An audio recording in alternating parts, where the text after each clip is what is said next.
Oops. Let's restart. Already scuffed. Okay. Hello, and welcome in to Let's Get Loud, proudly presented by me, Exophonic.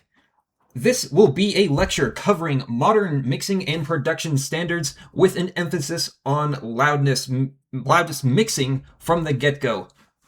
Here at Let's Get Loud, we do not care too much to worry about mastering a song after the fact. We are going to be doing this in real time as we mix. As with not all, but most modern electronic artists, especially in this realm, most of the mixing and loudness is achieved in the mix. See Virtual Riot, see Snail's House, see Tokyo Machine, see Porter Robinson. All of these creators work on a top-down level mixing strategy, which is not to bring up the master after the fact. It is to get the mix almost at peak loudness from the mix itself. This provides a few good things, such as being able to listen in your DAW more accurately to how the final product will sound. By applying a master after the fact, you have to contend with all of a sudden extra saturation, limiting, tonal changes, and overall balance that may have not been present as an issue when things were still quiet. Okay, here's some notes. Primarily focused on application of these techniques for a musical focus. I'm expecting people to use these for making music, though you can experiment them with some ideas, of course. This is aggressive top-down mixing. Feel free to be less aggressive with it, but I like to think if you know how to turn things up to 11, turning them up to 8 or 9 becomes a piece of cake. Not centered around any particular genre, bass music and electronic music do benefit from these methods phenomenally, but you can also apply it to orchestral and otherwise pop mixes as well, especially modern pop, which is already pushing around -4 LUFS, which in simple terms is loud, and they only got that loud by getting that loudness in the mix. Most of these topics covered are going to be high-level overviews. Each topic presented is practically its entire own field of study, which a 3 to 4 hour lecture does not have sufficient time to cover in adequate depth. And like all of us, I am still learning as we go. I will make every effort to prevent factual and verifiably correct and testable information, but I might get it wrong, so please don't get too mad at me. And thank you for attending. Here we go. So, what is music made of? Music is made of voltages and signals. Seen here on the left is a voltmeter. These were more commonly used in analog gear, and are still used in analog gear, to represent signal strength by literally physical voltage to the hardware. Now, for our purposes of electronic production, we are running voltage, but it's more just signal strength. On the right, we have an oscilloscope output, which is also measuring to full-scale signal strength, much like a waveform does. So, all sounds are fundamentally composed of oscillating sine waves. Those are sine waves that go up and down smoothly. All audible sounds to humans are perceived by dynamically changing air pressure, those sine waves, at certain frequencies. Digital audio, however, is not a sine wave exactly. Digital audio is retained as amplitude and frequency information. It is not a perfect, clean analog signal. It, in fact, is a sampled, stepwise approximation of such. Bit depth determines amplitude resolution. You may have heard and seen these terms such as 16-bit, 24-bit, 32-bit float. These are all common bit depths for modern electronic production. Your DAW probably has a format saying which would you like to output as, some number like 44 kilohertz, and then a bit depth of 24-bit, 16-bit, etc. Sample rate determines our maximum frequency. That is the only thing sample rate determines. As a general rule, I won't get into the math of it, but we must have at least twice the sample rate of a desired frequency to produce. So if we have a 10 kilohertz sound, we need a sample rate of at least 20 kilohertz. Looking closely at a waveform, bit depth determines our y-axis. This is our amplitude scale. Having more bit depth means that we can have finer and finer adjustments to the amplitude the level of our waveform, while the sample rate determines our frequency resolution on our x-axis. If you've ever used bit crushers or downsamplers, that is what these are doing. Bit crushers are lowering our amplitude resolution, and downsampling is lowering our frequency resolution.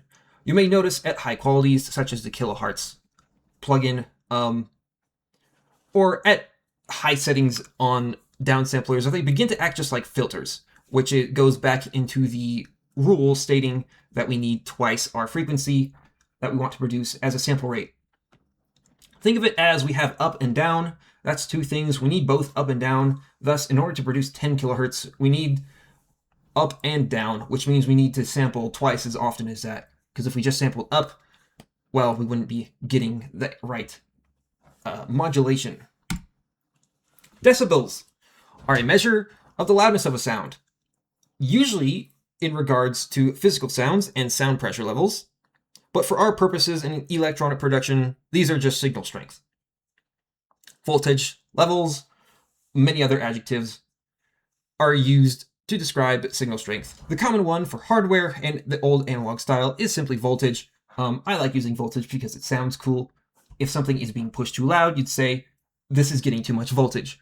Back into the physical days where literally supplying too much voltage to a piece of equipment would cause it to start clipping and distorting. LUFS. LUFS, L-U-F-S, I'm going to say LUFS, are loudest units full scale. This is another attempt to measure how loud something is, not as it is physically, but as humans perceive it. There is an important note that this is how humans perceive it. But again, this is not completely accurate. LUFS have a bias towards higher frequencies. So here is an average LUFS graph. There are ISO standards for all of this. But in simple terms, if we look at this graph, it has kind of three regions. And these follow physical properties as well as psychoacoustical properties. So all humans have a natural bias that high frequencies are perceived louder than low ones. The actual cutoff around this is more around 2 kilohertz, or 2 kilohertz, and our perception peaks around 3 kilohertz. I will give an example of this here in a moment. As with low frequency information, and a general rule of physics is that low frequency waves, be it light waves, sound waves, pressure waves, etc., interact with their environment less than high frequency waves. And this is proportional to their frequency. So a low frequency wave both is perceived less audibly by humans and also requires this more sound level. It needs a higher level to sound equally as loud, both through physical pressure and through human perception. This is a big kicker for loudness. And we're fairly flat-ish, around the 100 to 1 kilohertz range. Now, the LUFS approximation is extremely basic, and this is not nearly what actual measured psychoacoustic studies have shown, but it's the one that we've got, and it's become a standard for quite a few years now. So it's a good approximation. I'll give some examples of why LUFS are not entirely accurate for showing how loud something is later on in this lecture. So LUFS have a bias towards higher frequencies. But as a note of this, LUFS do not care about sharp transients. So those little stabby peaks of drums do not usually factor into the loudness equations. Thinking about this, I'd like to get it in your mind is, might there be a way to exploit the LUFS graph for our measurement, for our song? Seeing what we see here. Just think on that.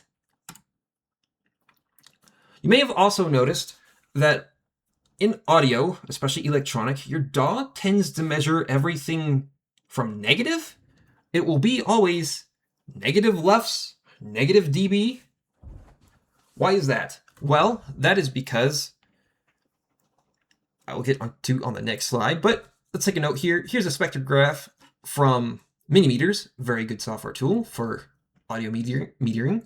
We will notice that this peak at 509.8 hertz is at negative 27 decibels. Negative 27. But isn't it outputting physical sound?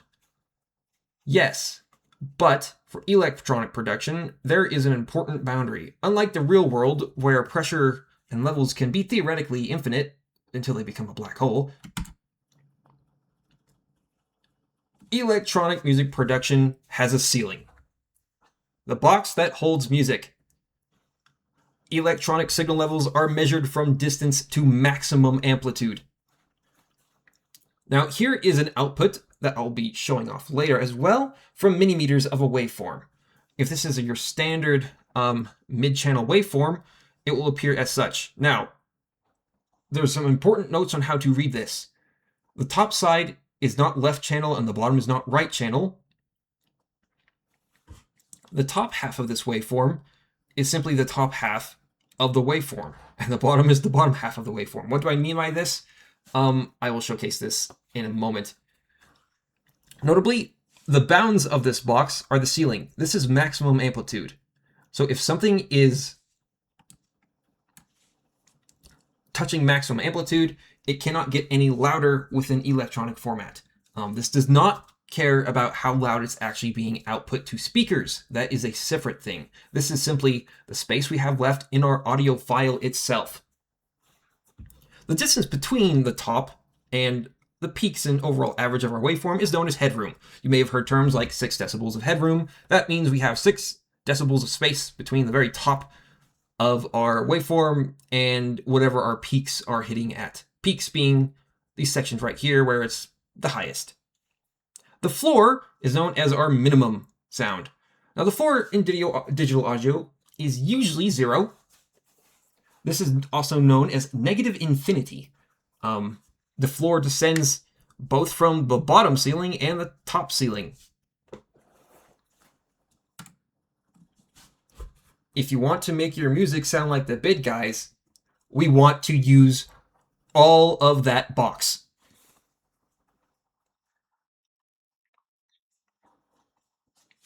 This is a key fundamental of loudness mixing, is that we have the whole box, we're going to use the whole box. Being in full control of our mix means that we can push things like this, because the negative 6 decibel headroom is an outdated standard. Most of modern electronic mixing is based around the presumption of 70s to early 2000s analog hardware. That is not a limitation that we have in electronic production using digital audio workstations. And especially with 32-bit digital audio workstations as we have nowadays, that can output in 32-bit float. As a little side tangent, if you ever choose that option of 32-bit float in your DAW, it does not matter how much headroom you have, it will store the information even if it goes above our ceiling. And if you turn down the waveform, you will see the peaks pop out of it. So that is now even irrelevant. I'll answer this really quick question because it is related. There is nothing wrong with targeting negative 6 decibels, but for our purposes, I would recommend avoid that.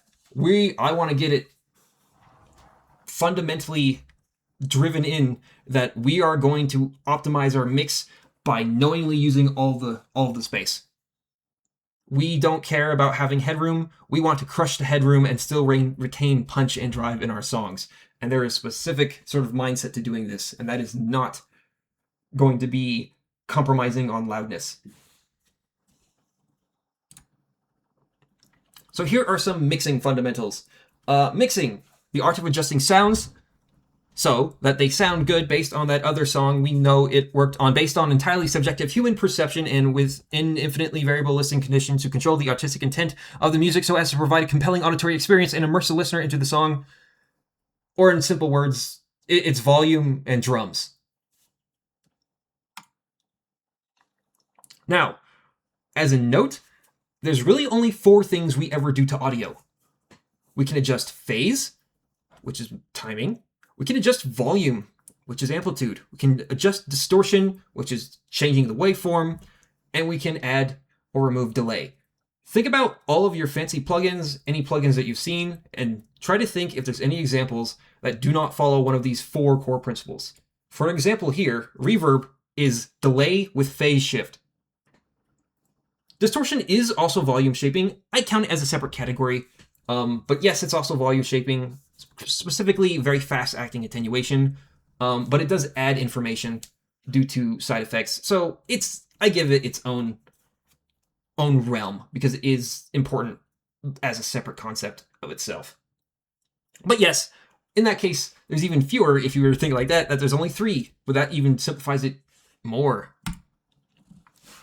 So I would preface that I recommend that when mixing your music, you are listening to your mix at the same volume that you listen to other music wholly. Not other music as in the background. No, the music is the primary focus of what you're doing right now. That activity that you're doing is going to be, you're listening to music. So make sure that you are mixing your music at the same level. Also, human loudness perception is not only biased in frequency response, it's biased by frequency response by also how loud you are listening. As a simple gist, the louder you are listening to something, up to the point of pain, the more equal and balanced you are actually perceiving it. To read this chart, for example, these red lines equate to equal loudness. So all these frequencies up to 20K will sound balanced and equal. Note that down here at low sound pressure levels, meaning just in general, low volume, that we need a ton more low frequency content than high frequency content. And note that there's a dip around 3K. This dip in this case indicates that we need less volume to achieve the same loudness, perceived loudness, and a little bump at around 1K, meaning that we need more volume to have the same perceived loudness. This shows that we are sensitive to 2 to 3K, especially at low listening volumes. In fact, this is significant. Yes, good note, Electricity. A lot of frequency analyzers do apply a tilt already in presumption that to try to help make it look more balanced from the get-go. Because if you were to look at a raw spectrogram and not know that human frequency perception is skewed, it's going to look like you have far too much low end. But note that as we go up in sound pressure level, the differences between loudness, let's see, at equal loudness, the differences between our levels from around 1K to our low zone is around 30 decibels. If we were to look at the same range at very low listening volumes, that is 70 decibels. Every 10 decibels is doubling in volume. So that's going to be 2, 4, 8, 16, 32. Just a good 64 times the amplitude for low frequencies at like 20 hertz to equal the same loudness of something that we perceive at 1 kilohertz. This is at very low listening levels, but it's something to keep in mind. And again, the simple gist, don't be so loud as to go physically painful for your ears, but make sure that you're listening at a good, very focused, comfortable loudness, not quietly.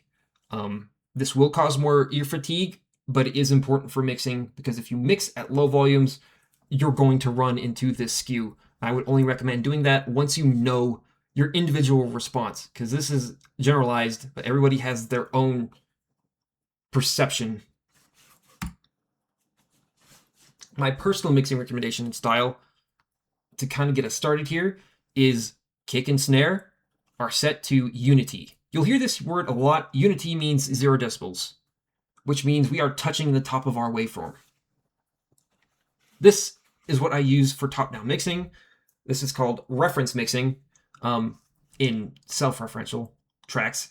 You can also use reference mixing as another term for using another song. But in this case, my drum, my kick and snare are going to be my reference for the rest of this track. And I will mix everything around the kick and snare.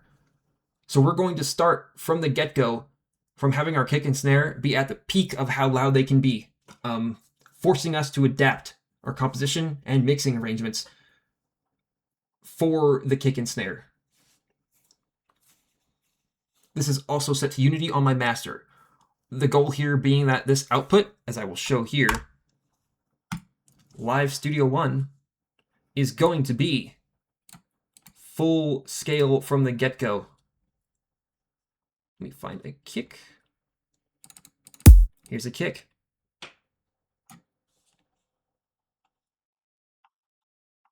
The very useful thing about this is that most samples are already provided to you at Unity. Let me pull up Minimeters, and we can see this in real time. This will be the starting point of my mix. These volumes will never get turned down.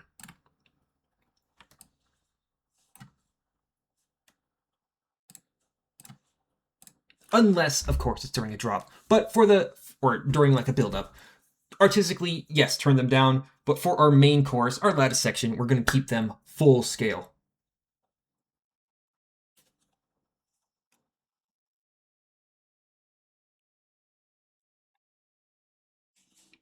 Beep. This also uses a lot of extensive transient shaping for extra clipping. The idea going on here is that we're going to be saturating the attacks of our kicks and snares a lot. I will show some mixes that do this, and we can physically see on the waveform how much they are saturating their kick and snare.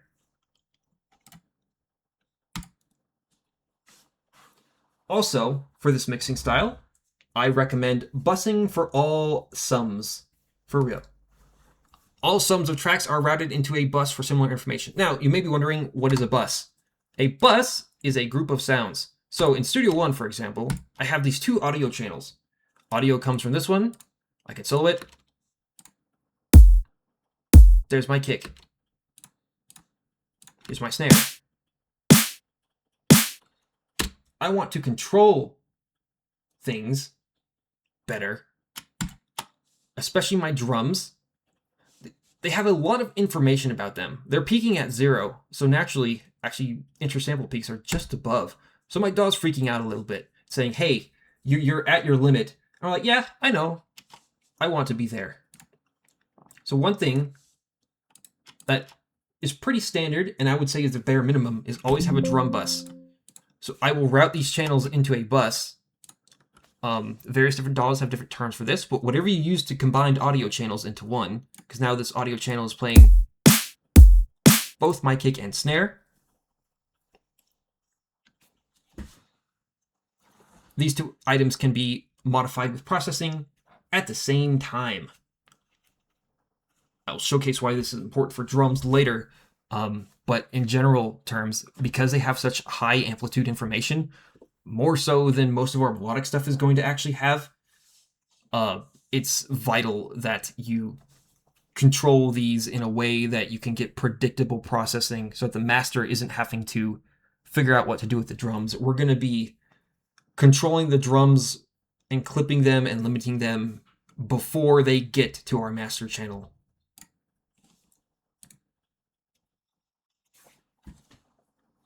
I also like to add together a lot of relevant melodic information. So if I have, say, chords of a piano and chords of an electric piano or something that are fulfilling the same sort of groove role, like maybe something staccato stuttery or something, I'll bust those together so as to process them all the same. Have a sort of unity level of processing, and this will be mostly cleanup with clippers and limiters on those individual buses that are going to be catching any little stray peaks so that our master doesn't really have to do anything except worry about the sum of our drums and our melody and harmonic information. And another important rule, if it sounds good, we don't care what the limiters and clippers are doing. If it sounds good, then keep it. Just because we see clippers going absolutely insane and limiters maybe going crazy, if it sounds good, use it. Good, in my opinion, means punchy, present, clear, but not sterile. It is possible to get one of these loud mixes very sterile, and have too much space for everything, which will make it seem a little bit over-engineered, and it will lose some of the dynamic drive, and especially a lot of the energy. If everything is perfectly clean, nothing interacts with each other quite as much as real music would. It's good to be very clean, but overly clean, it will start to sound a little bit uncanny. Now, there's a bunch of terms for frequency ranges as we start to get into mixing here. These terms don't have any flexibility, and nobody ever debates about them in the audio engineering community. Everyone's 100% holistic in what they use to describe these. And what I call them is gospel, of course. No, these are hotly debated. The only one I see commonly used is mud, and that is around the 250 hertz region. Where exactly 250 hertz, that varies, other than somewhere around 250 hertz is where mud lives. Sub is always usually sub 100 hertz, as important to keep in mind. Air, sizzle, sheen tends to be around 10 to 20k. Clarity, there's another aspect on this. This is most of where timbre lives, and harshness does exist at 3 kilohertz because we're most sensitive to this. As an example, really quick, let me get some white noise. Actually, perhaps a sine wave is a better showcase of this.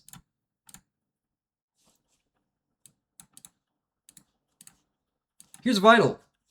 Let's open up minimeters so that we can see that this level is not changing. Okay. We've got a sine wave at 138 hertz. Cool. Not too loud. That seems already much louder at 500 hertz, 550, but our level didn't change.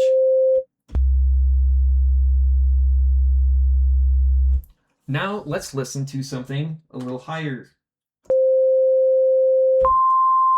That's already sounding louder. Again, our level did not change. Note also our LUFs are increasing. That's quite piercing. 2 kilohertz. Note how loud that was with no change in level. On the other side of it, if we go too high, that's not too high. That's still quite piercing, but it's still less loud than the 2 kilohertz region. This is all human perception, and harshness is at the 3 kilohertz to 2 to 3 kilohertz region because we are most sensitive to that region. Let me play some white noise. White noise is equal among all frequencies for human, just about equal. All the noise types have their own formula for the generation, but let's just apply a bandpass so that we can hear.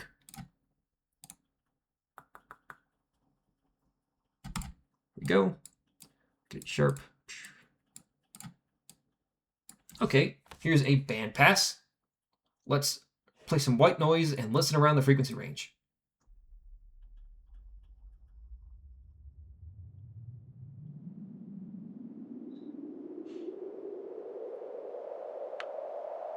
Sorry, yes, I meant to say white noise is equal for the frequency amplitude, but not to humans. Pink noise is supposedly more equal to human perception. Notice how the 3 kilohertz range is noticeably louder to our perception. Also a little bit in this actual white noise, but the important part is that it's not equal. And harshness is an area that we have to look for carefully in the 2 to 3 kilohertz because this adds up in a lot of instrumentation.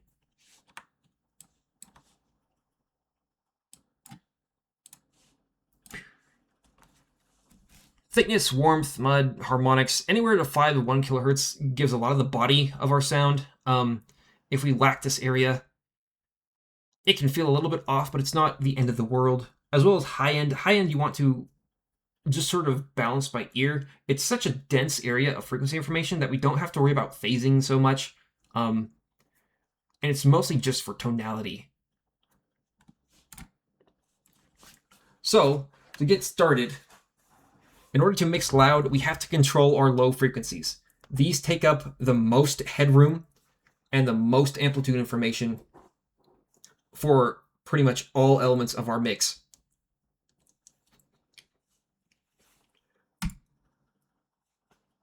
Remember that chart?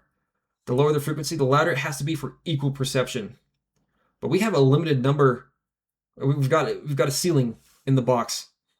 We can't have the bass be so loud as to be perfectly equal and still have everything else be at full scale. So we have to control the low frequency region extremely tightly. I'll now pull up an example of doing this.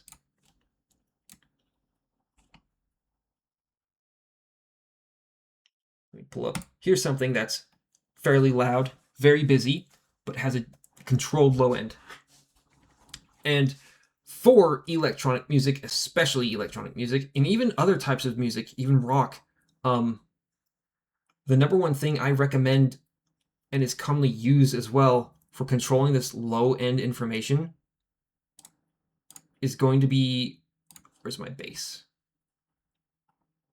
Having our lowest oscillator, all of our sub content, be handled by a simple sine wave that we have complete control over. We don't care about timbre, we don't care about harmonics. We only care about, oops, don't worry, I can find the bass. This project is very well organized, as you can see.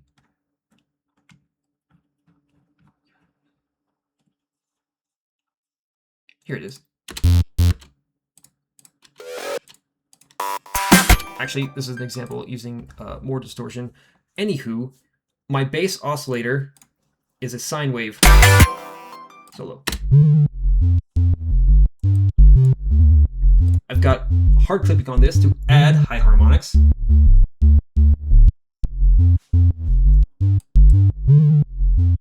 Let's check out this in the spectrometer. Oops, wrong spectrum. There we go. This ensures a mid-cut here for keeping the rest of our instrumentation clear. For low frequency content, it's best, if you want lots of loudness, to control it using a sub, a single sine wave oscillator. If I were to reduce this down, this keeps this region very clean and very controlled. And you can do this as a layer for other instrumentation. There's no reason that the fundamental sine wave of a low bass note, even be a piano or a guitar or an electric bass, you can make it yourself and just cut it from the original. Because the original is going to be imperfect.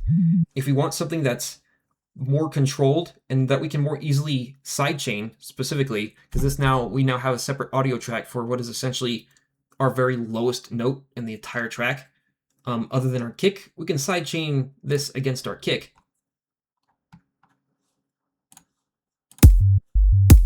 Because these two regions are the most conflicting and take up the most headroom. And when the kick adds to the bass, let's turn off the sidechain and see what our DAW says. Actually, this has enough catches later down the chain. If we look at our end limiter, actually our clipper here, we can see that this peak of the sub plus the bass is going just barely over 1 or over 0. That is really the big effect of sidechaining. One, it does help groove by getting the kick more by itself, but the other side of it is that the kick and the bass are both very, very loud in amplitude, and we don't have the room to add these together because the kick's already by itself, as we started with this mixing ideology, already full scale. How can we possibly add more to something that's already hitting our maximum scale. The solution is that we don't. We're going to subtract the kick at the very moment that it hits from the bass. There's other plugins that do this fancily, but that's the overall gist of sidechaining, is that really for signal level control, we have two loud things that we want to add together. We can't add these together because they're going to be louder than our box can hold. And we'll just sidechain so that in that very moment, nobody's going to notice really that the bass is gone because the kick has bass in it. The kick's job is not bass, as deadmau5 says, but the kick does have a lot of low frequency rumble, and it will fill up that space that is quickly not there because the bass isn't playing there, and nobody's going to notice that the bass playing underneath disappears when the kick happens, especially if the kick has a loud poppy transient to it. Oops. Shoot for now. So always keep that in mind with low frequency content. More specifically, any sub 100 hertz is going to be your lowest sounds, and this is mostly entirely going to be occupied by the kick and our sub bass. These two pretty much universally are going to be sidechained so that they are not adding together at the same time. Because even at low mix volumes, it will quickly become evident that these are, when they add together, are going to be second loudest, if not the loudest, compared to 4 on the floor when the kick and snare happen at the same time. So, for melodic elements, single sub oscillator following the root note of your bass progression works just well. Nobody notices that you've got, you synthesized the lowest note. Nobody can tell because there's not enough information there to begin with. We get information about musical instruments from their harmonics and their timbre, which lives around like the 1 to 5 kilohertz range and a little bit above that. Anything below like 250 hertz is just a tone. It's just tonality. It's just body and fullness. But we don't get any information about what is making that sound. So we can exploit that by just making our lowest sound ourselves. We can keep the timbre and have our real sound from our VST or other synth or whatever at like above 100 hertz and just layer in this lowest level to fill it out. I also don't recommend, it's not a rule, but I don't recommend stereo width or phasing for our low frequency content. An important part about this is that phasing occurs, whereas because sounds are made out of sine waves, if we add together the opposite sine wave occurring at the same time, let me do an example of this. Let me duplicate this bass real quick. You're going to watch what happens. So here's two basses. We don't need to kick for now. Where'd the kick go? Shush. Okay, two basses. You can already kind of hear some phasing going on. Let me turn down the phase randomization. Let me pull up mini meters.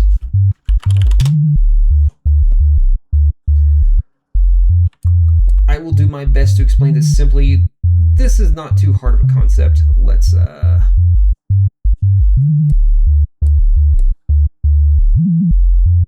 we'll showcase this. So I have two sub oscillators. Notice that my sub now is about twice as loud as it was. Okay, two oscillators are both in the same phase, meaning that the waveforms look identical to each other. When the sine wave goes up for one oscillator, the other one also goes up at the same time and they add together. But what do you imagine happens if the down portion of our sine wave happens at the same time as the up portion of the other bass that we have here?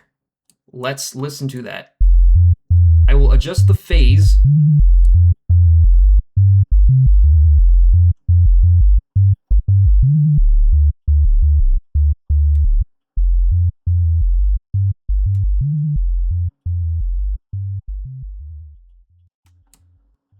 Where did our bass go? So this is important to note, especially for stereo stuff. If I have phase differences in low frequency content, the frequency is so low as to be very audible and have a lot of interaction that will quickly just cancel out. Like this is just one sine wave. There's no extra information that could possibly exist to still give it some presence. So what happens is that when we add the negative of something to itself, 1 plus -1 is of course 0. And that becomes an issue whenever we try to do anything that we think is cool. So let me kill this bass. Goodbye, bass 2. Okay, back up to our main one. If I say want stereo width on this, and I do a second oscillator, okay, that sounds cool in headphones, but notably, if we reduce this down to mono, where it's going to be adding our 2 left and right channels back to the center,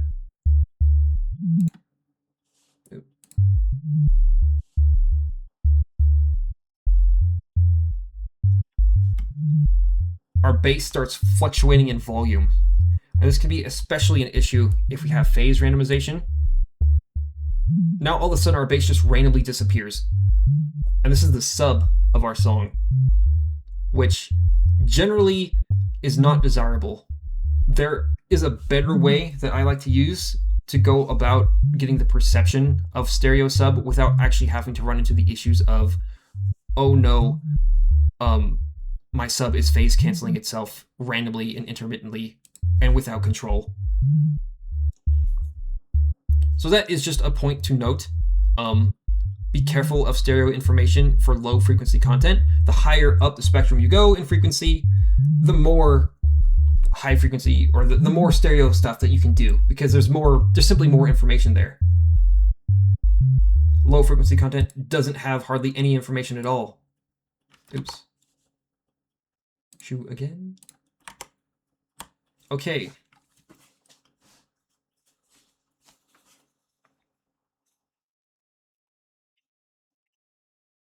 So try to keep other elements away from this region.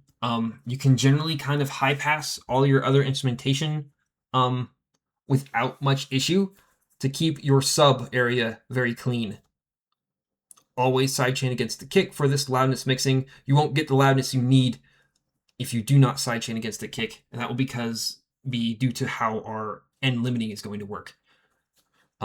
No stereo width or phasing. If you are good enough to break this rule, there are ways to break it, but I invite you to explore those yourself, and they are their own lectures of how to do that. I will go over one simple method that is very quick and very easy, but there's other methods to achieve this and still have mono compatibility, to where if you listen to it on a single speaker, you still have your sub bass. Or if it's in a club, for example, you will still have your sub bass for the subwoofers to actually do something and not have it be randomly canceling out. Some light saturation helps with extra fullness. As a bit with psychoacoustics, adding harmonics, which is what saturation does. I'll cover this a little bit more. If I add some distortion, which is just a clipper, it makes our bass more present by adding harmonics by clipping the waveform. This just adds increased perception of fullness. And then for my end mixes and referencing a lot of other music around this genre, or general genres in general, most music nowadays likes to hit a sub target of around -27 decibels full scale. That is full scale, meaning full waveform usage. If you look back at millimeters, some song may or may not hit that. Let's check.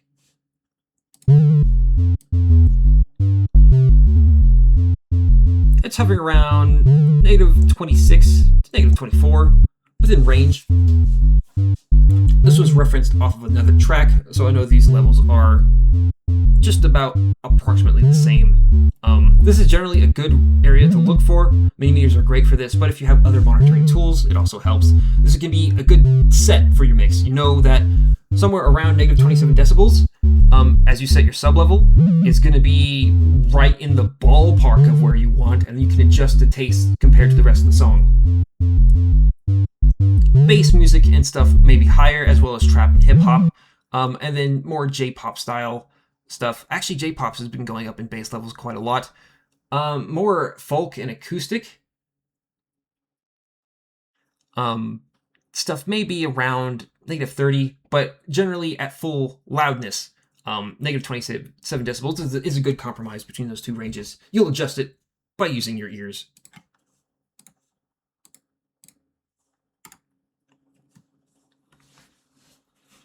For kicks, there's an important part of kicks that are needed for loudness because we don't have quite the difference anymore between our peak, because everything else is very full. All of our instrumentation is very loud. Like in this example, let me remove just the drums. We will hear that our instrumentation is very full. Keep pulling up minimeters to showcase our waveform.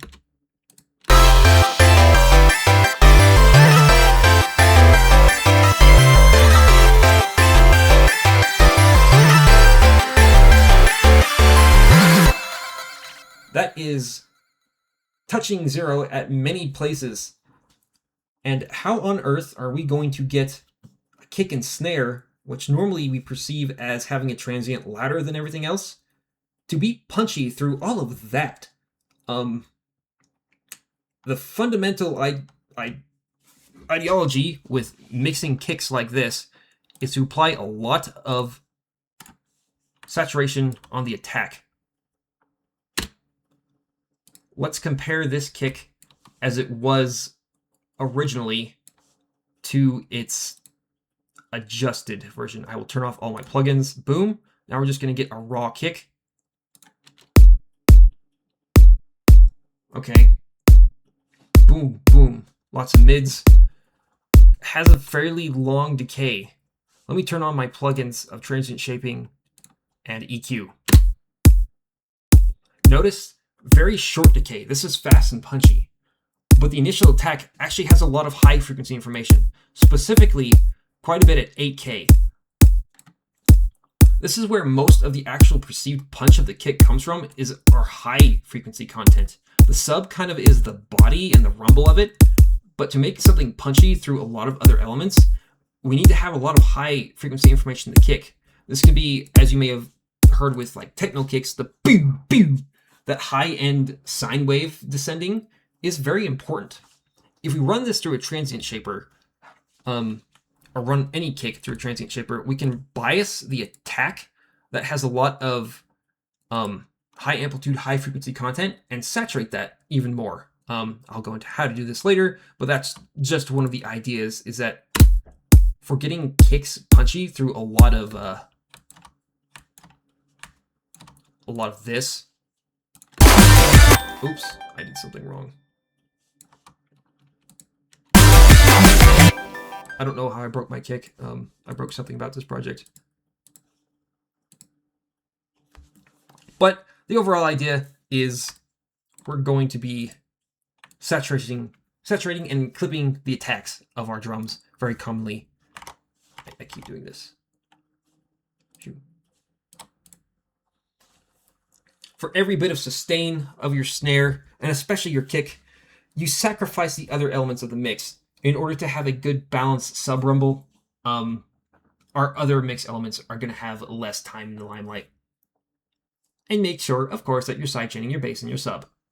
If you are not, your DAW's quickly going to get mad at you and show clipping or going over 0 on the master. Some sort of warning will be popping up that, uh-oh, we're too loud. The low mids. To go over this quickly, a song can go without sub, but God forbid it lacks low mids. This is where most of your fullness is going to come from, especially for electric guitar and well-bodiedness. The song is going to sound thin and weak if we are lacking in this area, but also very strange and boxy if we have too much of it. Let's play this again. It should be fixed again.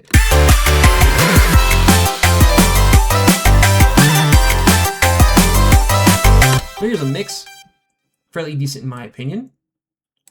Let me throw an EQ on the master, and we'll see how removing the low mids affects the overall tonality.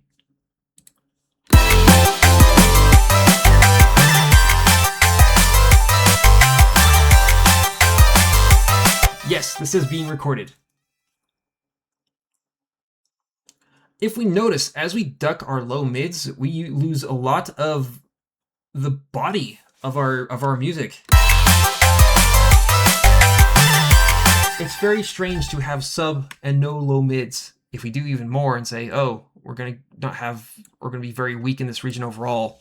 Now we've got a very bright and kind of harsh tonality. Even though nothing changed level-wise, our perception of the song is that it's just too bright. But on the other flip side of that, if we have too much in the low mids,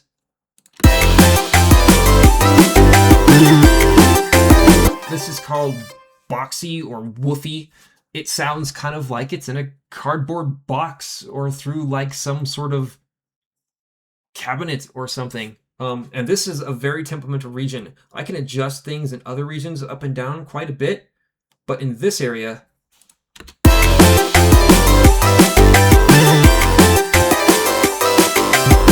the smallest changes make huge differences.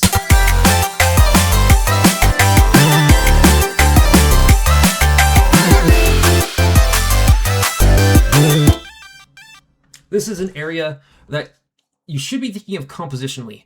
For this song, I have specifically picked out bass parts are going to be filling this range.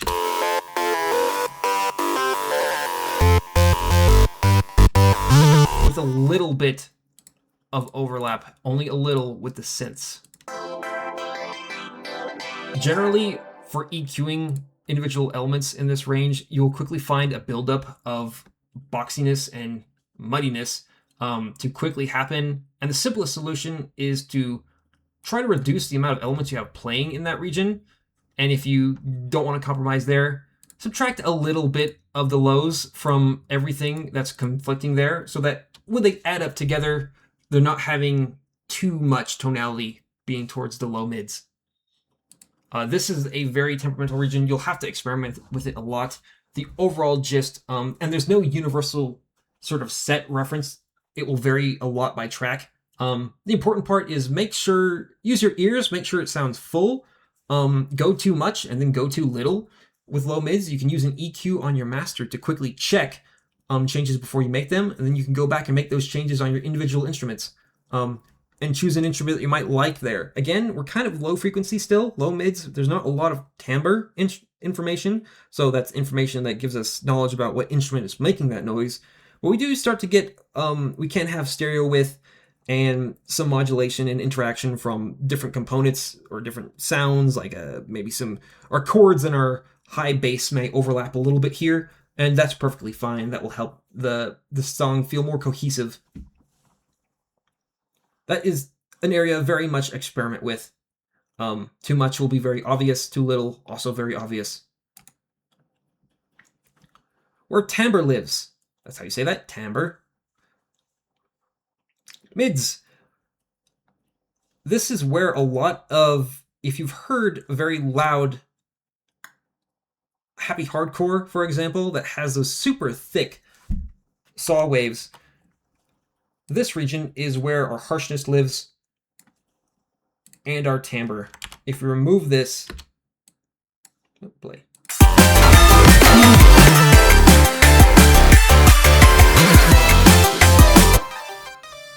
There we go.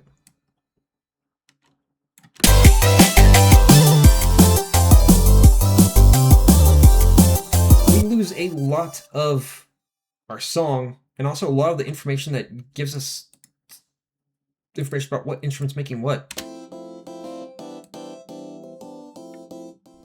We still have some high frequency in this example, but this is a electric piano whose majority of the sound, notice as I boost this, or if I solo this region, you can still identify this sound.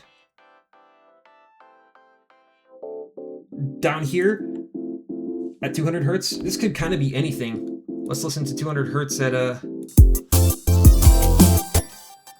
before I eviscerate this project, let's go to our master and we'll just listen to 200 hertz and solo some instruments and note how that it's hard to tell them apart.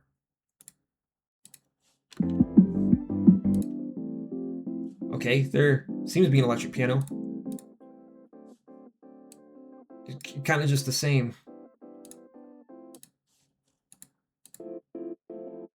kind of just the same.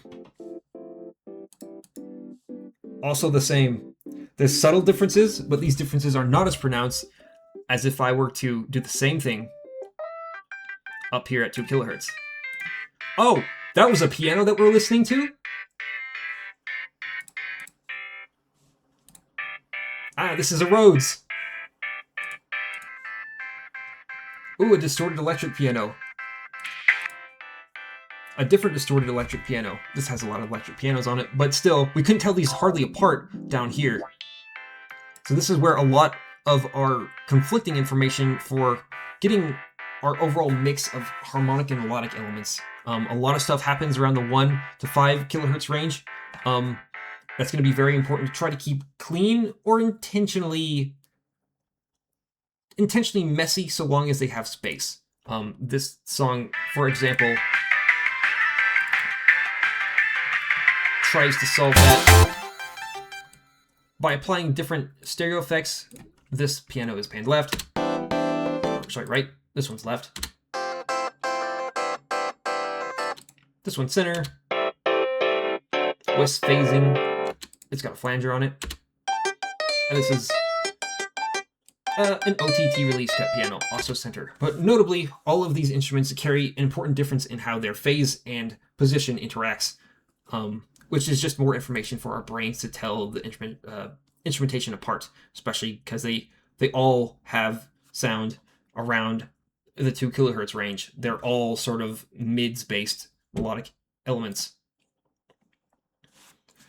When arranging for loudness, try to minimize the amount of instruments that you can.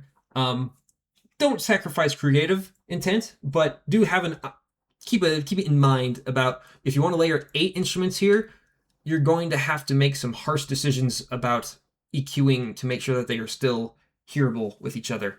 And that's going to be a lot of boosting, not only like regions and cutting regions. It's not going to be boosting, say, 1 to 2 kilohertz. You're going to be boosting like 1.2 kilohertz in one, cutting 1.2 from another, boosting 2.3 kilohertz in another. You're going to be going to very specific frequency ranges that these instruments have the strongest identity in.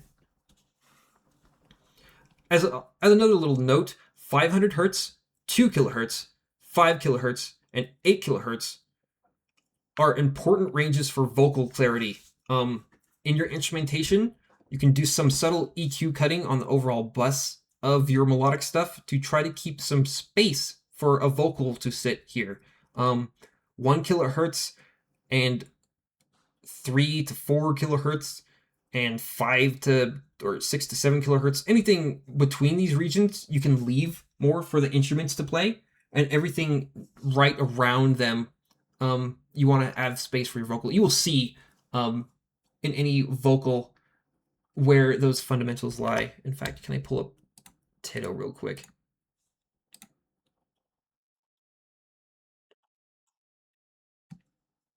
Actually, perhaps Miku, because she's very shrill and dry.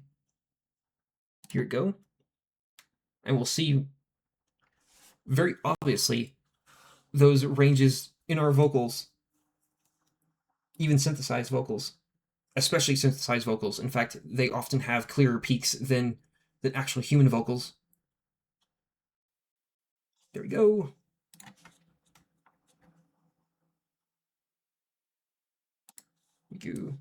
EQ. Without take it. 200 hertz is also another one, but we see it at 500. A lot at 2K. As you say it. 5K. Don't throw me away, you've got to save it. Let's see what happens And when I will go on without you. Removing these. Just give it away, you're got to has make made her it. much harder to It's never the same tell what as she's you saying. say it. Don't like kill just the give it distortion. away, you're got to make it. It's never the same as you say it. It's just Don't throw me. important places to It's note. never the same Always as experiment you. with areas around this. And again, in these open spaces, that's where our instrumental can live. use your ears as always, but I just like to give examples of where to look for when you're making changes. Error and clarity, sizzle and sparkle. This is kind of a very simple area. Mostly just a perception of clarity for boosting the highs. Adding a high boost to anything that's going to be above 10K to any instrument is going to make it seem more clear and present if it has information there. That's an important part. Not all does. Ooh, whoa, synth is so much brighter and clear when I boost that. One thing you have to look out for is if you do this a lot, you can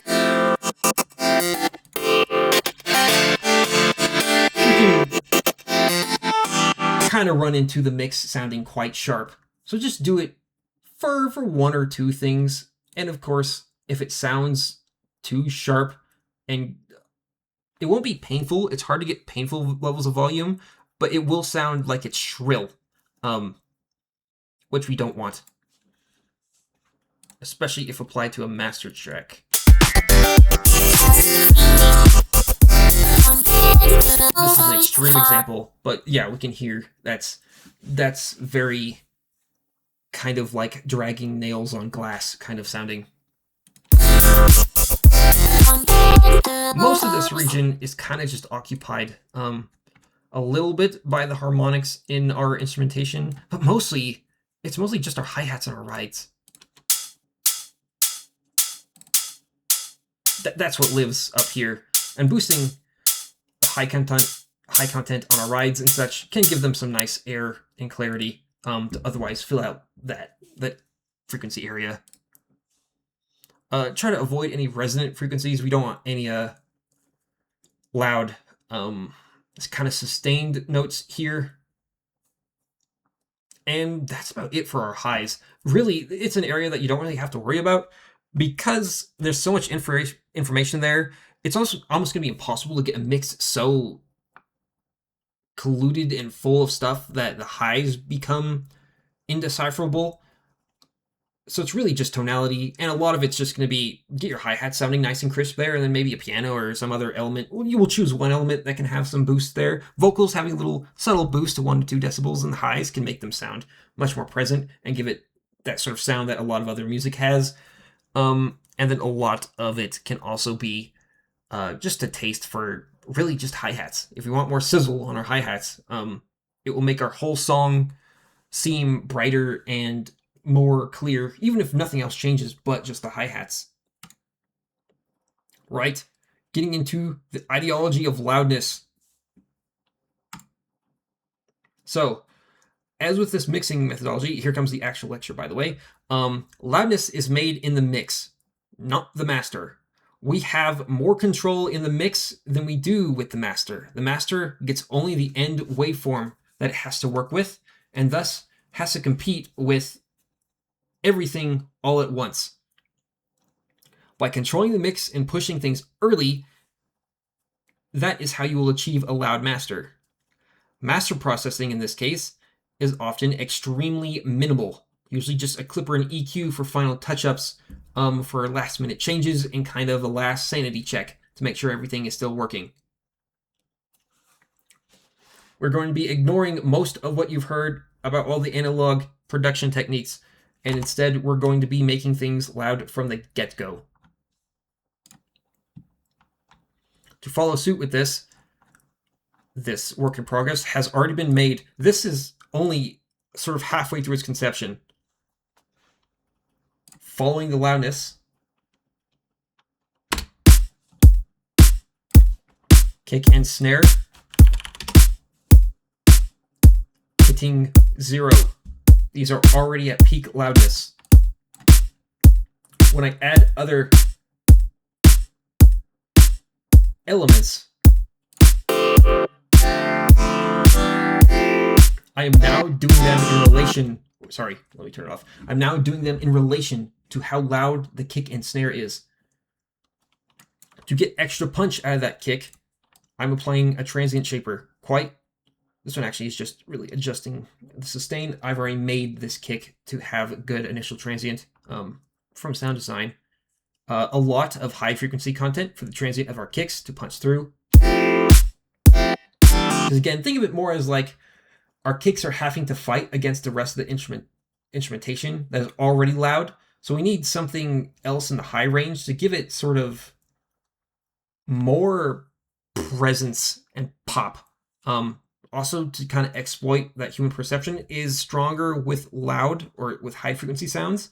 We can have a little bit of high frequency, or actually a fair amount, in our kick, and our brains are going to couple this sound together, the white noise with the boom, and just make our brains be convinced that this kick is already, it must be loud because the transient's loud, right? And the transient follows with a rumble sustain, so that must be loud too. This is also another psychoacoustical effect of we perceive sounds as they're presented to us at first, not as they are. Boosting just the first 10 milliseconds of the attack of a kick will make the rest of the kick seem louder than it actually is to our meters, which is important because our meters are already kind of at their limit.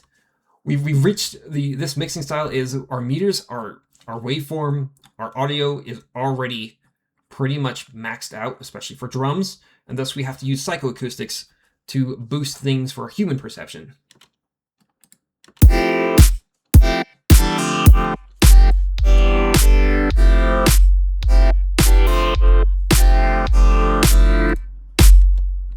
I clicked something. I don't know what I clicked.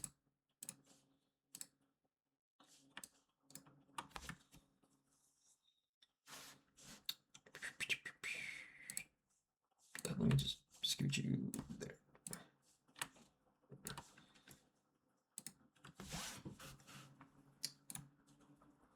So I would like to give an example.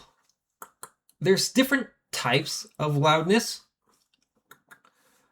This chart comes up again. Remember our 2 kilohertz and such were weighted higher? That is both psychoacoustic and in the left's measurement. Human perceived loudness peaks near 3 kilohertz. What if we just leave more room for all this high frequency stuff by getting rid of a lot of the low frequency stuff? And what if we give all the room instead to 3 kilohertz? This has a certain effect on audio and on the music. As a fantastic example of doing something similar that's pushing this to the extreme, here is 5-star hotels, Parallel Deserts. I will play a very short snippet.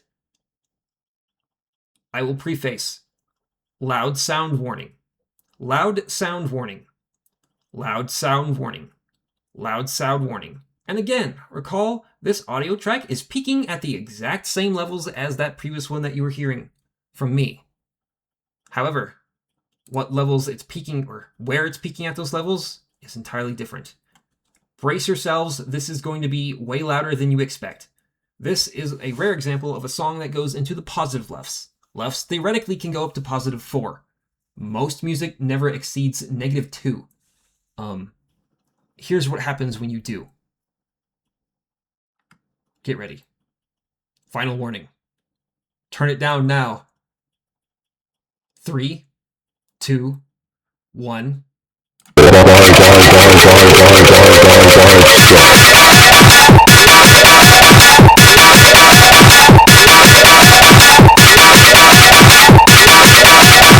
Let's look at this with mini meters.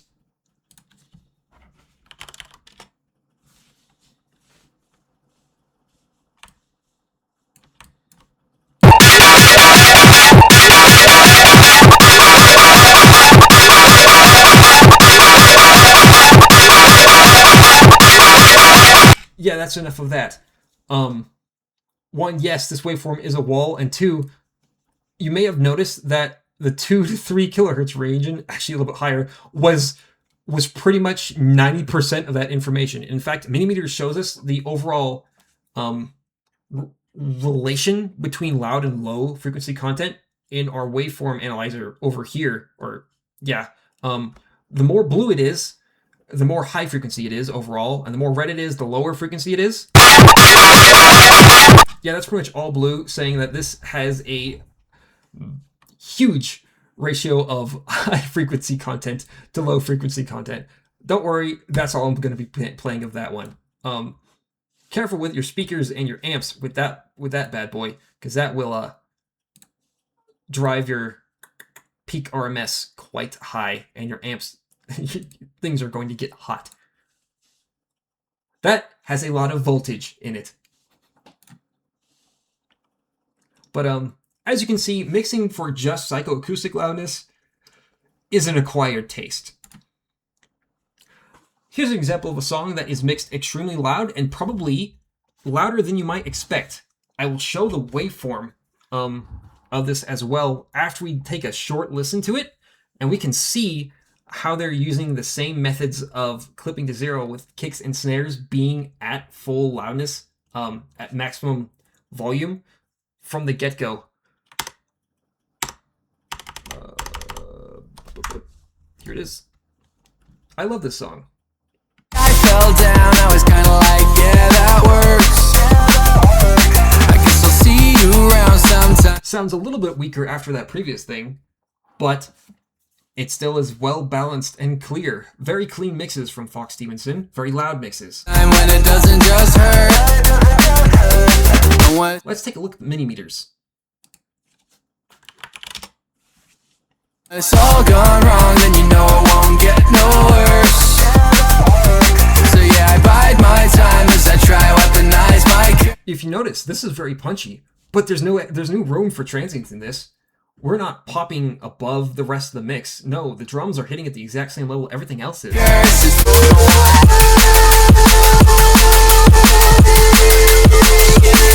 Note our waveform, however. Remember how high frequency content turns blue and low frequency content turns red?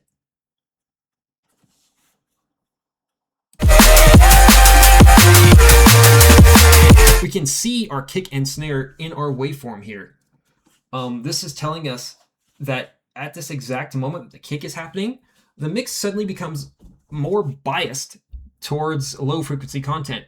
But remember that we had a bass here as well that was playing. This is drum and bass. We have quite a big sustained reese constantly going on. And our kick is certainly not the highest element in the mix. We've got vocals and things that are also playing, as well as a high synth lead. But at those exact moments of the kick and snare, those are the dominant things of loudness in the mix. Keep that in mind. When the kick and snare happen, they are the loudest things to happen. But how are they the loudest things to happen if everything is already pushed to the ceiling? This is an interesting conundrum. Everything's pushed to the ceiling, but when the kick and snare happen, they're the loudest things in the mix. We've kind of already discussed the solution to this, and that is sidechaining. And also saturation. Both will do similar things. Also very strong to use both at the same time. We can have our kick and snare be the loudest elements in the mix if other conflicting areas of the mix get turned down just for the moment that they happen. And we don't notice that everything else gets turned down if we saturate the kick and snare to such a high degree that they're almost white noisy. Because if we listen to that snare in this track,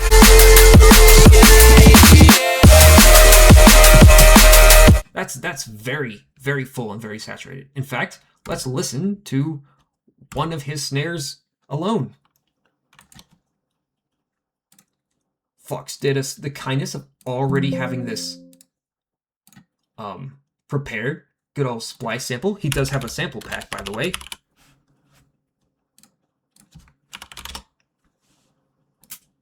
Let's see what his snares look like.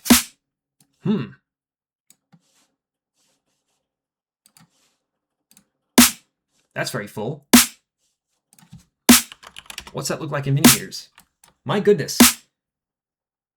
Saturated, long, transient, very short decay. We do have our fundamental, peaking quite high, of course. But we can get this louder if we want. Long track, there we go. If I remove a bit of that fundamental, I can get a little bit more space to turn this up even more.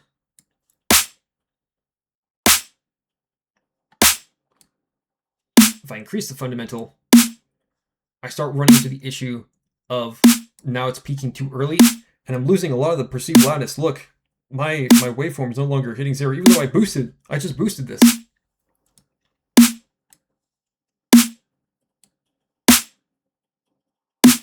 Always an important thing to play with when mixing snares is adjust the fundamental. If you have less fundamental, you can get the snare louder, but it's also going to be more like white noise. This is entirely genre dependent. Mix it as you feel like it sounds good. A lot of happy hardcore, you may notice that the snares practically don't have any of this thunk to them at all.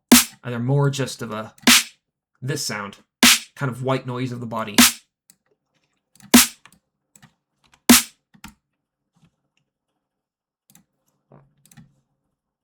Close this for now. Back to the slideshow. I'll speed it up a little bit. It's two hours now. 1.5 hours. Okay, so bigger is better. When mixing, as just a universal idea, I recommend don't be afraid to just start turning things up earlier. Try to push loudness really early in your mix, and it's going to quickly show you places where things are conflicting. And it's going to show you what you need to attenuate and what's going to build up in harshness. And if you watch your meters as you do this, they're going to tell you that being faders. FL, every DAW I know has some sort of monitoring on the actual levels of the track that will tell you, especially on your master, if things are going above 0. And then mixing both by ear and also to see that the meters aren't being pushed too hard.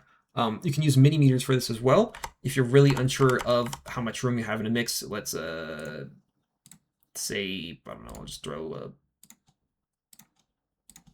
track on this or something. Boom, let's do a chord or something. Perfect. Let's go down 2 octaves.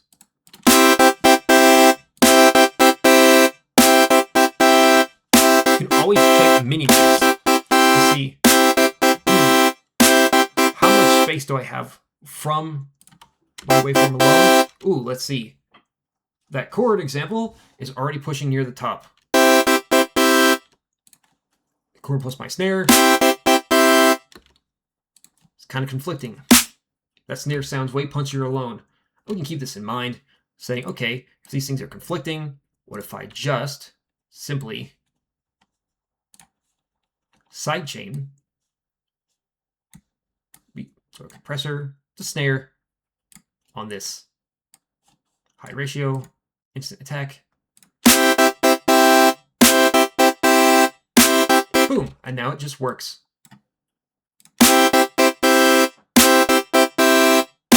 Always a little bit of a compromise. The amount of compromise is up to you.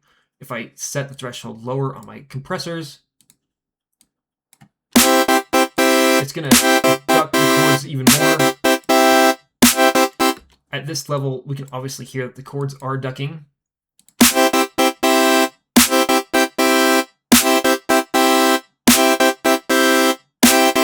But at like -13, we're getting about -10 decibels of gain reduction, meaning it's turning down the chords by 10 decibels. We can't really tell that they're ducking, and it just feels like the snare is there, and also that the chords are there right after. They kind of have the perception that they both occurred at the same time, which is important, because now we don't run into the issue where things are very obviously ducking in our mix. Unlike if you're trying to make techno, where it's obviously kind of that boom, boom, boom rhythmic groove with 4 on the floor. This can be especially important for like kicks, of just doing the bare minimum to get the kick full and punchy and cutting through. Because if you have, say, many kicks in a row, you'll quickly find that the track gets turned down too quickly and doesn't catch up in time. And trust yourself when turning things up. You'll hear if something is obviously up. Always be confident that your ears do in fact work. You know what music sounds like. Go listen to some other song in a similar genre. Steal the things that you like from that mix. And if you don't have any particular genre to reference, maybe you're doing something very experimental, just make sure it's doing what you want it to. If you want it to be painful and loud and piercy, go ahead.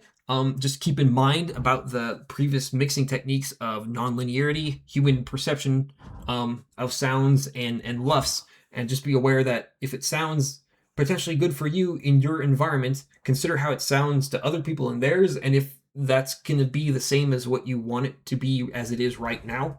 Because really, all it is at the end of the day is just controlling volume. That is most of mixing, is controlling volume, and it's making sure that things don't clash too much or more than you are wanting them to in similar regions.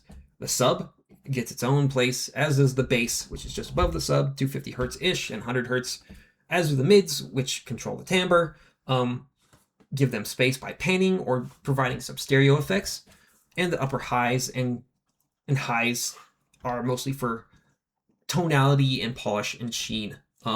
Those will get your music sounding crisp, but too much will sound too crisp and kind of physically sharp. Too much in the 2 to 3K range will sound just piercing and painfully loud. Too much bass will be very obvious because it's going to sound bloated and kind of muffled. Too much in the 250 hertz is going to sound like it's being played inside of a cardboard box. And too little will sound like it kind of is just weirdly weak. I would always recommend going, once you have your full arrangement done, to quickly test these things. Go into your master channel, throw an EQ on it, and boost and duck certain regions just randomly. Experiment with what sounds like what. You'll eventually get an ear for it, of knowing exactly when there's too much of something somewhere that is too much in your opinion, or too little. And you'll be able to identify quite accurately, say like, I know there's not enough 3.5 kilohertz in this song. And you can go looking around that region, even if you're not perfect. You'll have a place of, I know where to look. And there's no time limit. You can experiment infinitely many times. Just experiment as you see fit. Now, transient control. Here comes the big one for mixing with loudness. So, as it were, a lot of sounds, especially raw recorded sounds, have quite a prominent transient. Let me find, because I could write an example.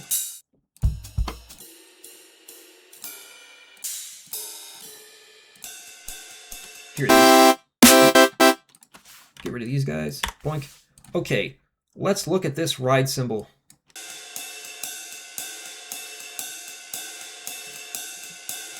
That's a ride cymbal. Let's look at it in millimeters. Uh-oh. If I wanted to turn this up and keep it balanced with other instruments, I am presented with a problem. Notice that transient peak, even at this fairly low, sort of sustained volume of, it's kind of just chilling at negative 20 decibels for the actual sound of the cymbal. That transient peak is very, very loud. In fact, it's almost touching unity. Meaning that if we want to turn this up, I'll turn off my end limiter and I'll turn off my safety limiter in this template. There we go. If I start saying, oh, I want this ride to be louder,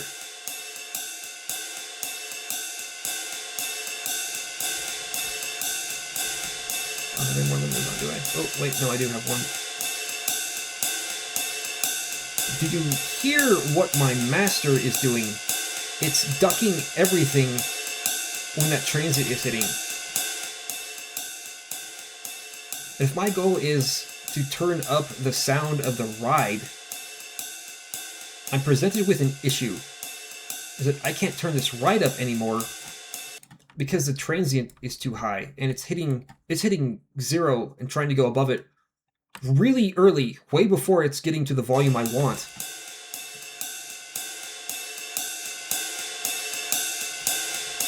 Notice how it kind of stopped getting louder. In fact, now it kind of feels pulsating. Well, a cool thing to introduce you to the magic of clipping is transient control. Actually, let me go back to the slide for just a moment. So yeah, this was our ride cymbal. We don't actually need the transient at all. And I'll showcase this. This is information that is just stealing headroom. That when it gets to our final mix, is just saying, hey, look, I'm a signal trying to be way too loud. And if you have this already turned up like an extra 10 decibels to be balanced with everything else, that little 10 decibel too loud peak is going to get to your master. And your master's going to say, uh-oh, the signal doesn't know what the master doesn't know what the master channel doesn't know what the signal's doing, doesn't know why it's doing it. It just says the signal at this given point in time is trying to be 10 decibels louder than I can actually do it. So let me just turn everything down 10 decibels. It doesn't know to turn just the symbol down 10 decibels. It just knows that the signal at this moment in time is 10 decibels too high, and thus I will duck everything 10 decibels so that I can fit the waveform into the maximum. Clipping itself also, some DAWs do this differently. Stereo 1 has an inbuilt limiter. FL Studio, I think, kind of just clips. Different DAWs handle this differently. Ideally, you don't want the DAW to handle it at all. We want to handle it ourselves before it gets to the master. So what we'll use for things like this is a clipper. The magic of clippers. Smooth, no stinky transient to kill headroom. And this is audibly identical. And in fact can be beneficial. So here's our raw ride cymbal. Very loud transient. You can see it here. Let's put a clipper on that. Here's the kilohertz free clipper. Boom. Now we can see our waveform in the clipper. But I want the sustain of my ride cymbal to be louder. And in order to turn it up anymore, I'm going to have to turn down that little peak. How can I turn down just the peak? Well, with a clipper, I can just simply say anything over some level, remove entirely. Notice our waveform here. Let's drop even more. Whoa. Even more? Whoa. Even more? Now I can barely hear a difference, but I'll do a quick A-B.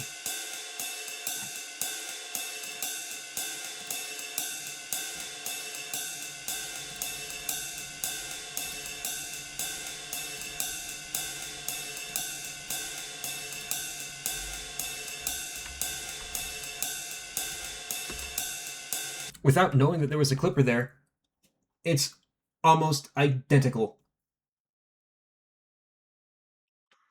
Can I keep it on the process signal for longer? I'm not sure what you mean by that.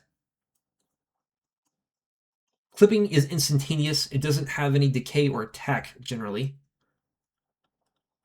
Oh, okay. Switch slowly.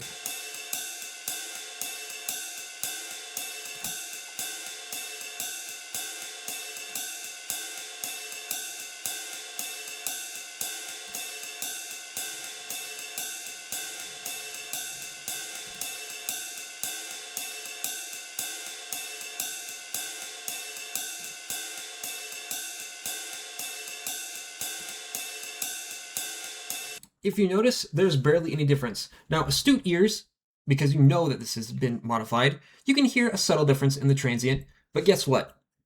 The end result of your music, no one is going to notice that.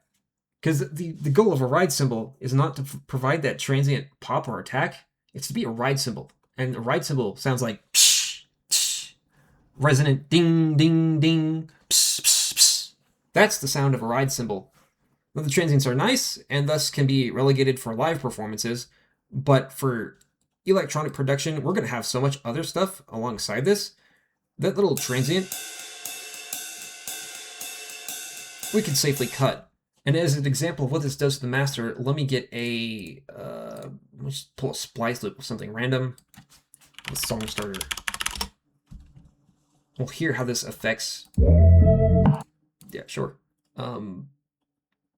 Our master channel.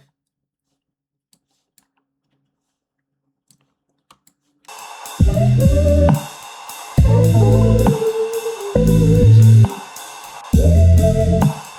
we go. Well, let's say we're gonna have a limiter on this. Turn it on. I'm gonna set the release to be crazy long.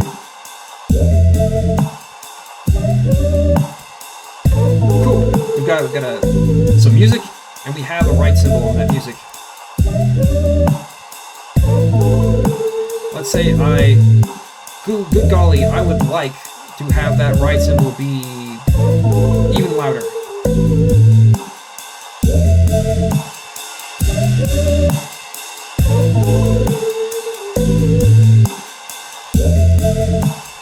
If I turn off the limiter.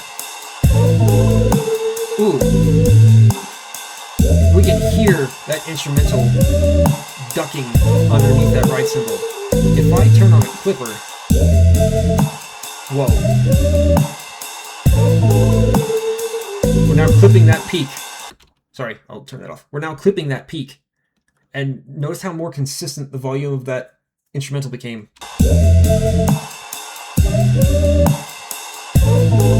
You can hear it fluttery, kind of duck whenever that ride cymbal hits. Because again, the master channel doesn't know that it's just a ride cymbal. All it sees is signal too loud and turns it down to fit, or clips it in ways that we can't predict. If we clip it ourselves, saying we don't want all that, we don't need this transient, we can go from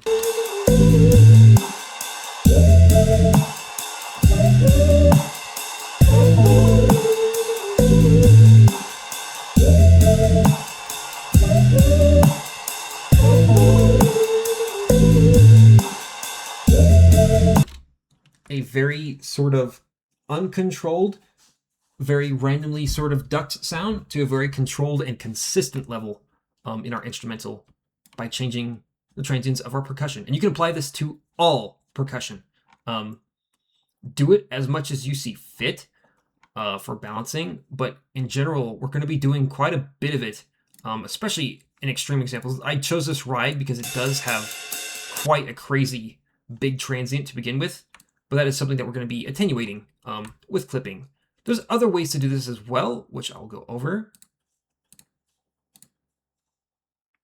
So yeah, no audible or barely audible difference. With an actual mix of music, you cannot tell unless you knew to look for it. And most of the listeners that you're going to be having are not going to know to look for it.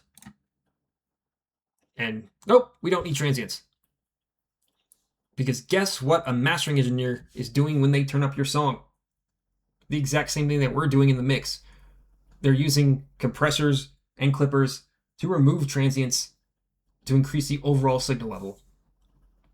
But because we have control of the mix, we can do this ourselves early on.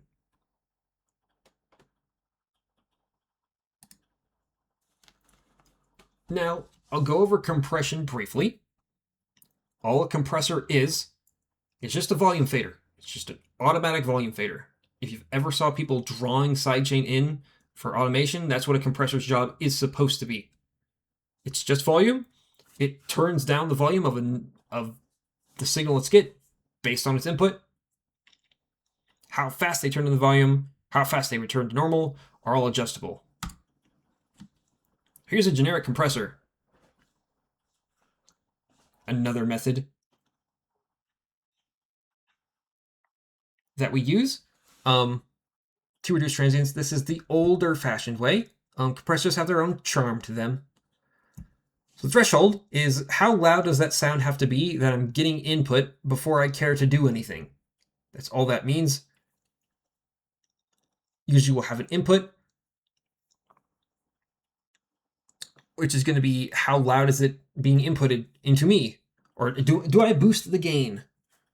The ratio, how much I care about if signals are going over that limit that is set by the threshold. The attack, how fast I should start turning things down. Generally, this is how long it takes to get to maximum volume reduction. So 30 milliseconds says, okay, once there's something over some threshold, I'm going to turn it down by the ratio of, this is measured in division, so 2 to 1 would be, it lowers the volume by half for every decibel it goes over. So if our threshold is 10, we get a signal at 12 decibels. We're going to add only 1 decibel to the overall volume. So everything past the point of the threshold gets added based on the ratio divided by the ratio. So if we have, say, 10 decibels of signal and our ratio is 10, and then we add, say, 10 decibels of input gain, it's going to divide that input gain by 10, and our overall final decibel level is going to be 11 in a perfect world. Our attack is going to be how fast it turns things down. So it's going to take, in this example, usually measured in milliseconds, This is set to 30 milliseconds before it reaches maximum turning down the volume to that ratio. And release is how quick it lets go. So how fast to turn the volume back up once I'm no longer receiving a signal. Modern digital compressors can do this almost instantaneously. Older analog ones have usually settings to be kind of slow and smooth, or some analog ones can be in the like femtosecond range to where they pretty much act instantaneously. Digital compressors also have the advantage of they can look forward in time to see what's about to happen and start turning things down beforehand. And then usually there's going to be some sort of dial or meter on the front that says, okay, here's how much I'm turning things down. There's ranges for gain reduction. I urge you to look those up yourself. Again, compressing is its own topic that can be explored in its own lecture.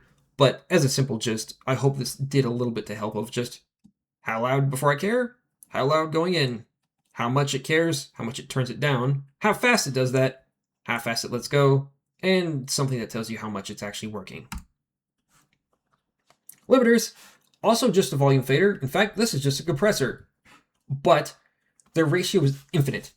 So if you set a threshold of 10 decibels and you get an input signal at 11 decibels, it turns down that input signal so that the overall sum is still 10 decibels.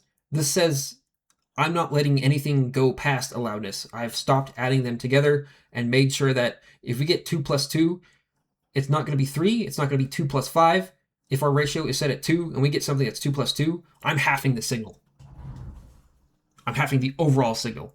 And just, it will keep changes in tonality, frequency range, but amplitude is going to remain the same.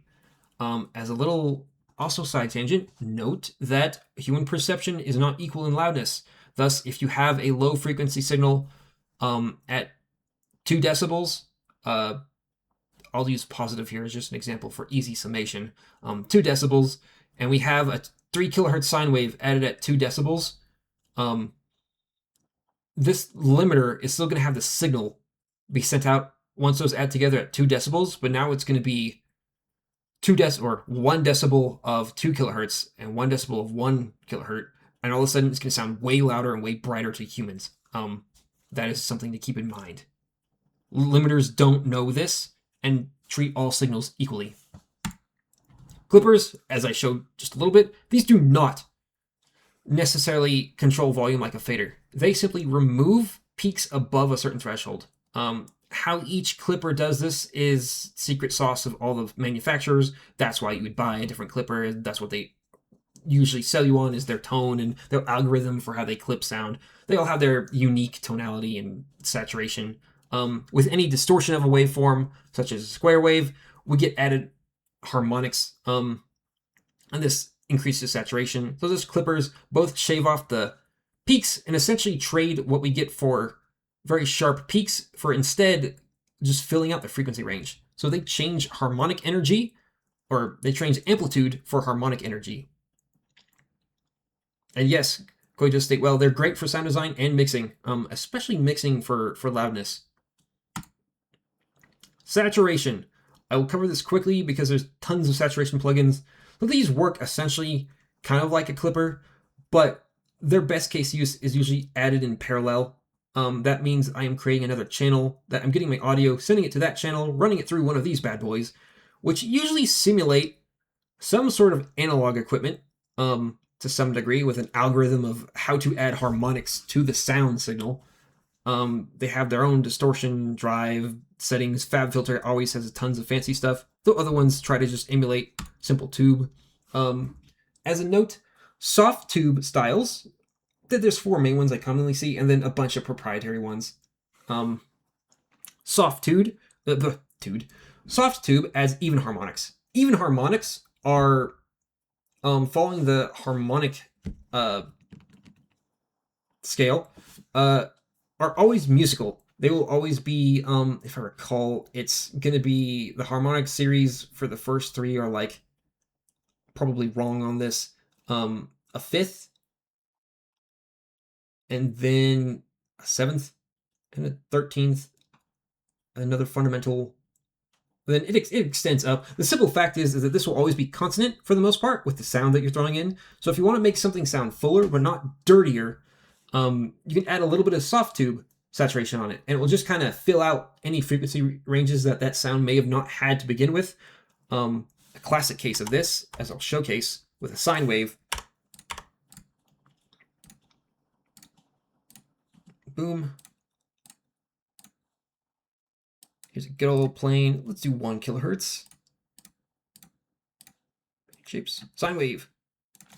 Check it out in millimeters. Verify this is in fact a sine wave. Yep, that's a sine wave. If I add a saturation plugin, in this case I'm using my DAW's built-in saturator called Red Light District. Any saturator works. Let's set this to soft tube. Put the drive to 0. Check what we get in and out. Okay. Still a sine wave. As I up the drive, note what happens.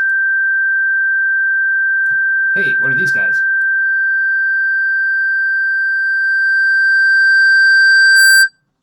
It adds harmonics based on the harmonic series. These specific harmonics are even harmonics. They're consonant.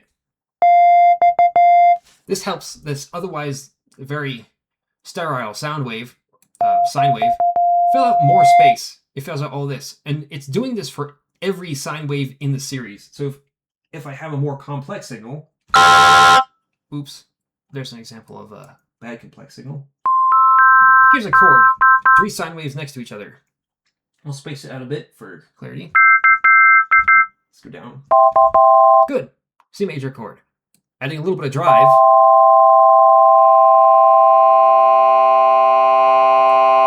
Now adds harmonics to every of those individual input signals. Hard tube usually simulates more of a, much like what a hard clipper does, where it adds odd harmonics. These sound more noisy, and you can tell have a different flavor. You can look into the math of them, but odd and even harmonics each carry their own sort of sonic properties that humans perceive differently. I urge experimentation on what sound good, other than if you need a sound to be fuller, but you're out of room to make it louder, try throwing saturation on it. It will fill out any gaps in that sound profile, and then it will sound more full. And even better, you can throw an EQ. No, you cannot just toss Sound Goodizer on it. Sound Goodizer, to my knowledge, doesn't really add much saturation. It's just a multi-band, dynamic, spectral, not spectral, 3-band.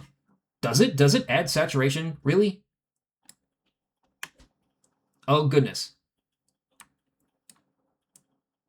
Well, it does add saturation, so that is a thing. I would always recommend adding the saturation yourself in a controlled manner. The more control, the better, because Sound Goodizer doesn't really tell you what it's doing.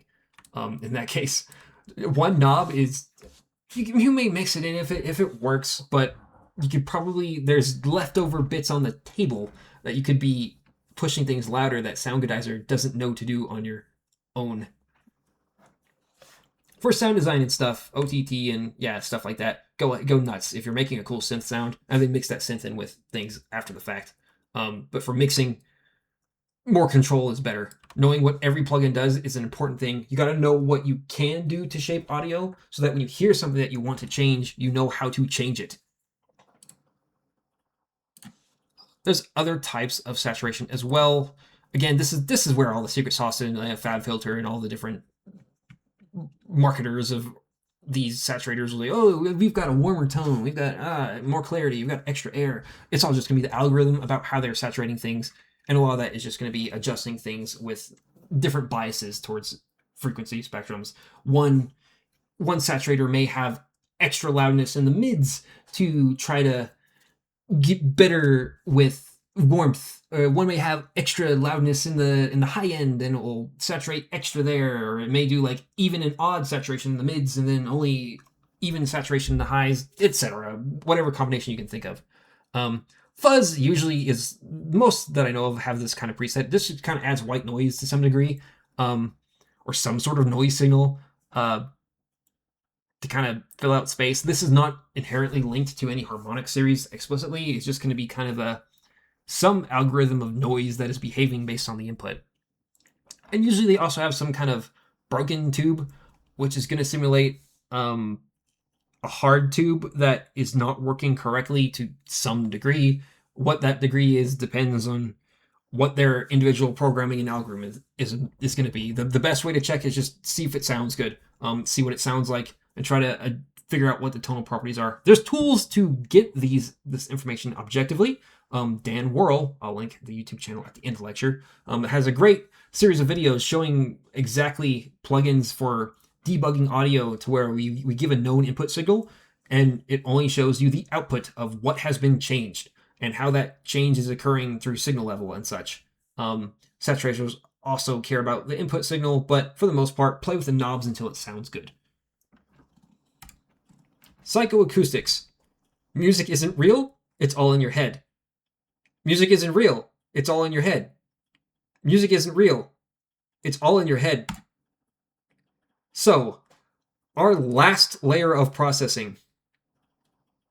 Your brain is an incredible signal analysis machine. It turns a complicated, convoluted waveform into individual elements that have position, space, and identifiable timbre. You can identify a piano in all of this. Because notice that when you're looking at this, can you tell me what instruments these are? Other than we probably don't have any drums yet. Most certainly not, but your brain certainly can. An important part to know about this is that meters don't actually know what you hear. Meters are not humans. They only ever measure signal amplitude. There's a few fancy ones for phase correlation that can give you an approximation of stereo width of if something is wide, but that's only telling you if it has a lot of differences between the left and right channels. That's all that those plugins can do. Minimeters has one. They don't tell you if it's convincingly wide, if it's too wide, if it sounds thin, if it sounds hollow, if it sounds wet, weak, boxy, or otherwise wrong. The only thing that can tell you that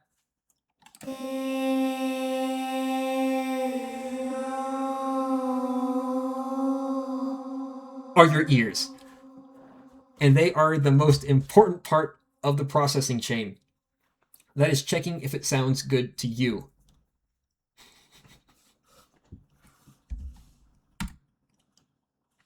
So, as an example of this, I'll go a little bit over stereo width. Please consider for yourself, how do we know where a sound comes from? How do we know it's far away? How do we know if it's close? What changes about the audio? What changes about the sound signal? One potential answer to this, probably you're expecting panning. That's fairly intuitive, right? It's either left or right or center or somewhere in between. Well, it's a little bit more than that. Real left and right sound comes from psychoacoustic differences and phase differences between the ear, specifically delay. Consider this example. We have a sound on our left. Real sound takes time to travel. Your brain knows how wide your head is. This is a fact. The speed of sound is 343 meters per second. The width of a human head is 0.178 meters. The time it takes for sound in a difference to reach your left ear versus your right ear, this is something directly on your left, by the way, is going to be about 0.5 milliseconds. If you have the ability to have a sound delay in your DAW, try delaying something by 0.5 milliseconds compared to the left or right channel and apply a subtle low pass. The science behind this is that, let me see if I can get a good mono sound to show this off in real time. Hopefully Discord doesn't hurt it too much. I need something dead mono. We're gonna have two dead mono sounds. Mono. This has no stereo information. It's going to be a boosh. Yep, that's a bush. Let's add another one. Are those occurring at different times?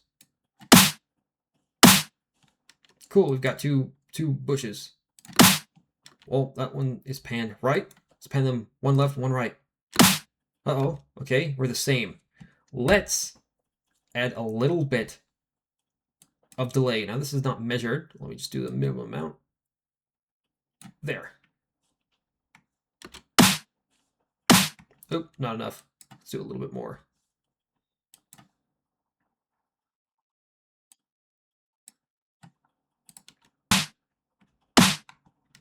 And then we need a subtle high pass, because as a sound hits something, it has to first hit your head, right? Or before it hits your right ear. If it's going to hit your left ear, it's going to be going through your head. So a little high pass. Sorry, low pass.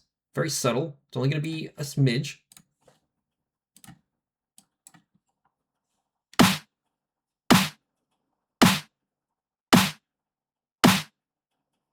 Now that's certainly coming from our left, isn't it?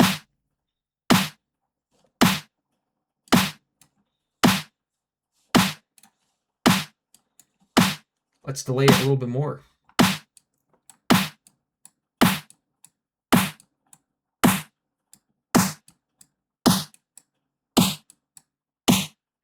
This is now certainly left.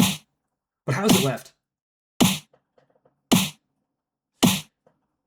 These channels are peaking at the same level. We have a little bit of a high pass on one, but that doesn't mean it should be left, right? They're both equally panned left and right. This is very obviously a left sound, isn't it? What do our meters say? Our meters are quite convinced that they're just about equal. They're not nearly as left as they are presuming. We're expecting this left channel to be way higher, right? We're expecting something to look like this.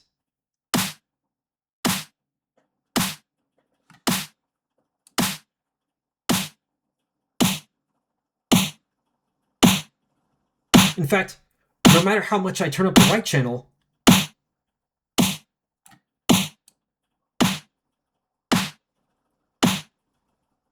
it only starts to sound like it's on our right side when this channel is almost a quarter of the volume. And when they're equal, this is the left sound. This is known as binaural panning. And also, yes, the Haas effect. HAAS. It is the phenomenon that, based on the science of sound waves, that things panned left and right in the real world both arrive at our ears, just at different times and with slightly different frequencies. And our brains know this inherently. So if we know that our brains know this and we do it ourselves, you don't usually have to do this manually like this. There's plugins that do this effect.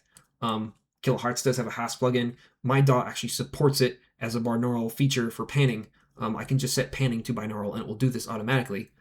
But this is doing it just raw and manually to showcase the effect, is that having differences in phase between left and right will make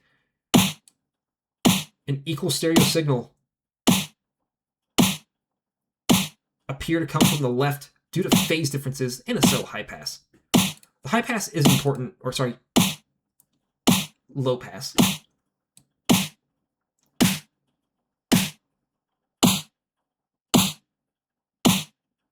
Directly invert only the right channel? Sure.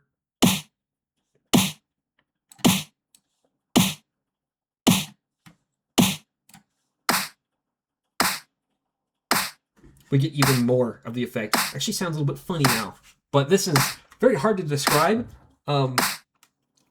It's a good thing to mess with. I'm hearing more of the low frequency content, so we've got less phase cancellation of our fundamental and low frequency stuff.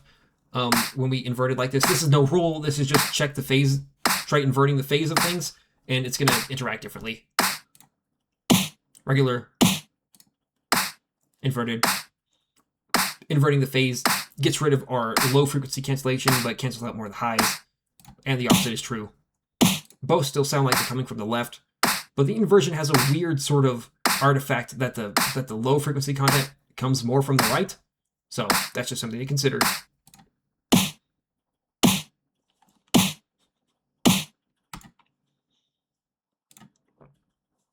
to the lecture.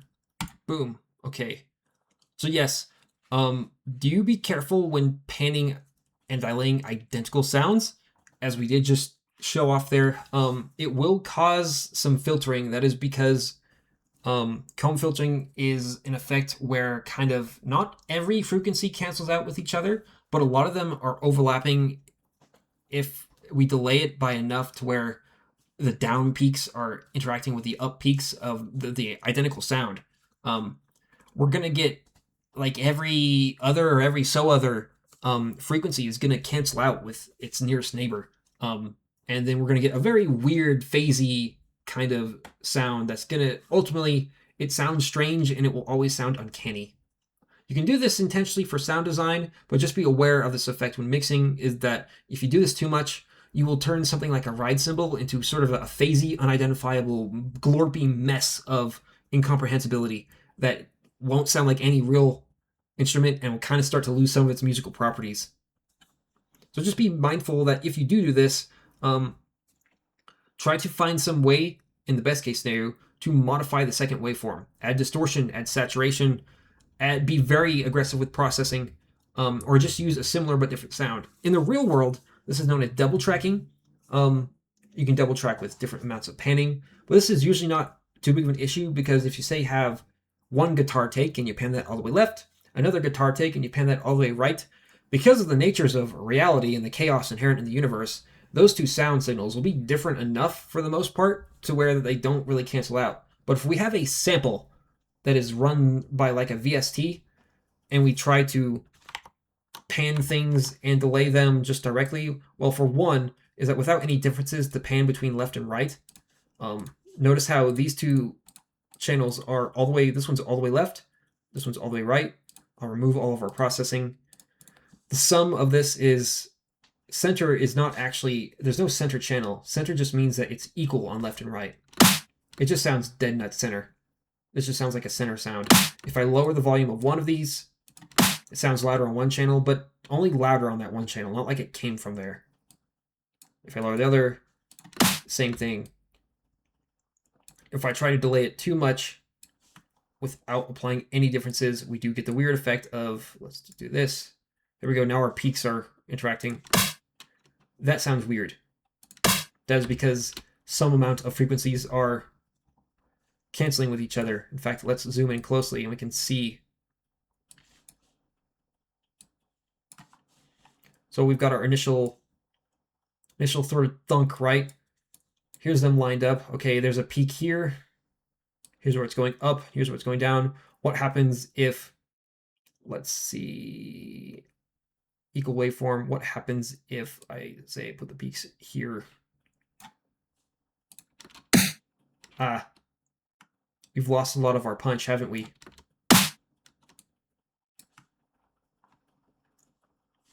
In fact, we can see, if we look closely, here's our bass waveform. There we go. Let's align in a very obviously bad case scenario. It's going up here. It's going down here. Now we're going to essentially remove our low frequency information from this. And now we've got this weird sort of rumbly mess that is not at all sounding like our original snare of, oops, centered, of this. Now it can sound good and it will make some elements pop out more, but it's just something to be mindful of. And here's one of the last ones, issues of non-linearity. So I know I recommended listening at loud volumes, or at least the same volume that you listen to other music with, but doing such has effects that are psychoacoustic as well.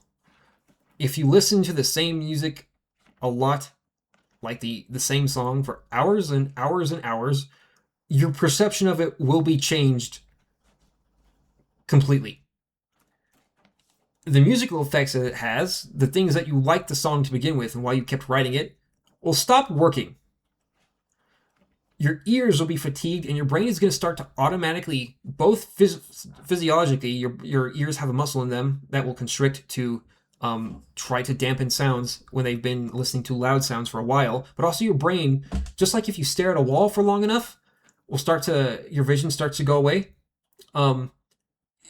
the same thing happens with audio, is that you will literally start to tune out the music. Specifically, you'll tune out the music starting with the high end. So while mixing for extended periods of time, like a good couple hours on the same song, without any break, and a break can only be 15 minutes. It just has to make sure that you give your ears a chance to kind of reset and relax. Your brain will start filtering out the high end. And when you're mixing, you're going to find yourself, wow, a high end boost here sounds great. You're going to come back to it the next day, and it's going to be so bright and so shrill that you won't even know what you were thinking when you did this. This is a known phenomenon. So just keep that in mind that, oh, hey, I've been mixing at a loud volume for a while. I'll keep in mind that I have urges to increase the high end for extra brightness and sparkle. Do not act on them. The best time to do that is give yourself a day, and then, yep, they're beat the morning after making it. They're real. Just give yourself some time to rest. A good thing to do is that you can mix it like moderately low volumes, and then increase up to the volume that you want to listen to the song at for a short period of time, and make quick mixing decisions. But the best part is coming back to a song that you made and did some initial mixing on with your artistic intent the day after, or after having not listened to it for like an hour or so, giving your ears to rest. Listen to it, note immediate things that you want to change, and change those instantly and quickly. The more you listen to a song, the more it's going to get stuck in your head that that's what the song is supposed to sound like, regardless of if it's mixed well or not. You will become biased to where any changes will sound off because your brain has memorized what the song sounds like in tonality. A good way to combat this is to just listen to that song on multiple mediums, listen to it on various different sound sources, so that your brain can start to not ask itself, does it sound the exact same way I've been hearing it, or does it sound good in context of what it's being played back on? That is an important one. This is actually a crazy important slide, because listening to the same song over and over is something that even me, to my favorite song, I do not listen to it for 30 hours in a row. Does anyone really do that to the degree that production has? I am not hyper analyzing the snare for 30 hours of production in my favorite song. I'm saying, oh, that sounds good, and listening to it for maybe if I like it a lot, like 10 times in a row. But that's only 30 minutes. 30 hours of production time, you listen to it more than you listen to pretty much anything. And that's not different songs. That is full attention on your song at high loudness for 30 hours. Your brain just says, oh, this is just my default state of being. This isn't music. This is just sound. And thus will give you bad ideas about what you should do with the mix. You'll eventually get to the point, and this is an important marking point, is that if you make any change and it sounds better, stop working on it for a day. Because if any change sounds better, what you're not doing is you're not mixing to the song anymore. You're just mixing for it to be different because your brain is sick of how it currently sounds. Because it's overindulged. You've listened to it too long. Music fundamentally works by the effect that is both repeatable patterns, harmonic series, surprises, consonance and dissonance and melody, and that our brains are constantly both happy to predict what comes next and happy if they're surprised by what comes next. But you can't be surprised and you cannot predict what comes next if you simply have it completely memorized down to the individual tone. The music will simply stop working. And it will, like, you may show this off, like, you'll make a good track, and then, like, hey, it doesn't sound like music to me anymore, but anyone else says, hey, it sounds great, I love this chord progression. You're like, what's so great about it? It doesn't work on me. And yeah, you'll become immune to your own effects. Like Deadmau5, he says he hates listening to his music because he's listened to it so much, it doesn't even sound like music to him anymore. So just keep that in mind, and it's best to try to produce as fast as possible, so that you can stay in, it's called the honeymoon stage of you've just started a new track, you know it's got a banger idea, you know you've got some good ideas for what to do with it, get it as done as possible, get it as mixed as possible in that one instance, and you can come back to it the next day or after a little break with fresh ears for, okay, let's do a sanity check on the mix and keep refining that. But whatever you do, be cautious of, I've been working on this song for 10 hours straight from today, and listening to it for 10 hours and it's kind of not really hitting anymore. and but I'm still in control of the mix, and I know the mix isn't done. But now I'm all biased against what it currently sounds like. But you probably had good ideas when you started to make the song. You didn't completely choose random levels and stuff. You had intention, so keep that in mind. Um, Take breaks between songs, work on another song, and work back on the original one, and you'll find, hey, this song actually isn't so bad. In fact, wait a minute, I think it might even be good, and it'll both inspire more confidence to add more stuff and produce and compose differently, and just it'll give you inspiration to add more ideas and to continue the song and finish it, but also just to prevent you from making mixed decisions that are mixing in circles, because now you're so used to the song that any difference about it sounds better. Always, that is the biggest one. If you change anything, it'll either sound wrong if it's different. That's when you know you're really cooked. If anything that you change about it sounds like really wrong, give it a couple of days break. Don't listen to that song. Don't listen to a song like it. Stay away from it so that you can come back to it with a level head. Because at that point, if any change you do sounds wrong, you're now completely have your brain has memorized what it sounds like exactly, and is not associating it with music. It's just, here's what this series of sounds like, and that's it. And you've now kind of started to establish an objective truth to what this song is supposed to sound like, that maybe that you wouldn't even agree with in a day or two. So keep that in mind. Okay. So now we can get into the Q&A section. Ask away. I know this I covered quite a lot, and I covered it fairly quickly, and I wasn't quite in depth as I could have been in some subjects. I'll have to keep things a little bit brief because we have been going for a while. I still have some time. So things to recall: signal levels, mixing, loudness, psychoacoustics, Tedo. I'll now check in the questions area. Voxtricity asked, don't some drum samples already have that transient shaping and saturation built in? Yes, quite a bit do. Now, this can vary based on individual track. You'll want to usually do some modification, transient shaping on your own, just to fit the overall tonality and aggression and energy of your track. Like if you're making something fast with drum and bass, and you have a pretty good snare sample that would work for rock, that snare sample is probably not going to work by itself on drum and bass, so you're probably going to transient shape that. I have an example of a good kick I've made that I simply have started putting in everything once I made it. I have my own sound. There we go. MIDI. I just call it MIDI kick. It's universal, general purpose, has a fast transient. Sounds like that. Punches through pretty much most of the music I make and fits well within the genre I produce. I've used it for like 3 or 4 songs now, and nobody cares if you use the same kick as long as it sounds good. And I use this one as a baseline of, okay, I need a punchy kick through fairly fast BPM. Here's where I can start with.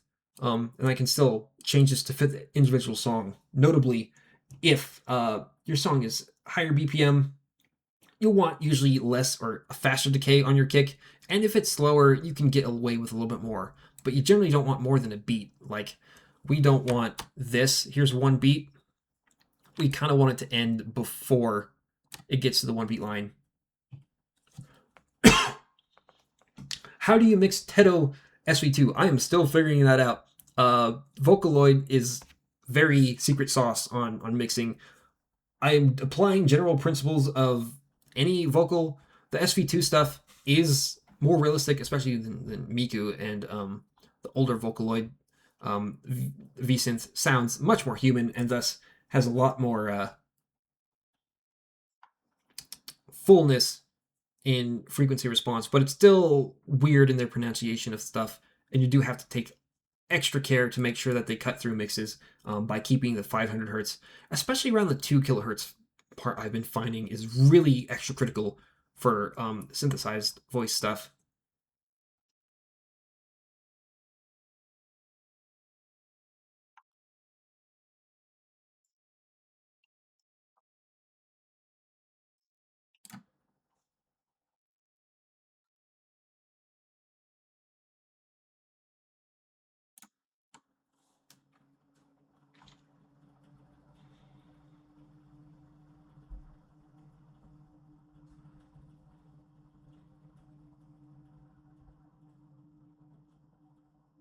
Best mixing effects. Volume faders. I'm not even joking. Volume faders, that's going to be 90% of your stuff. If you have an arrangement, better use open back or close backs. To finish Erefutatsu's question, really it's going to be number 1, volume, number 2, EQ, which still counts as volume, and number 3, panning or space. That's all you really need. Right. Is it better to use open backs or closed back for mixing? This doesn't matter. So long as you know what your headphones and your listening set sounds like, there's an important part of knowing calibration. So you want to calibrate yourself to your own headphones. That is, listen to a lot of music that you like at the same volume that you're producing, so that when you go to listen back to your own music, you have kind of an objective, subjective experience of, you know what your headphone sounds like, you know what sounds good in your headphones. If it sounds good in your headphones, and you like how it sounds based on another song that you also like, sounds good in your headphones, then it probably sounds good to other people too. You want to avoid scenarios where it sounds good in your headphones, but another song doesn't, or specifically kind of the inverse. It doesn't matter. Open backs have a bit more soundstage separation. Closed backs can be a little bit more analytical. And then IEMs, honestly, they have the weakest space separation. Do I have tips for mixing drums? Yes, I do. I'll go over the buses at the same time, actually, because those are both very relevant. What is something I think has great drums?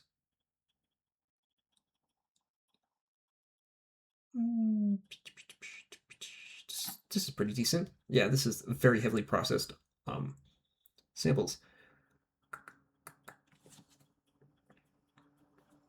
But to expand on buses while it's loading, generally, if I know elements are going to conflict or they have a similar sort of role in the overall arrangement, I will consider them into buses. Like if I have, say, multiple things playing chords, like I'll have an instrument just for my chords, I will bus them all together, knowing that whatever the case, these instruments, their job is to be the chords, and they're going to be a lot of the mids, because chords are usually in the mids, and thus they're going to be the chords. I usually bus together basses, specifically if I want to have cohesion.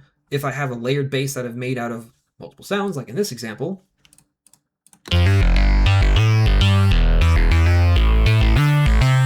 they go into their own bass layer. And in this fact, I have a little bit of OTT on them just for a little bit of glue. Same for my chords.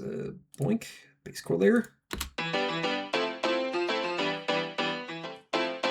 Actually, this is a little older project. Mids and highs are the more appropriate one. This is a bus that just consists of a lot of the melodic content.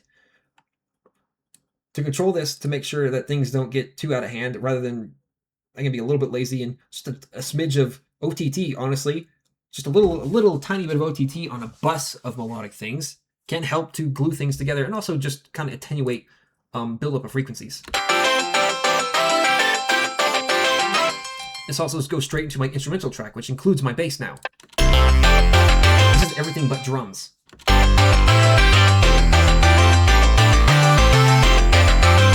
This is a sort of novel track where I engineered a loudness meter into it. I can adjust this fader that does not change the levels of actual output, but actually adjust how it's a LUFS fader, which is a very novel thing, but sort of just a gimmick on this track. Let's see.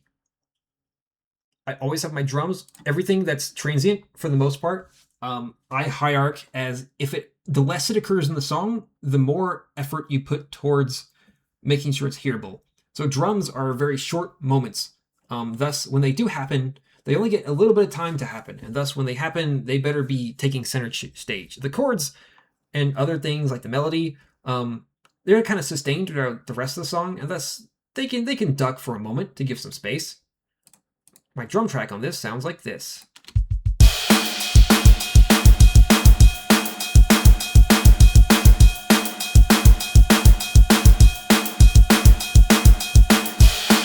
Without processing, it sounds like this.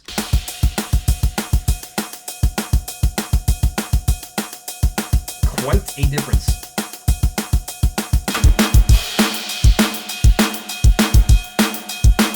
This is using a drum VST, which I have mostly just removed all of its internal processing. I've just gone with, oh boy, completely close mic'd for the mixing. Maybe it'll load. Oh dear.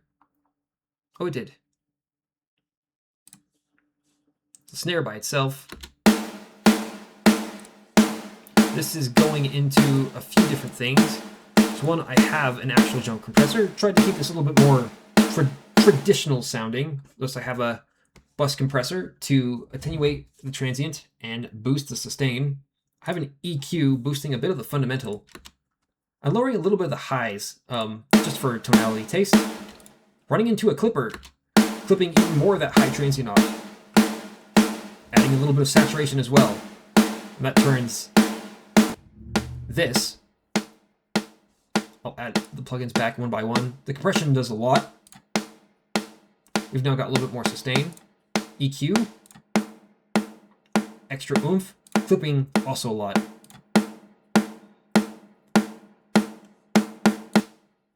Now that's significantly heavier than it was before. I also run this into a send. You don't want to put your drum, never put your drums into a reverb directly. Never put a reverb on a drum track. You always want to use sends. That is because reverbs will essentially muddy your transient. They're going to smooth it over because of phase shift. Because that's how a lot of them work, is that reverb applies delay and then applies phase shift to that delay in some fancy algorithm with math. But if you put a reverb directly on a drum track, it will, irregardless of pre-delay, affect your transient on that drum track a little bit. And the ultimate thing that it does is it does reduce that transient.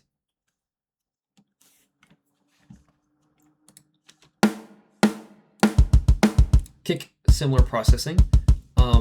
Sounds okay by itself, but not as loud as everything else. Simple thing I did, EQ, boosted around the 5 kilohertz, and I keep saying kilohertz. Notable important parts for kicks are 5 kilohertz is what the human brain associates with air pressure. 8 kilohertz also is sort of bite and attack. So boosting those ranges of a kick can help it punch through mixes. I have a transient shaper doing a lot of work, boosting attack significantly, and also lowering the sustain. Another EQ post the transient shaper to cut most of the mids out. This is just a personal mixing decision. I like, be careful with subtracting too much mids, but this is where most of the instrumental lives, and thus it helps the kick pop through a little bit more. So if I increase these, it sounds a little bit kind of flabby.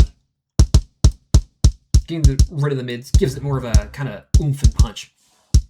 And another boost around the 5 kilohertz. Kilohertz. Into a safety limiter just to catch anything coming past the EQ, because it might be the case that I'm boosting cymbals or boosting signals a little bit too much, and I don't want anything else later down the line to have to worry about that. Now I've broken the on and off. Let me turn everything back off. I'm gonna do this. Nope, that doesn't work. I'll have to reload. That's the one bug with Studio One I don't like.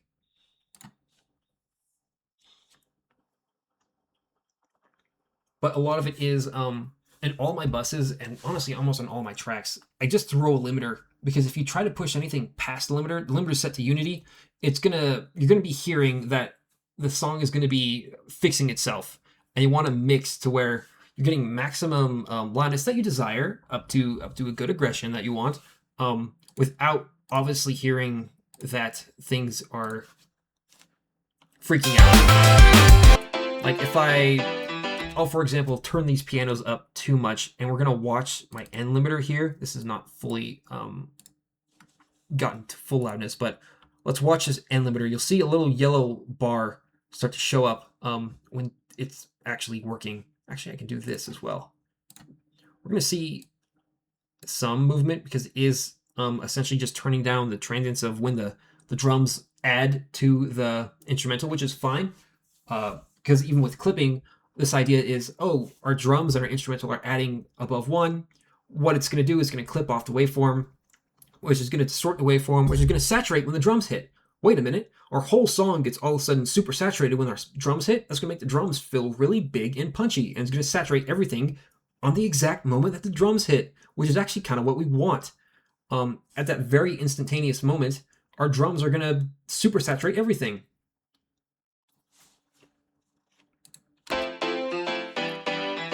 Here's these sort of mid pianos. Let's turn these up until we start to hear things actively start fighting against us.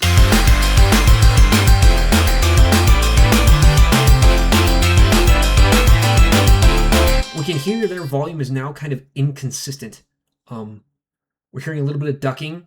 I have enough bus routing on this that it's doing a good job to not freak out too much. OTT, the little bit of OTT and the equalizers and compressors on my buses are fighting to help the master do this. The idea is also when mixing for loudness like this, every individual sound can be individually controlled for volume, not in mixing, but also with like automated plugins like this that work to reduce loudness and cut peaks where they need. So that essentially by the time the whole set of sounds get to this, it's a puzzle piece that already fits together and the master doesn't have to do anything about turning down everything. The only time that we really kind of let it do sums is going to be the drums plus the instrumental. And that is because we get good effects when our drums clip our entire track. It will saturate that exact moment in time. Just for the 10 or so milliseconds that the drum transit is peaking there, it will super saturate the track, and then all of a sudden it's going to add harmonics of everything, even and odd harmonics, to where when the drums hit, even if they duck other elements in the actual mix, those spaces are going to be filled with harmonics that are caused by the drums plus the instrumental at the same time.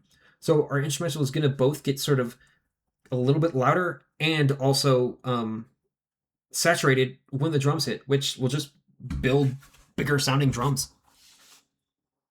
We're kind of leveraging both the instrumental's own energy and the drums to sum into extra drum power.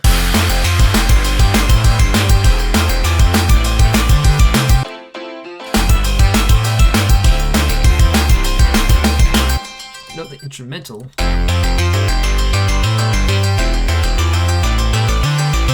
is getting very close to 0. 0 is our maximum size here. And the drums themselves are also mixed to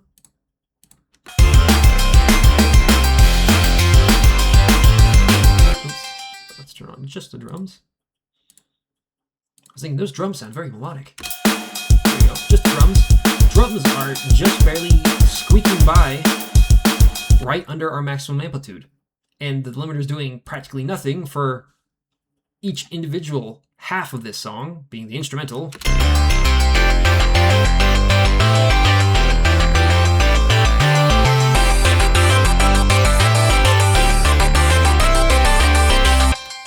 That's full scale. Our drums are full scale, but we have a limit of 0 to 1. How can we add 1 plus 1? With controls at every bus layer and then one master limiter, it does it for us.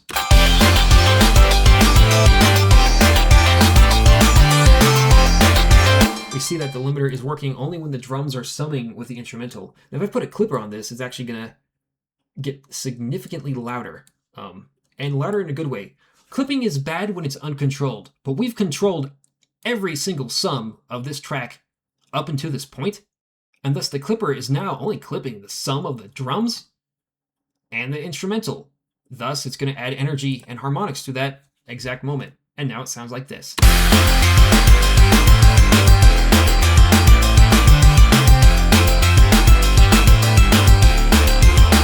Notice how forward the snare gets when I turn on the clipper.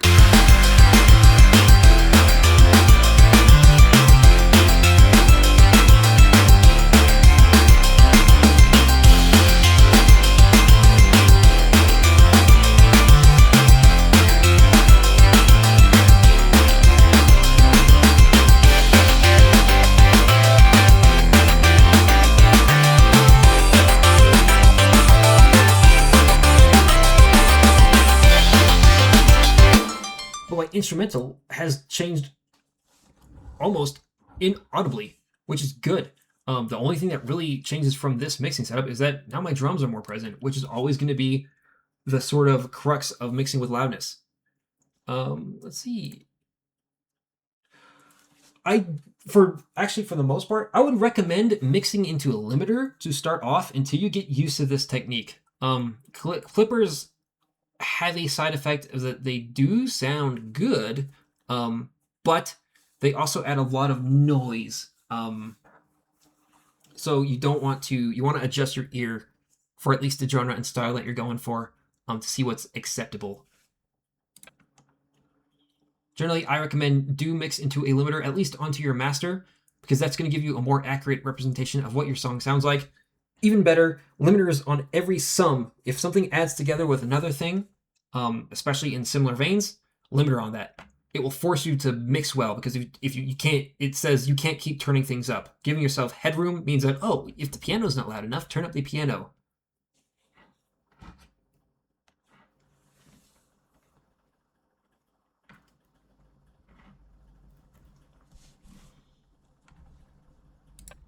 But with this method, our piano's already as loud as we can get. We can't just turn up the piano anymore. We have to make space from other elements. It kind of forces a mindset of both turning up and then cutting space from other elements at the same time, through sidechaining or dynamic EQ or just regular EQ, and also arrangement. It's going to force you to make it loud to begin with. And the biggest one is put a limiter on your master. Make sure that the limiter doesn't have any gain as well. We want to make sure that we're full scale. You can adjust gain when you do it. Threshold or gain, they do the same thing on this limiter. I don't know why it has both. Make sure your threshold or your ceiling is set to 1. We want it to be only turning things down when they get above 0 decibels. If anything tries to exceed our maximum ceiling, then it gets turned down. And we'll always keep an eye on this while mixing. But that's another reason to mix at a constant volume, is that you'll get a sense of when things are being turned up too much. Like, I will know off the get-go that this... Actually, that's not too loud at all. Let's see. Oh, I have a volume automation. Like, I can tell you without looking that's already too loud and is getting turned down. I just know that's too loud because of experience of, I know this sound of piano and I know it's too loud. So because I have a reference volume that I always use. But this is also, it's good for getting your music just more aggressive in general. It will teach you good aggression mixing habits that will help your music stand out. Because I would argue that go listen. So this is the Vocaloid scene. Yes, go listen to most Japanese producers and don't listen to the YouTube. Listen to the full scale track. Listen to what the actual loudness is. This whole sphere is about -5 lufs at least. Even Bird Brain is fairly aggressive at like -6 lufs. Nothing nowadays is mixed less than that, because the biggest also psychoacoustical effect is that people can hear the difference between your drum transients and everything else. -6 lufs is average. It was aggressive 5 years ago. It was super aggressive 10 years ago. -6 lefts 20 years ago, would you be considered a madman? Again, we're getting now to the end of the scale. In the 1970s, stuff was like -15 lufs, maybe? Loudness wars brought that average up, especially with modern electronic music. But what I'm hearing also is that -6 lufs, I haven't really heard a lot in this community pushing that.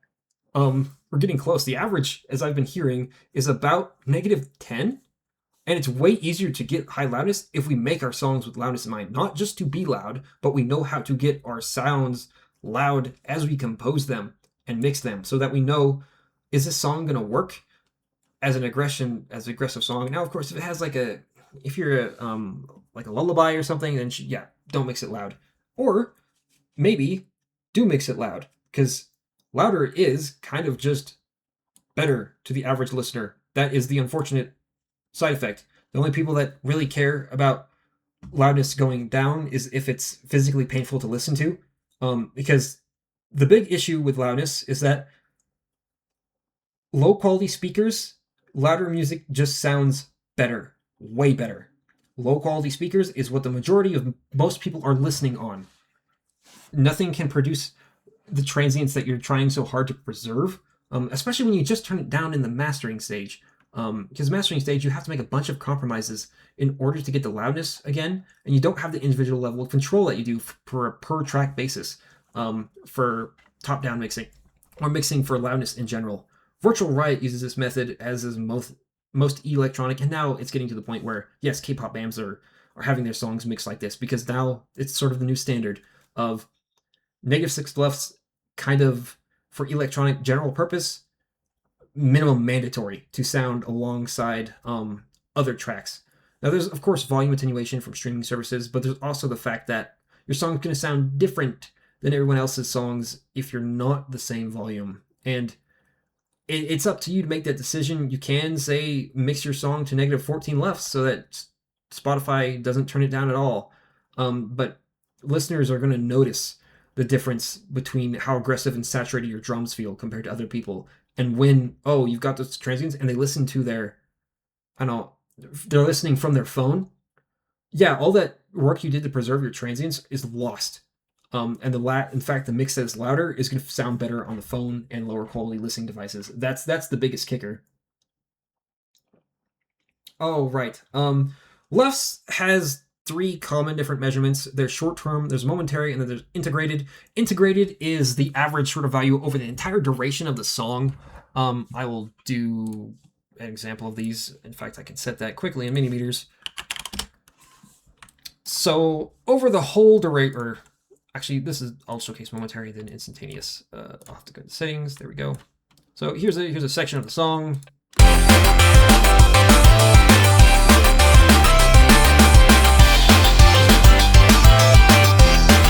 Not crazy loud yet.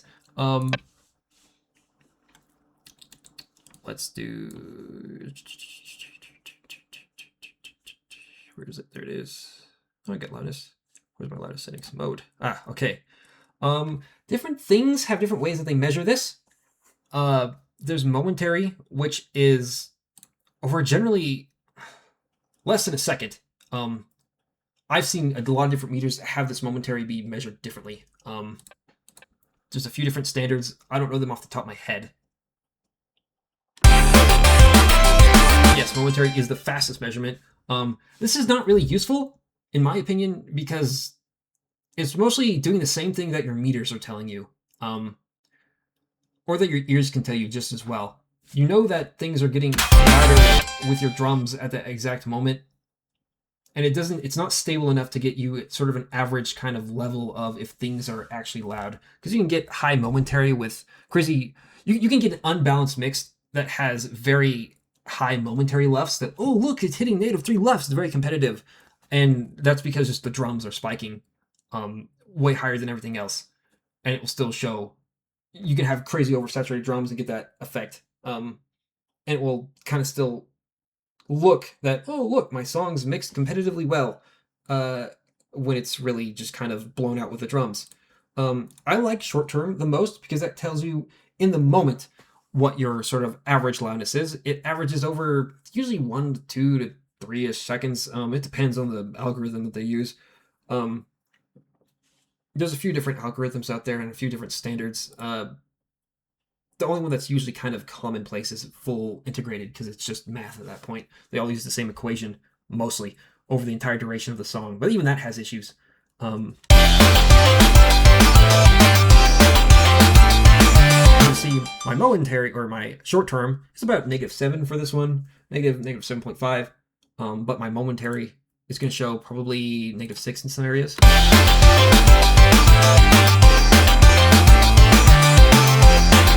Yeah, we see it jumping around a lot more, but it's not slow enough to get an accurate reading. There's also, this one has slow and fast. I'm not even sure. Just another momentary integration, I guess. There's also full integrated over the entire duration of the song. This has a little bit less production value, in my opinion. You'll get it's mostly for streaming services. If you want to know your average LUFS throughout the song, that's just telling you your average throughout the entire song. With a caveat is that you cannot trick LUFS so much by having a big quiet section and then a really loud section to try to game the system. The LUFS weighted measurement has a gate built in. A gate ignores volume amplitudes below a certain threshold. I forgot what that is, but essentially, if you have a very quiet section or even silence in like the middle, it's like, hey, I want to game the system. I'm gonna have a 5-minute song with 2 very loud sections. The rest is gonna be silence. So that when it's played back on streaming services or something, those 2 sections are way louder than everything else because the average integrated left, so that big time span is theoretically lower, so it won't have to turn it down as much.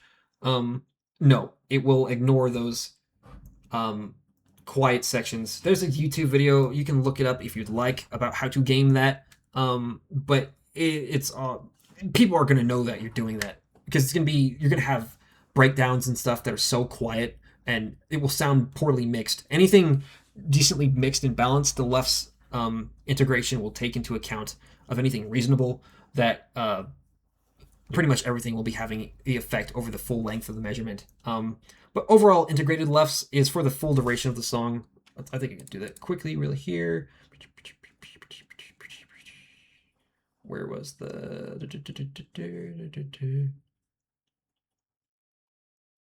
No, they moved it. All DAWs usually have some sort of LUFS measurement. Some are faster than others. I don't use it a ton in Studio One. I'm mostly focused on short term. But your overall average can be used to compare nothing really other than the average of your song to other songs. If you have a similar song structure, then it can be a comparison. But if your song structure is significantly different, like you've got way more drop or way less drop, then that number becomes meaningless. It just says, okay, your average LUFS is negative 5. Streaming services will probably turn it down by this much, but it doesn't tell you what the song sounds like. Short term gives you that information of, okay, how loud is it during the breakup, and how loud is it right now in a reasonable amount of time for the drop. There's also entire tools. Studio One has a big fancy project section that does a whole bunch of loudness metering and stuff alongside. But the big one is just, if you do have a reference track, try to get that reference track by whatever means necessary at full scale and play it alongside yours. This also allows you to mix directly along with a mastered, or in many cases also just a track produced the same way that you were doing it now. Because a lot of electronic stuff, if you've ever been on Twitter, you'll be listening to it and realize, wait a minute, they're still in their project file composing, and they're hitting -4 lefts. That is because most electronic production nowadays is doing it top down. The only real genre that I know that is still doing it the old-fashioned way of like -6 is very generic club-focused EDM, but that at that point they're composing for entertainment, not for art, and a lot of it is that's like your average DJ really focusing on trying to get a lot of like labels and stuff. Is that they'll do it the old way, but that's because they're paying $100 every time they make a track to go send it to a mastering engineer. I don't got that kind of money. If you do have that kind of money, fantastic. Utilize it, but it's more cost effective to try to get at least good loudness, or if in any case you can now get a loudness and mix with loudness that is going to be more comparable to the actual master track if you do send it into a master. Or you could say, here's something that I like as a master. So the mastering engineer has sort of reference of when everything is loud, what do you want in your mix, especially for any weird electronic genres, which may not have one-to-one sort of equivalence of what things should be present at what time. There's general structures to follow, but like in a lot of my songs, a mastering engineer would ask, do you want the ARP or do you want the lead to be present? Or what about that bass line? And only I know the answer.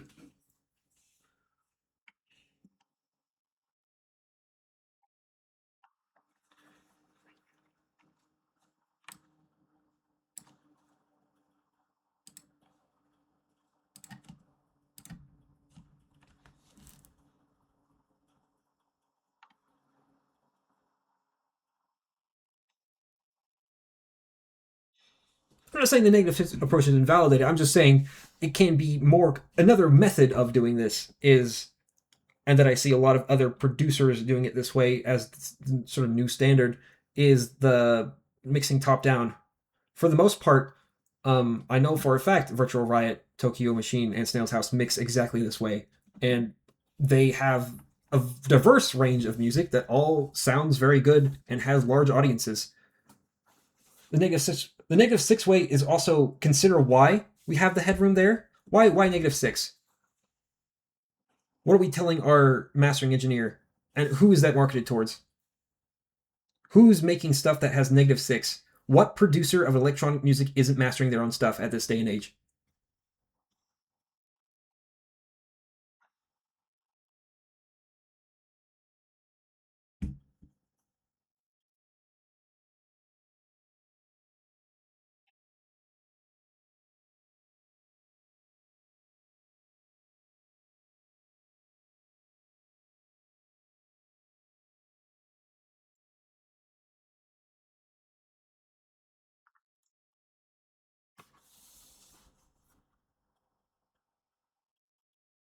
Because yes, this method also works just fine if I simply turn down my master 6 decibels.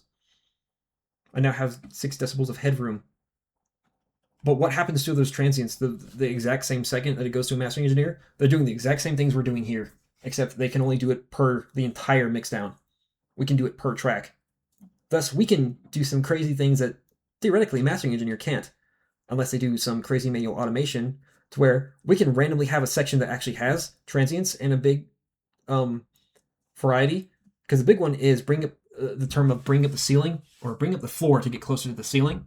With this method, we can both have a huge dynamic range between the floor and the ceiling, whereas if we mix and master sort of the lazy way with like Ozone or something, or just a more traditional standard of just running it through various compressors and clippers, we're kind of bringing up the floor as well. Whereas this, I can still have a section be infinitely quiet, rather than having to draw, volume automation. It just is inherent to the composition. Of course, you can do the same. You can do all the same stuff. There's multiple ways to skin a cat. There's no one correct way to do it. This is just a method that will get you producing louder earlier, because it's going to be forcing you to think about arrangement and loudness and balance and tonality from the get-go, rather than, especially, it gets you in the mindset of actually composing and arranging for stuff like this, because a mastering engineer is not going to give you a lecture about how to fix your songs for loudness. They're just going to say, you're going to send it in, you're going to send them their 60, 70 bucks, and they're going to give you, here you go, I got it to negative 7 lefts. Would you like it louder? And you're going to say, yeah, maybe yes. And they're like, okay, I can get you to negative 6.5. And they're not going to go over and say, okay, here's specifically what you should be doing on your drums and all this and this and this, unless you give them first, you pay them the $200 to do a full mix for your song. To build it, because in order to get loudness that's anywhere near negative 6 lefts nowadays, you are having to make early decisions on getting things loud. And with this sort of open headroom, is it doesn't enforce those decisions on you. You can leave big transient spikes and not care, like, oh cool, the drums sound punchy, good. It's not going to get you you won't be looking for how to saturate them more. It won't feel like it's necessary, which compared to already aggressively clipped and saturated tracks is going to sound different.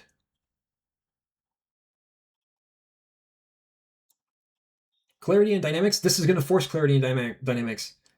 The big one being, because everything's already pushed so loud, if things are overlapping, it will become immediately apparent, especially in the harshness zone. 2 to 3 kilohertz pushed this loud is going to stick out like a sore thumb. Actually, a bigger issue I see is that people mix too quietly, and issues of nonlinearity creep in to where they'll have way too relaxed high end, way too loud low end, or in many cases, it's sometimes the opposite, to where, oh, they mix so casually at like this.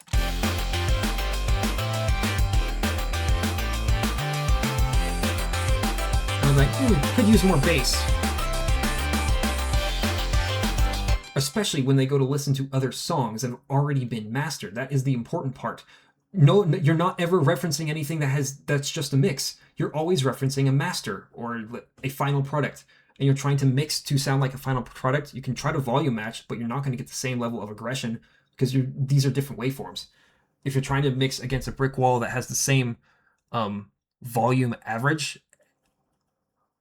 we do have unmastered instrumentals, but where are you going to find, can I go ask Deco or Pinocchio P, hey, give me your stems, your raw stems for your whole track, so I can please mix against them.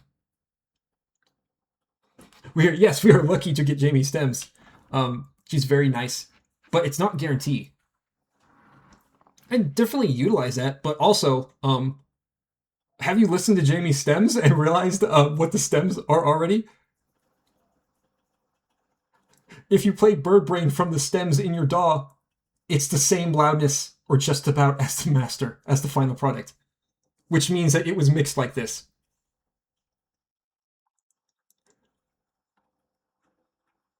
I can also verify this with Snail's House. He releases his stems. Guess what? Same loudness as the master. Subtle tonality differences because EQ and stereo width. That's the big thing. Stereo width and EQ are adjusted by master. Is that you don't ever have to, the mastering stage can be optional to where now you're just applying a few things on the end. And you instead build the song up to the loudness and aggressiveness from the initial composition. Because why not? Why do mastering engineers tell you -6 decibels? That is the core of my sort of question of why do the opposite? What's the reason that we do it in the first place? And that is because they want headroom, because they're not expecting the mixes that they're get to be good. For the most part, your average mastering engineer, especially mixing engineer, who are they marketing to? Who are their clients? They are marketing towards usually folks less interested about the audio engineering side of it in the first place. High school bands, sort of average bands, kind of got, they may have decent mic setups and stuff, but they don't feel like they don't have the equipment, or maybe they just don't feel like mixing their own music themselves. There are mastering engineers. It's the whole thing. It used to be more important back in the day. They still try to really hold on to kind of credibility by saying you must use them, but really that's also what the sort of, you need a mastering engineer if you do have 6 decibels of headroom, because that's the only way you're going to get loudness. But if we build it for ourselves, we don't need a mastering engineer. And also, all this costs money. How on earth are you going to make a lot of music and release a lot of music without it costing you a lot of money this way? I can learn to master and mix my own songs for free. But I gotta pay someone if I do it the other way. At least mixing is a good skill to get. But as you mix, you'll be biased towards louder and louder sounds as well, just as you get more confident in EQing. Speaking of that, if anyone is down for it, I have, as the announcement, a sort of challenge. The loudness floor. If you want to prove me wrong or try to outdo my own mix of a song I created especially for this event, it's very short, it's only 30 seconds, I'm going to give you randomized volume stems with all processing turned off, and your goal is to get it clean and loud as you can. Hold on, I will paste the link. Copy. No ozone, all yourself. You may use clippers, compressors, transient shapers, panning, stereo width, but nothing fancy. No smart plugins. Sound Goodizer, that's fine. It's not smart. Multi-blend dynamic compressors, yeah, if you can use those, go ahead, but nothing smart. I do not want to see no Fab Filter Resolve. I don't like it because it does all the work for you. How are you going to learn to do this if the plugin is controlling your mixes by the end? Especially Ozone. Ozone does a lot. Try to push loudness using the simplest tools possible. That is my goal. Of course, I can't enforce this, but I would recommend get into the mindset of literally you have a rock and a stick, make it work. Because the best mixing engineers in the world only need EQ and clippers and limiters. That's really the 3 important things that I think once you get very confident in knowing fully yourself, Spectral shapers, no, I would say no. Use an EQ. If you're gonna do that, use your own dynamic EQ that you have plugged in thresholds and things yourself. The dumber the tool, the better. Because you can just throw ozone on every single track in a mix and tell it what it is, and especially with a traditional arrangement, which I've made sure that this is not, it'll do the song for you. But it's also not going to sound anything like what you would mix a song. That is the important part.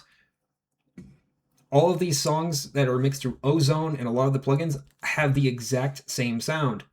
And that's not what people are looking for. There's ranges of sound, but you'd want to develop your own mixing style as well.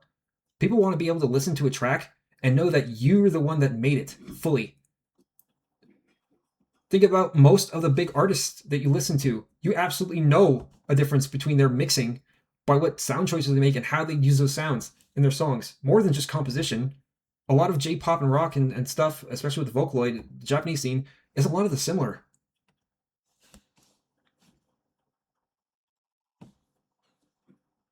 They do, but they are also using a lot of stuff on individual buses.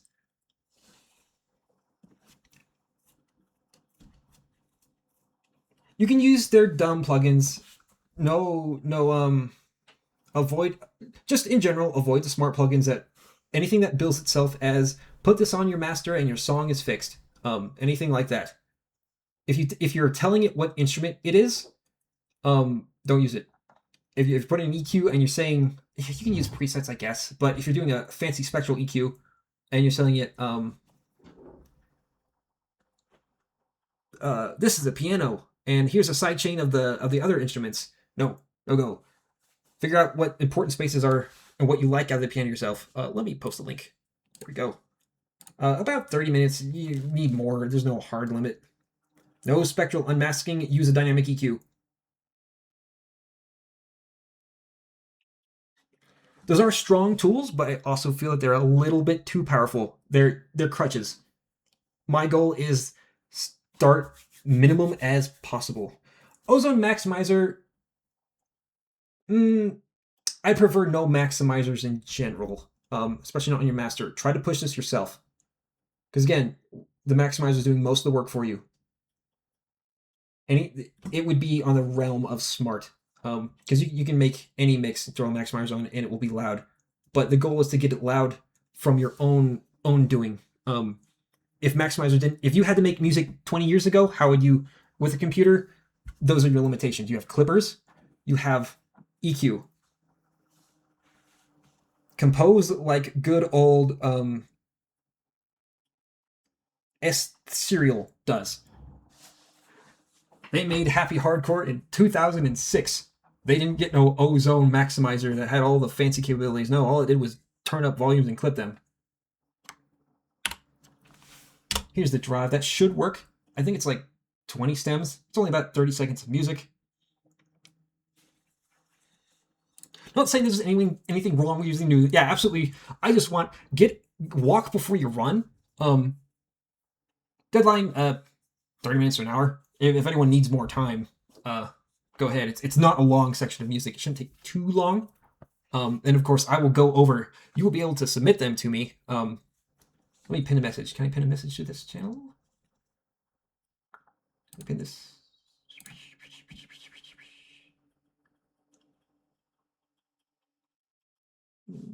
No, I can't. I don't seem to have permission to pin messages. Use a cover to mix. I have provided the example. Here are the stems at the Google Drive link.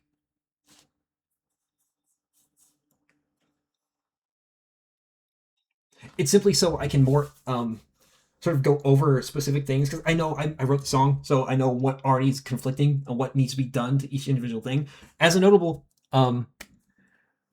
challenge, loudest but also cleanest. I don't want to just see, like, of course you can just throw all the stems and then boost the master 20 decibels, and yeah, that's going to be probably the loudest. Cleanliness, we can vote on this. It's not going to be, it's just going to be for bragging rights. I encourage you to absolutely outdo me, but importantly, I've not let you listen to my mix yet. So that's we're going to compare at the end. to see if you think it's probably someone's going to do someone that I like more than my own. I guarantee that. Mix as you see fit. Get a good sound that you like and think is applicable. Feel free to pan. I've left the panning in the stems, so you can use those as a baseline. If you have better panning or different stereo effects, go ahead. Stereo wideners and stuff, perfectly applicable. Anything with stereo and positioning. Reverb is also, feel free to add reverb to things. That's just a mixing tool.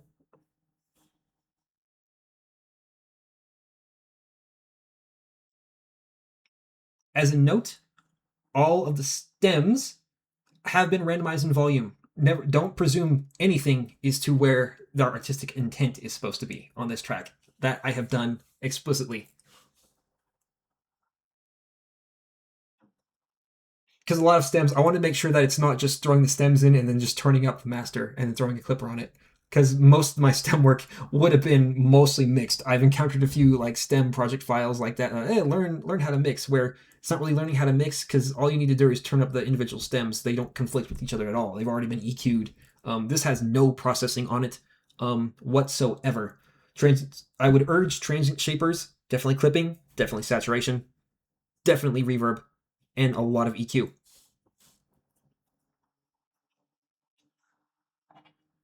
Leave it on master? Absolutely, go ahead. If you feel like it. The only tools, I'll tell you what tools, actually no, I won't tell you what tools I used. I'll tell you at the end. But you already probably have an idea.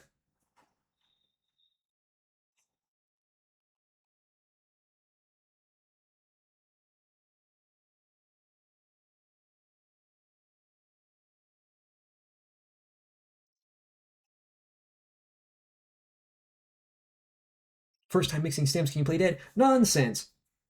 Give it a go. Just volume. It's all just volume.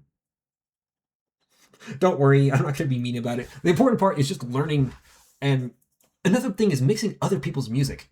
That really tells you, because when you don't have full artistic control, sometimes you have to make big compromises to what you think sounds good.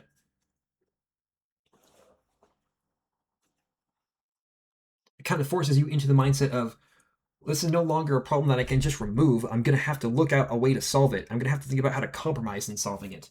And what exactly compromise you choose is going to be an important learning experience.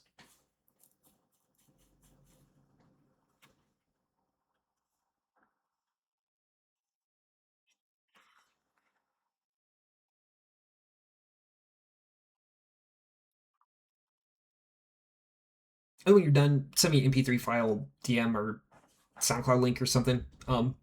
Give me the track in some form.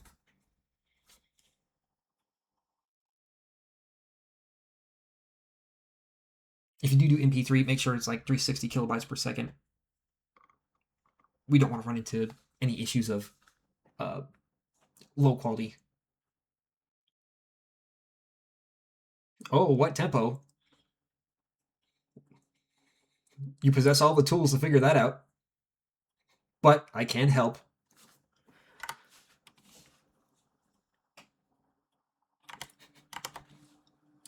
Let me pull it up. I think it's 150.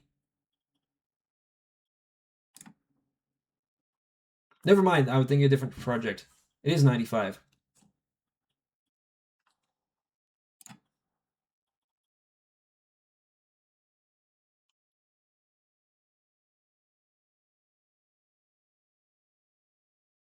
Seems about right. Maybe it's 97? Nope, 95.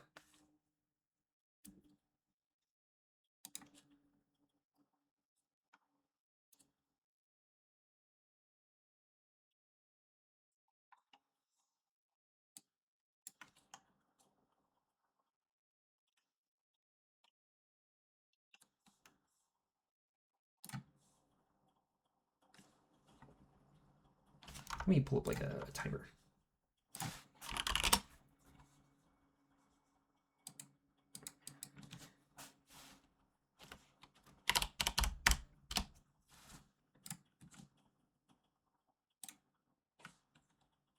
I want both of these.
A new question. I guess not.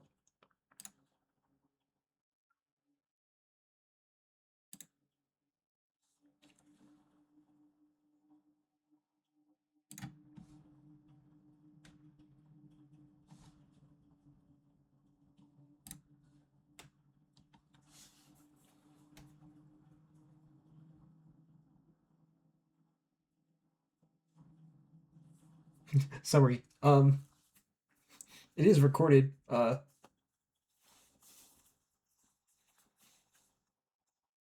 If you like, you have enough time to squeeze in the challenge.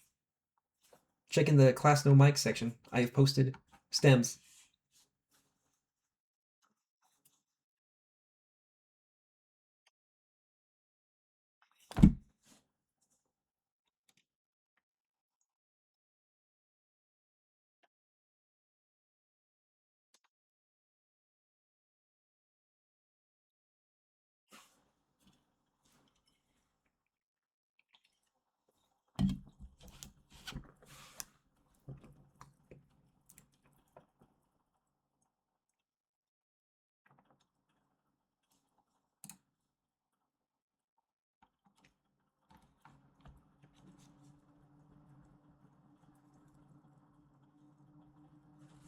Okie dokie.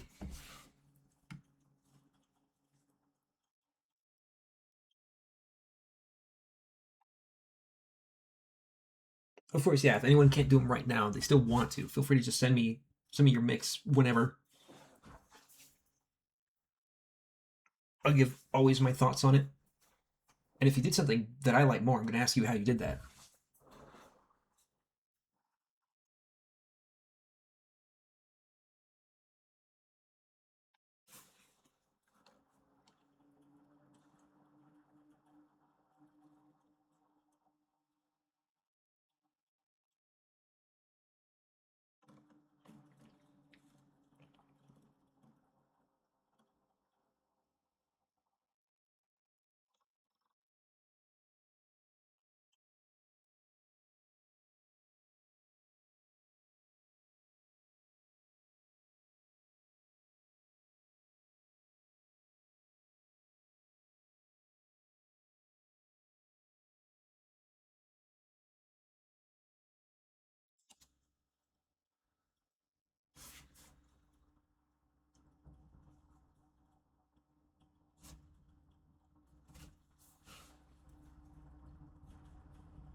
Unspecified error. At least it's not specified. Could be anything.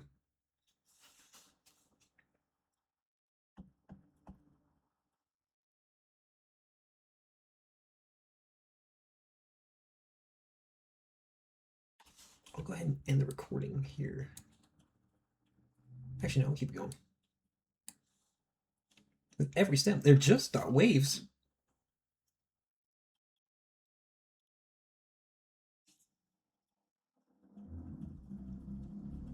Output at 44.1, I think. It should work with anything.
Wow, no mercy, Pondy. Pondy.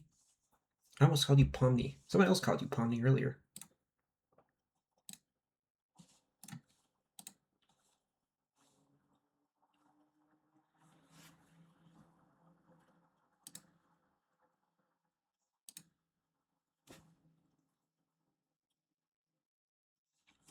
Saws? Dolls.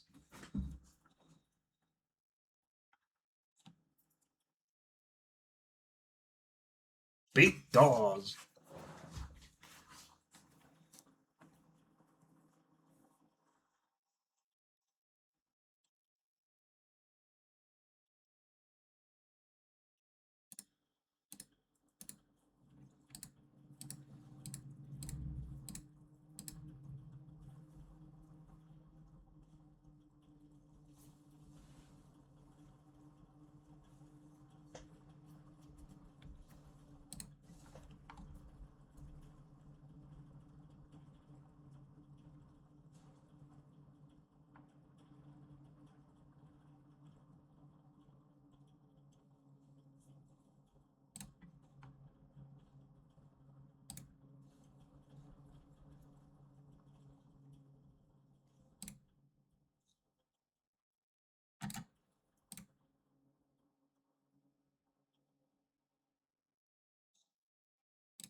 Shaperbox? Yes, Shaperbox is allowed.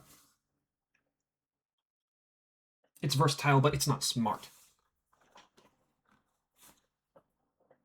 Not like it's stupid to use. Like it doesn't do things for you. It has a lot of tools, but you gotta tell it how to use those tools. Actually, a good plugin, Shaperbox. Definitely recommend it.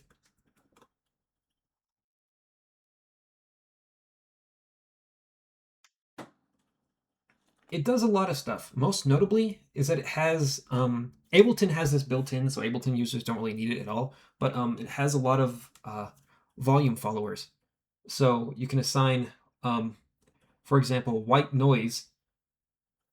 For example, white noise on your snare in the high frequency range to layer in when the snare hits just on the snare channel, so that it will add some white noise to that way easier than like cutting up a sample yourself. You can just drop it on the track and then put onto the noise envelope and then set it to, I don't know, follow 150% with a 30 millisecond decay time, somewhere around there. Adding white noise to kicks and snares is also a classic trick to try to get more punch out of them. Nothing's more, when we don't have transients, nothing's more punchy than just even more noise. What even is a drum sound anyway? The kicks are falling, but snares are just noise. In fact, that's how 8-bit music worked. The snares in 8-bit music is just white noise.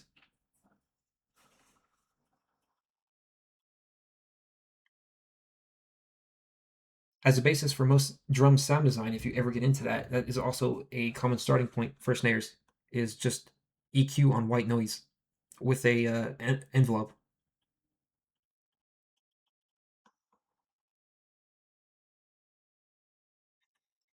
All I'm seeing is a whole lot of excuses in chat right now. Don't your dolls work? I didn't think it was a huge file. It's like 17, 18 stems. I had to work with like 150 before.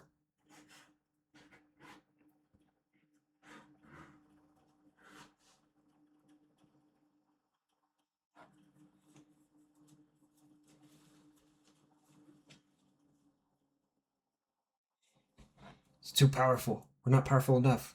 Or something's breaking somewhere. I didn't. Let me download my own stems and make sure that they do work. I've done this once. Let me do it twice.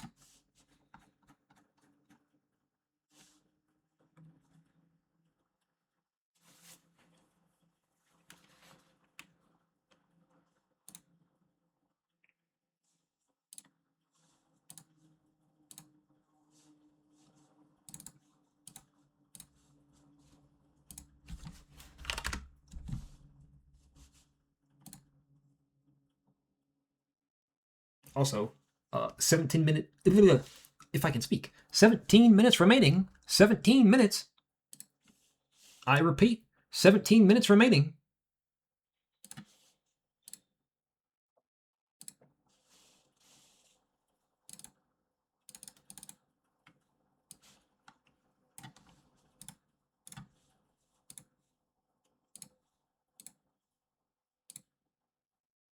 Oh, see, I've already extracted them.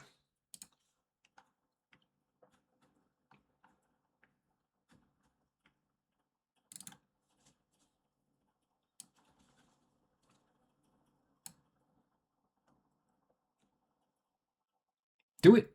Give it a shot. Just turn volume at 95 BPM.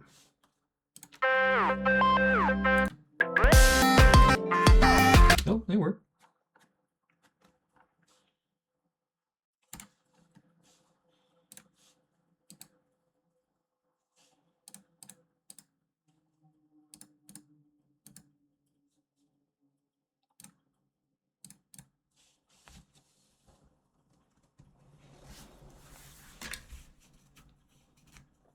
If people would like a time extension, I can give another like 15 minutes or so.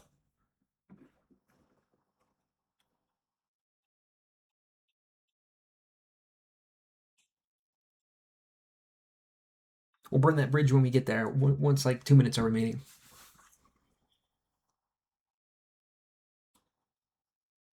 It's also a lesson on getting fast workflow. The faster you can make and produce and write music, the faster you can keep in the honeymoon stage before you start overanalyzing and listening too long.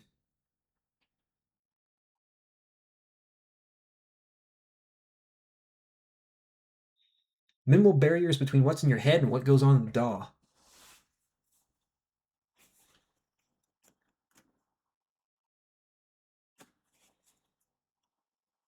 Well, if you recall where I usually start, what did I say earlier in the lecture? I usually start with the drums being full scale, specifically the kick and snare. That's a hint I'll freely give out.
All of them.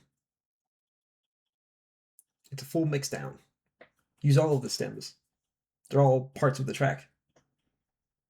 You got your drum, you got your bass, you got your sub, you got your melody, you got your. Actually, I don't have an arpeggio on this one. You got your pew pew pew, you got your pew pew pew two. That's an important one.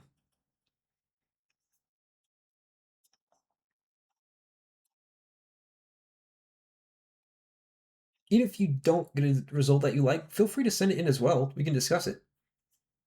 Maybe figure out what went wrong or what went right.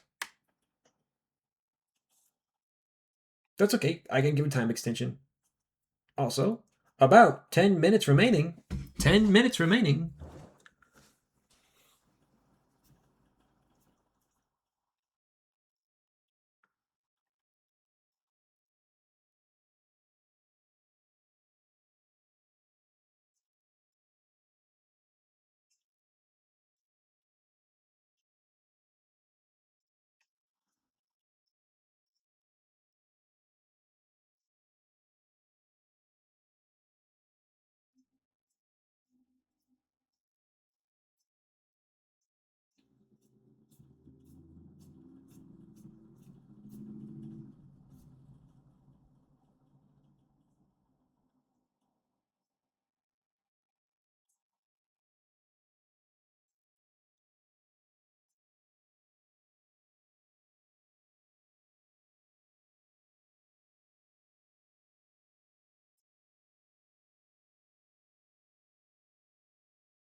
Hooray!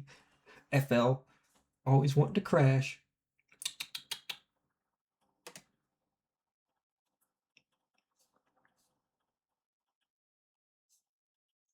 Fruity Loops Studio, more like a Fruity Loops cereal.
Hello. 5 minutes remaining. If you need more time, speak now or forever hold your peace. I repeat, if you need more time, speak now or forever hold your peace.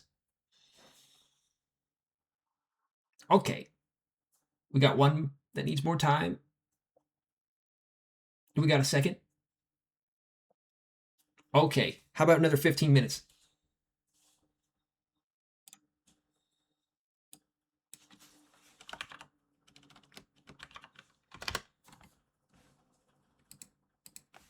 An additional. So we got 20 minutes. 20 minutes. 20 minutes. I'm going to enjoy a delicious cherry Danish.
Announcement. 10 minutes remaining. I repeat, 10 minutes remaining.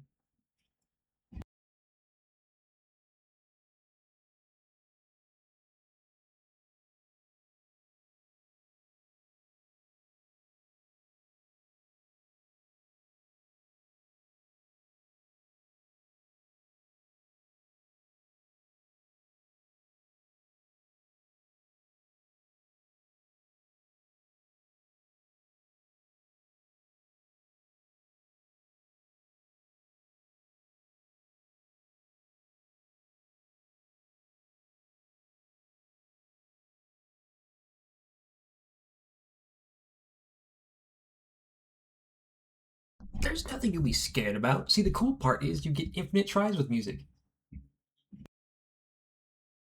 Even if you release a song, you can always just, release it again. Call it the remaster, call it the VIP. Delete the first one off the internet entirely, and then release it again. That works,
That's okay, Pondy. Though inspiration, mixing's quite a technical skill.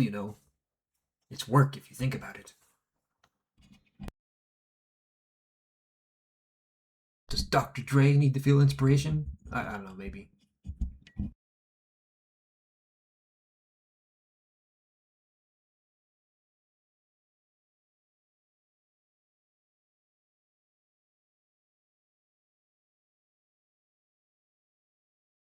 See, that is the other purpose of the exercise. The exercise is not, the goal is to not to do it correctly, not to fail at doing it, but to attempt doing it.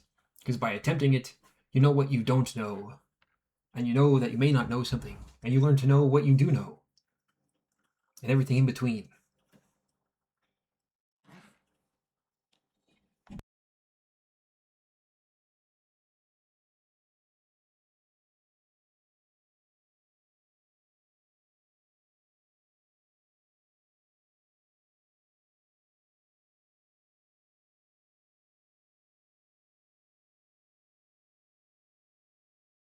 Still, though, I always recommend the very first thing when learning a new skill is go attempt something completely out of your range so that you learn what you need to learn.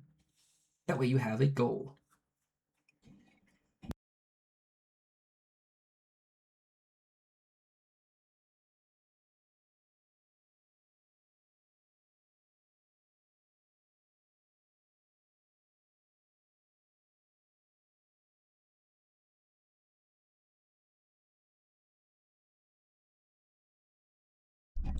Well, the very first thing that all music is started from is going to be volume of tracks.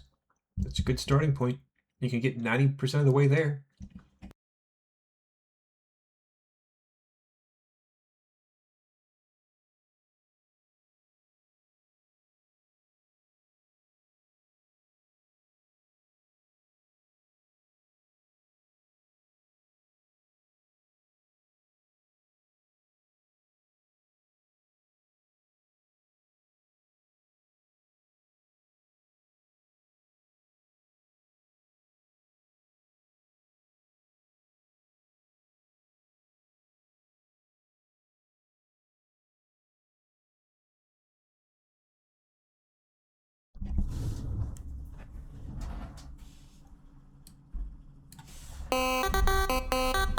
Announcement.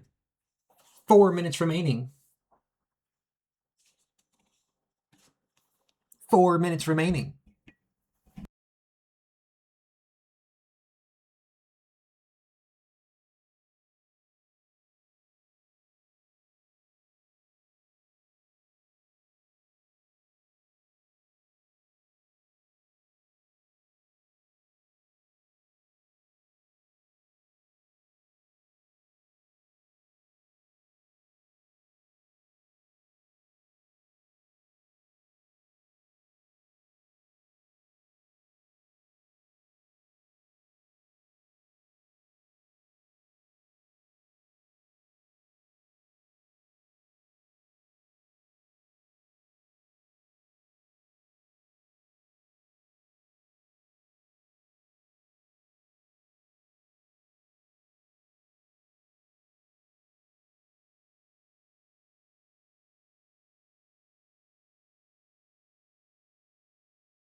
Announcement. Start your exports, people. Minute 30.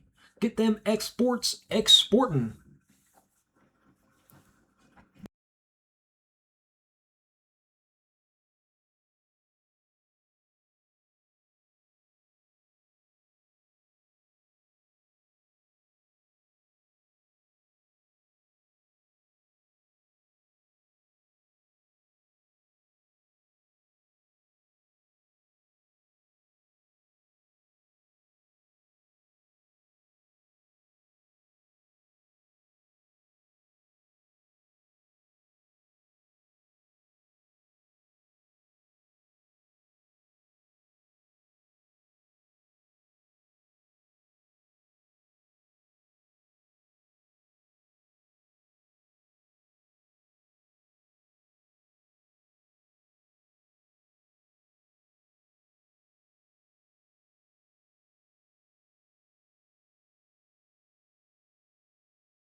That's time. But what's this? 2-minute grace period. Fix your stuff. If it's broken, send it to me in DMs as a .wave, some sort of file format. If you can, put it in this chat. I'll yoink it from here as well.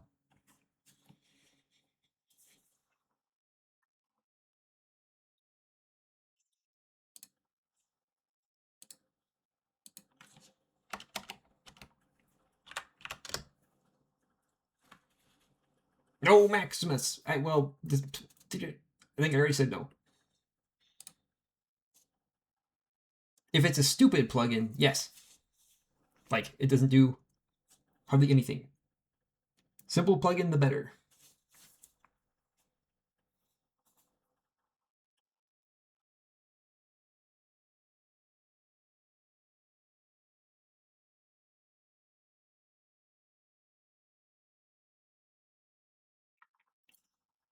One minute grace period.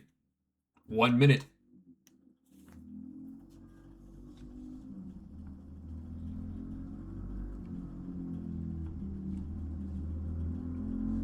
My DMs should be open, or if you can drop the file into the no mic chat, that also works.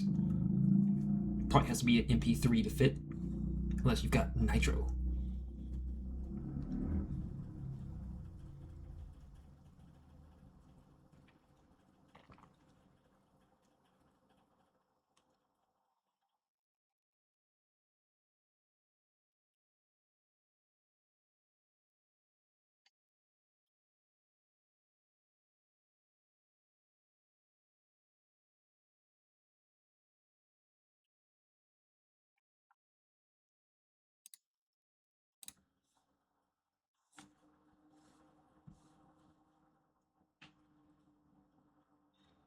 Time's up. Get him in, get him in, get him in. Yoink.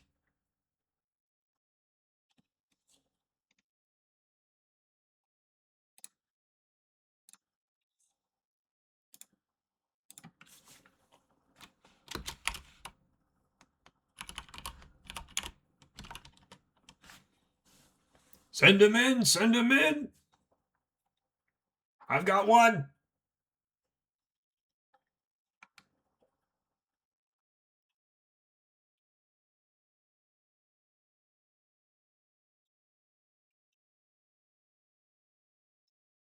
Fantastic, Segura. Let's get this in. Nice, I've got two. Let me put a folder for these.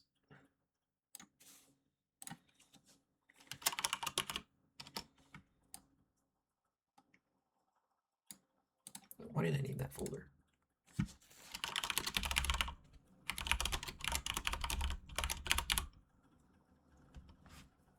Wave works if you have a good way to send it. As long as it's a high quality MP3, there's going to be no audible difference. I will discount any minor quality differences.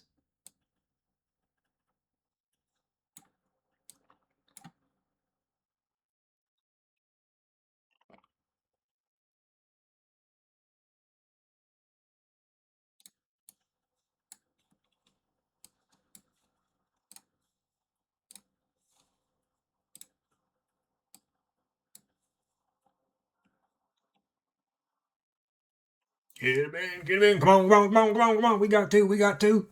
Can I get another? Can I get another? Go, one more, one more.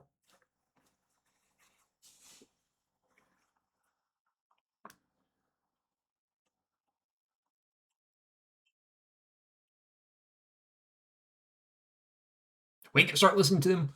We get them all in, folks. Go, one more. Export MP3, MP3.wave.flag.wave.mp3, 320 kilobytes. Do I have 128? Do I have 196?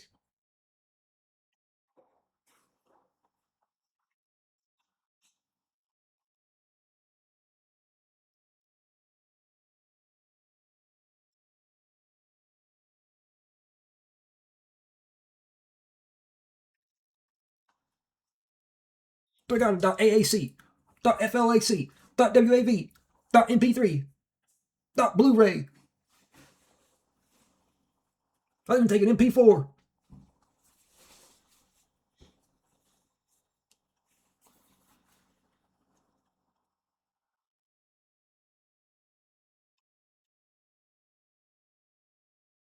Eric Futatsu, you working? You cooking? Come on, chef, I'm hungry.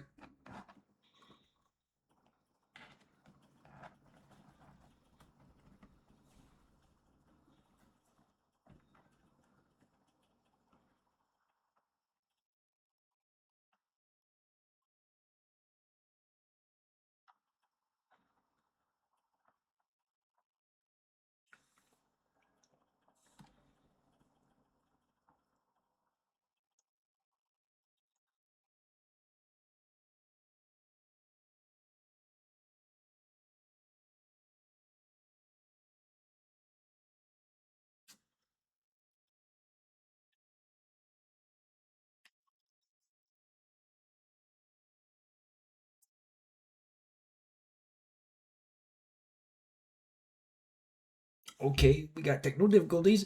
Come on, get it in. Anyone else? Anyone else? We got 2 in. Can we get 3? Can we get 4?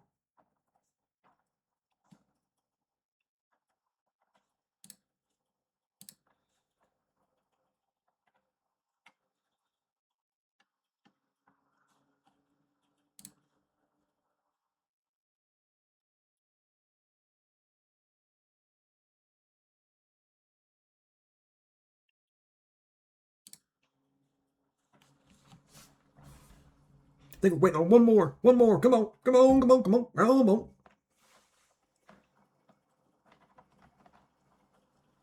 There we go. There we go. There we go. There we go.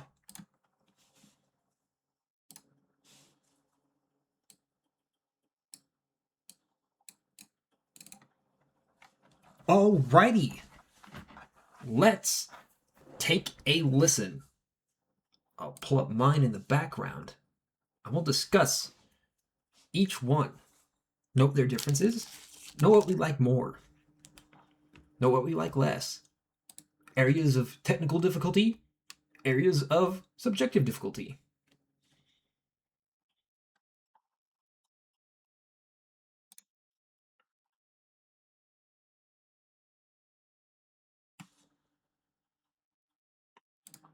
Let's see. Eeny, meeny, miny, mo, catch tiger by his toe.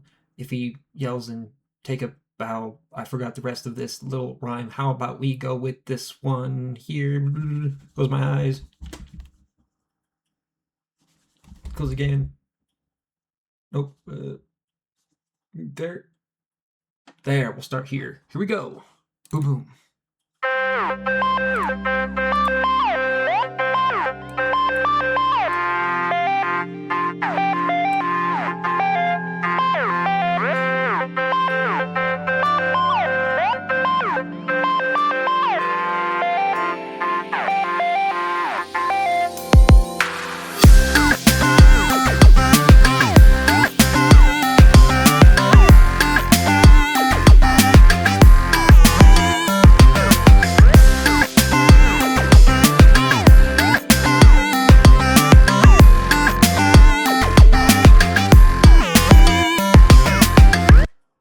Okay, very nice, very nice.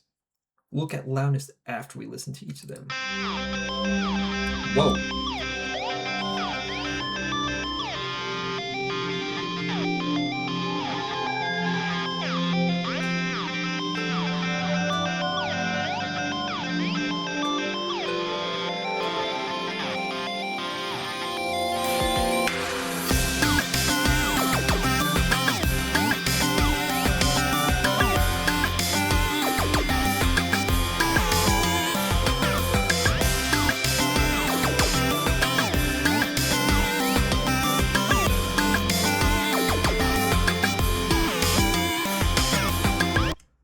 Okay, interesting take on the lead there. I like the more 8-bit sound.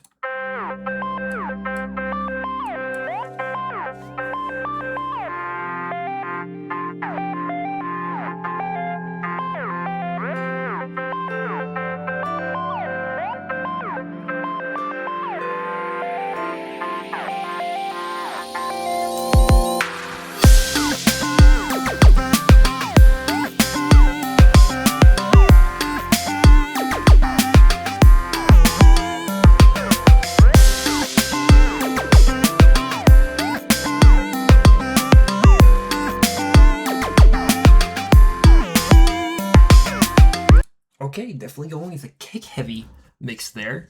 Now, just for comparison, I'll give you what my interpretation of this track was. As one small difference, this is a slightly earlier version. It doesn't have a fill. Where there were 2 kicks here and yours, mine likes that. So that's the only difference. I accidentally broke the project and had to fix it. Everything else is the same, though. Here we go.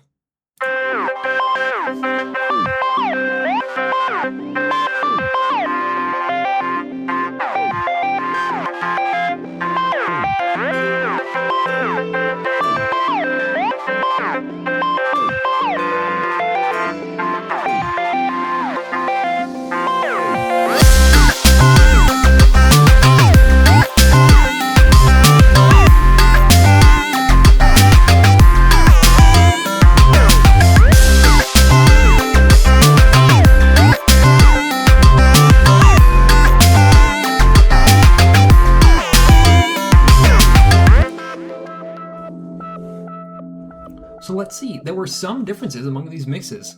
Let's see if we can't check them out. Let's go over a more technical analysis of them. Let me pull these into... Let me export this real quick. Perfect. I'll drop all these into a new project file and we can A/B them.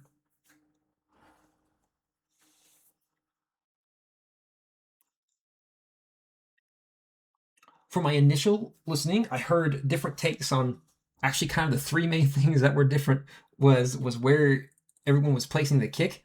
And of course, sound design on one of them was actually quite unique. Interesting take on adding the distortion. Let's do, there we go, limited 95. Simple. Limiter should be doing nothing. None of these tracks sound too loud.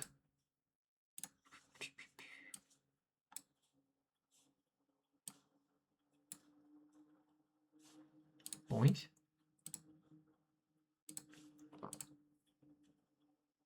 Oh, Voxtricity got in. Nice, nice. Okay. We'll listen to yours before we do all of them. Google Docs?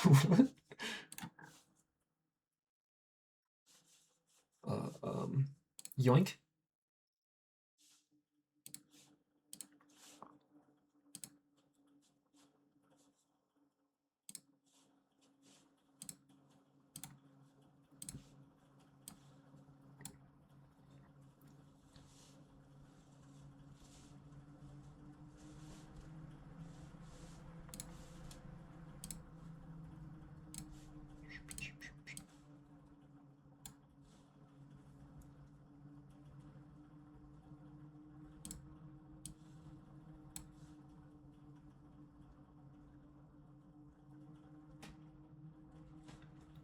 Let's listen to Foxes real quick.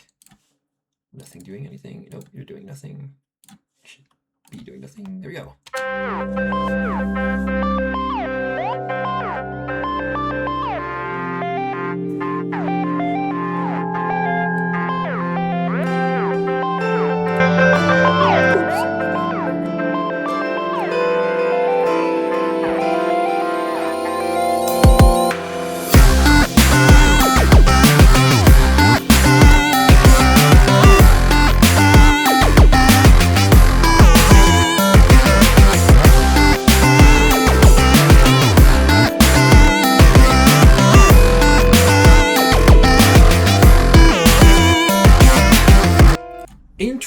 Interesting. I saw you pushed the second bass layer up really forward.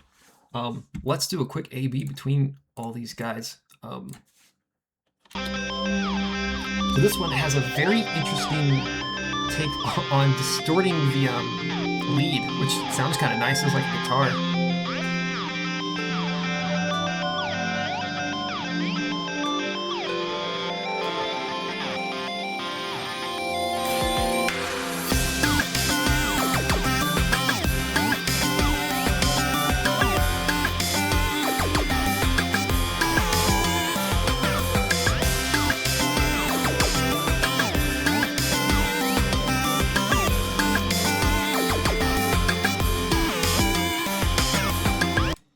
Okay, we'll give the other ones another listen, and then I'll give my thoughts on some of them.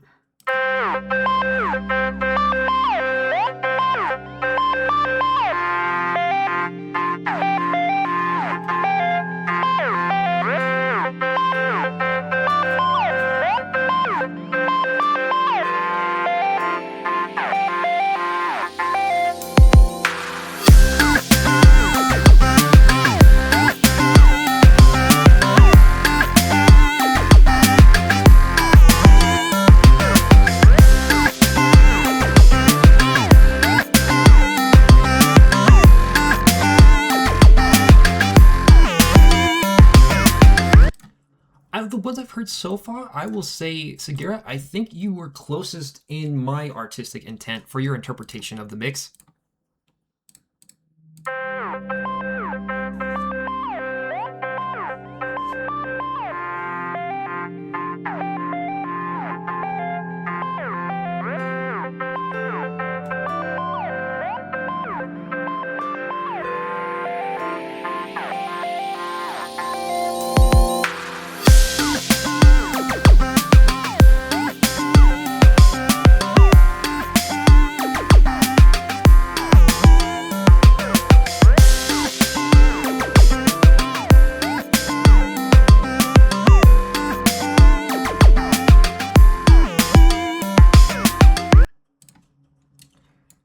this one, it's very interesting. All three of these, or sorry, four of these, focused on a different element to bring forward.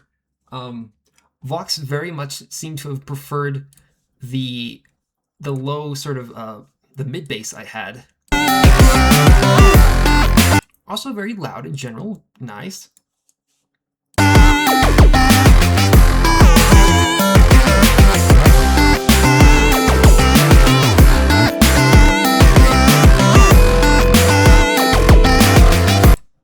A little bit less focused on the sub in this one.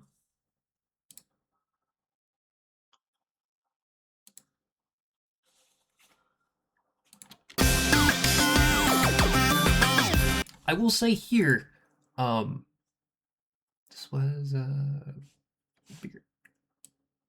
There we go. Box. Twisted. This was a Air Futatsus. Yes. One thing that don't be afraid to mix, don't be afraid of bass.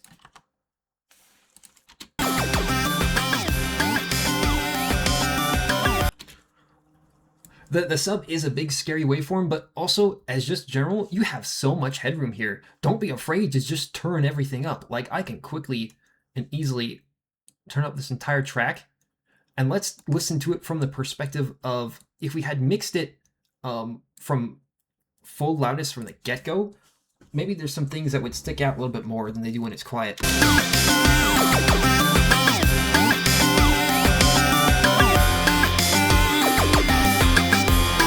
Big one here is, I would say, note the presence of our kick and just the overall brightness of the track. Certainly don't be afraid of bass, and honestly, it can be better to try to push it too hard at first. Let's throw an EQ on this and see how it changes. I will ask, did you put OTT on this?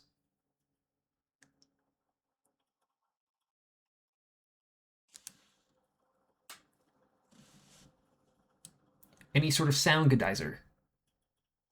I'm hearing a lot of multi-band compression. The drums are coming through a little bit, but something is really, really nailing on the upper mid-range and locking it in place.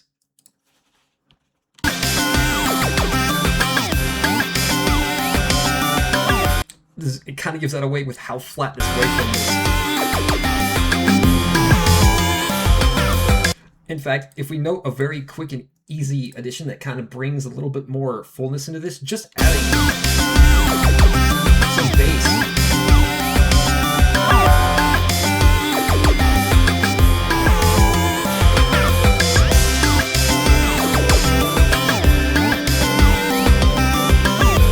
Really wakes it up quite a bit. Don't be afraid to do lots of bass, because I think it sounds loud and you've got the loudness in theory because everything is very squashed. Everything's very flat, right? And thus it's reduced our dynamic range quite a bit. And we've got kind of an emphasis on, simply because everything is flat, but human perception is not flat. Remember, OTT is trying to flatten, and Sound Godizer is mostly kind of flattening things, but that's not how humans hear it. We're always going to have a jump at the 2 to 3 kilohertz range, and that's going to sound, if we flatten the mix, this is going to sound more like it's doing this. If you do flatten a mix like this, be aware that you probably are going to have to manually compensate by lowering with EQ a few decibels around the 2 to 3 kilohertz range. Also take a note on space. Don't be afraid to over hyper process everything. Or sorry, try not to over process everything. Ideally, we try to get the minimal processing as possible. Even though I did just do a harping on transient design and stuff, there are significantly many more plugins that you could throw onto a single track to get crazy sound and do a lot of processing. But most of the time, that's not necessary unless you're doing some crazy bass sound design. Note between yours and Vox's some differences. Oh, this is on the master. Let me move that. What do you notice is specifically different? We were all working with the same instruments here, so we can identify what was changed.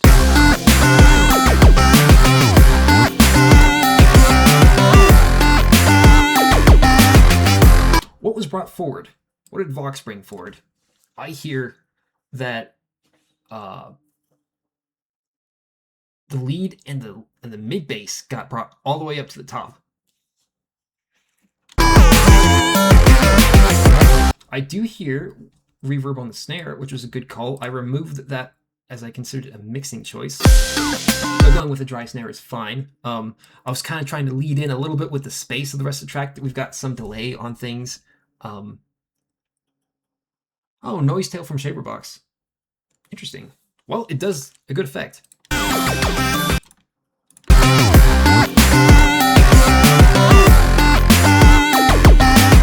Silver effect sounds like a nice tight reverb.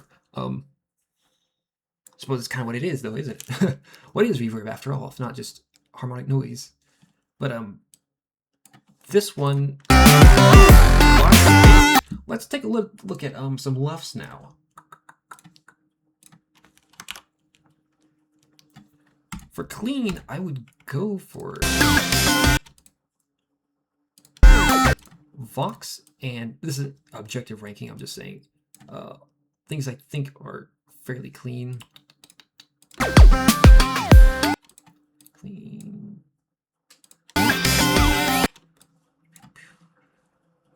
There we go.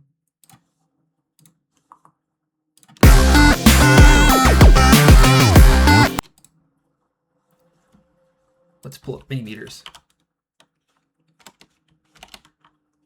What LUFs is everyone pushing? And this may be a hint that some people can go even harder. Let's see. This was Twisted's.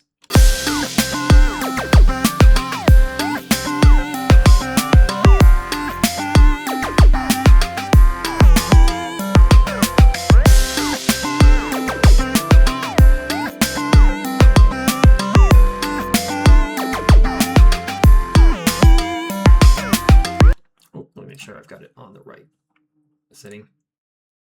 Short term. Let's do this again.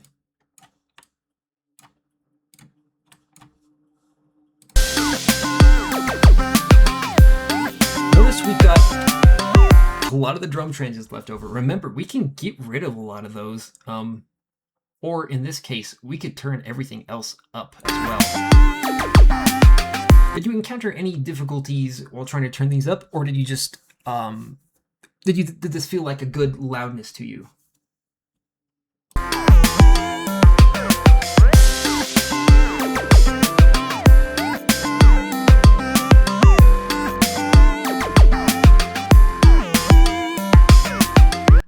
That's okay. One thing is absolutely don't be afraid to push our instrumentals higher.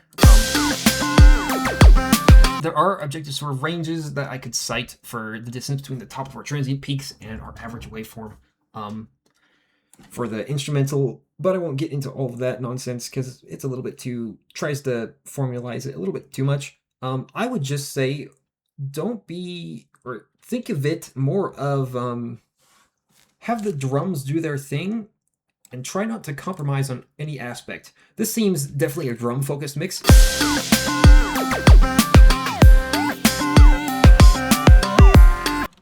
But a drum-focused mix definitely leaning towards just the kick and snare. Definitely give a little bit more love if you want to do a more drum-focused mix to the other percussive elements as well. I have a few pew-pew-pews and a little like hi-hat and like a little beep sound as well in there, which are a little bit low.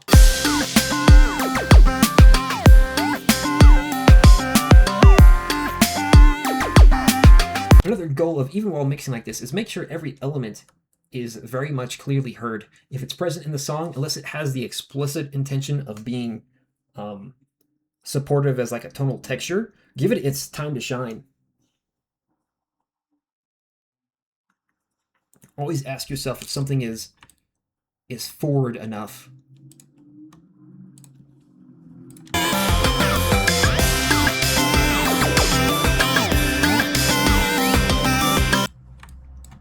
This mix has good drum control, but it seems to be by turning down the drums, which I would prefer try to keep the mindset of see what you can get away with by turning them up as much as possible. Again, try to knock them at unity, at 0, with their transients, because this still had headroom even as exported, unless you turned it down 6 decibels. How much did I turn it up? 4. So this still had headroom to work with, and really, more music per music, utilize all this headroom as possible.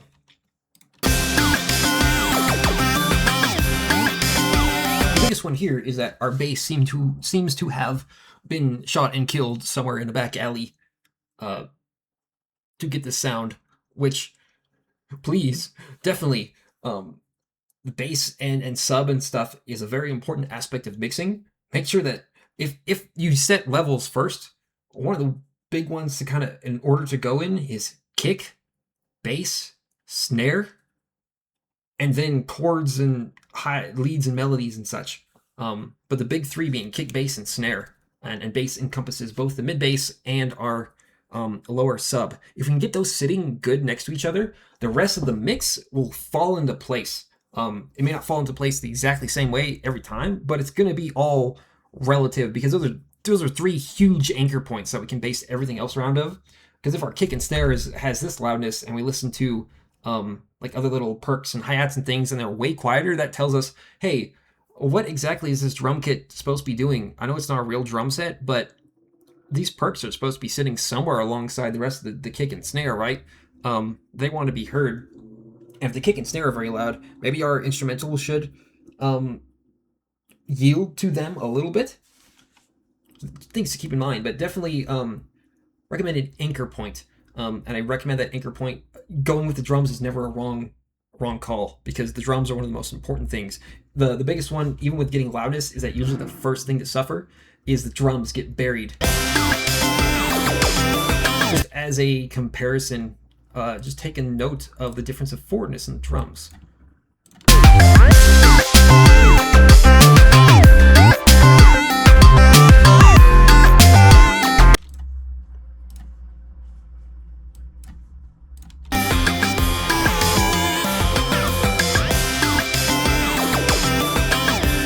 Actually, I cannot hear the snare in this one.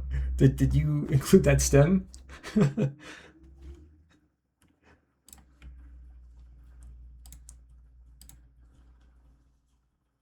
This is Arifutatsu's, I think.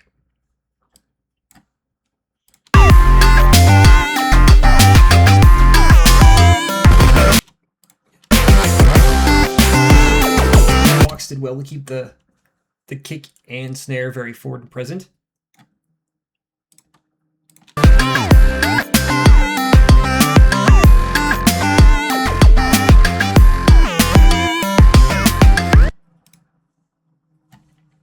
As well as Segura. Yeah, Segura did a great job of keeping the kick and snare very well anchored. I could tell that they used the method of they anchored them at unity.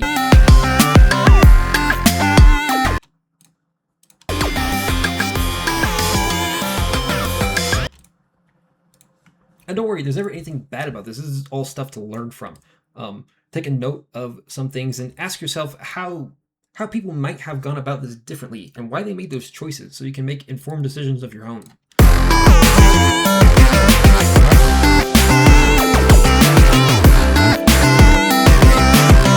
Very mid-bass focused mix. Let's check lefts between everyone now more thoroughly. I didn't technically say loudest and cleanest wins. We'll go with that. That's giving some normalization as well.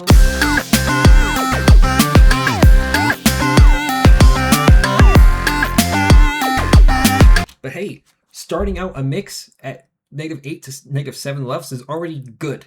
This already sets you up to get in the mindset of, hey, I'm gonna mix this song loudly and aggressively and very forward.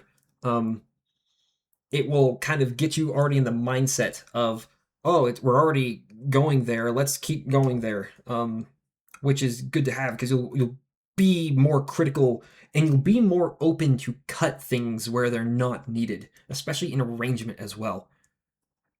Because with mixing at lower volumes, you can kind of stack a lot of stuff that won't seem like it doesn't work at low volumes, but the second you start having to make space and compromise for other instruments, all your instruments are going to start calling you out on, hey, do I need to be here? How's your EQ here? Oh, you can't turn this up anymore because you've got a little bit of sub bleed over from this instrument into that one, and all of a sudden our headroom is gone, and this is as loud as it's going to get unless we start just cutting the sub from the whole track, as an example.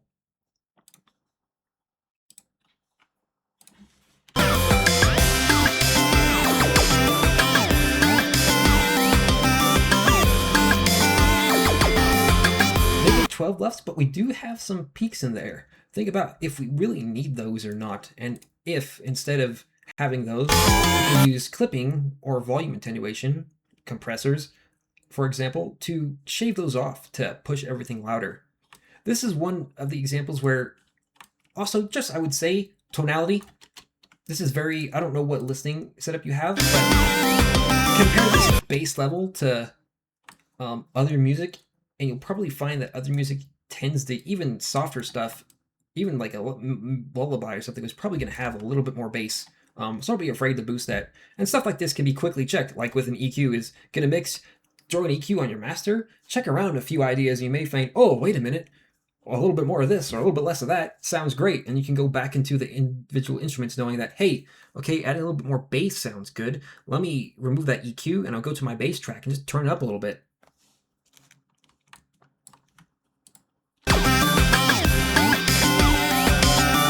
It's all just volume.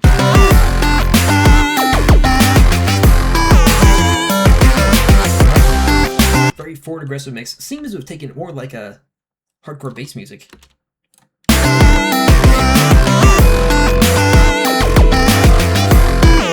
Going into the -5s, nice. Ah, well, it definitely tracks through. You heard that mid bass and like, it's nasty. Let's turn it up.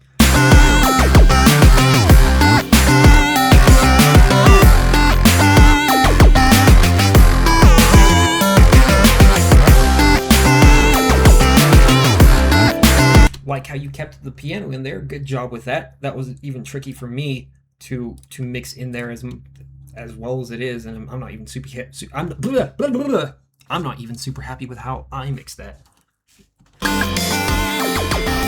As another little quick check, let's listen to these in mono.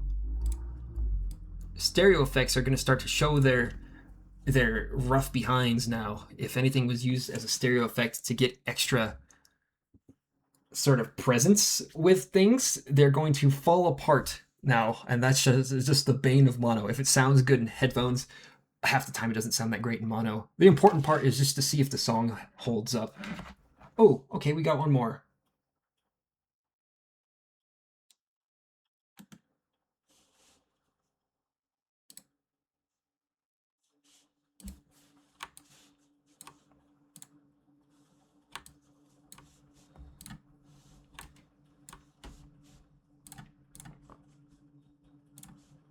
Got Zekins. Okay, let's take a listen. A new challenger. Where is it? I think check your export. Ooh, I think we just got one. What is this? We got the reverb clap. I gotta say that reverb clap is clean as all get up. It's very present, very forward. It's not clashing with anything.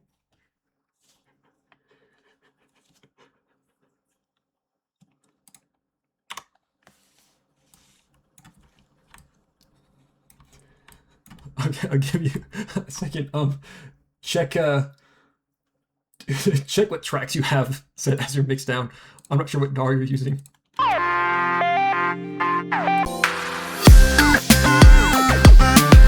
This is a case where I would absolutely say check the low mids here. This, I think, suffers a little bit too much.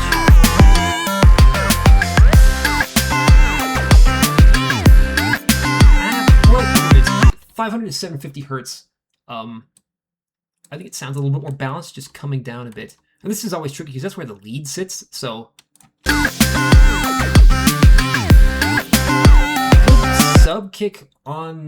good sub on the kick. An important part as well is you can use the sub amount on your kick, knowing that your kick wants to be a little bit boomier than your actual regular sub bass, to just level it to where your kick is the loudest boom and sub element. Literally, it's going to be the loudest element that has low frequency content in your entire mix. And the bass is going to be the next thing. And the bass is only going to be a little bit quieter than your sub. Because if they're the same volume, your kick loses its punch. Because now it doesn't have anything to contrast against. It's not all of a sudden an increase in low information. It becomes just, oh, now it's the bass, but there's a boom. And as we hear it as a listener, we're not going to hear any difference in sub content.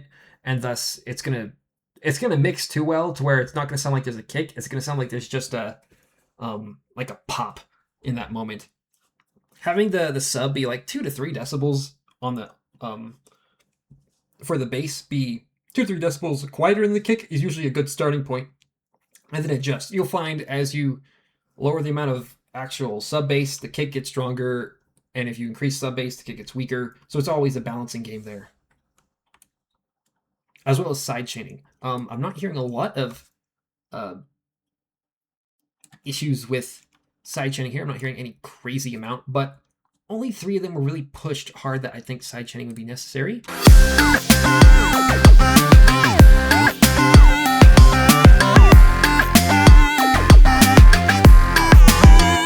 Because this becomes right here becomes a little bit of an issue with EQ, is that I can't just boost the bass universally, because now all of a sudden I'm going to be boosting my kick as well. So these are important areas to get locked in step with each other very early on, because you can't kind of retroactively go and fix a kick and bass together so much, especially not with a mix down. This is something a mastering engineer, there's nothing I can really do except maybe throw a ton of processing and a touch of dynamic EQ to balance it. One thing I might try is I can do this. Let me boost the bass. I will throw the dynamic setting on this. We're going to lower the threshold and set its range to not boost.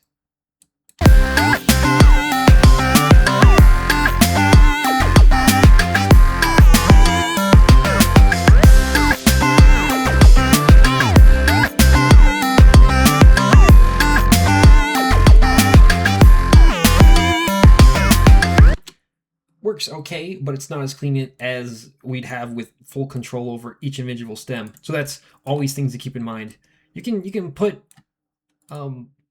makeup or makeup over a band-aid, but it's always going to be a band-aid, and there's always going to be sort of something that could have been stronger. That's always like sort of just the mindset to take is always just be thinking about, could this be louder? Could this be more forward? Could this be more emotional as well? Because that's also what a good mix provides. Okay. Seconds in. Let's see. Second time's the charm. Second time the charm. One wave. Okay. Yoink this in the doll. Get into the doll. Doll, go. Boink. Okay.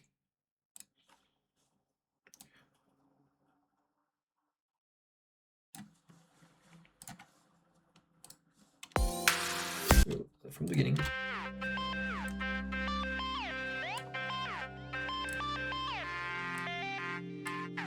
Yes, this lecture is recorded.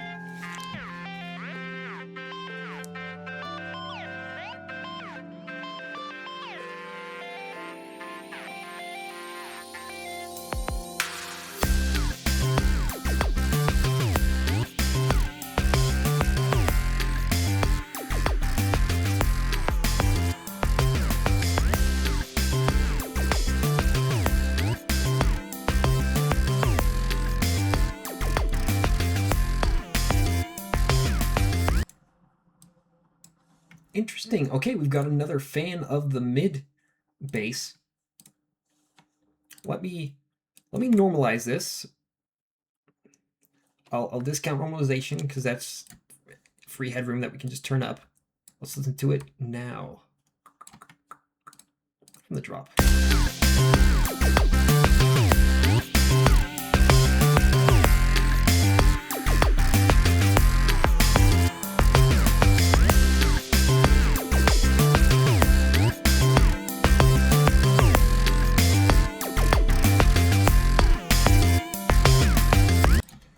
Okay, another fan of, yeah, the mid bass. One thing is, of course, our look here is definitely, I'd say, solidify our mix against the kick and the bass. We've got actually still a decent amount of sub in here. It sounds like we could use a little bit more on the lower mids, actually, on this.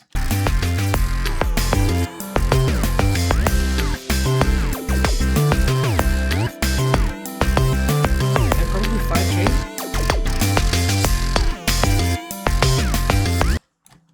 It's also very flat. Did you put Soundgodizer or OTT on this? On a couple tracks, perhaps? Maybe that mid bass?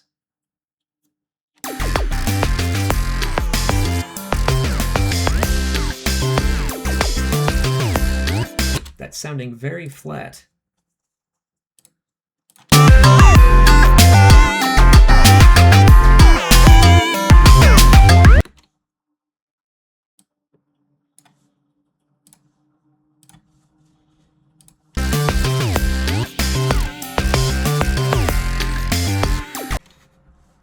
Yes. So let's check. We can get finished with the lefts.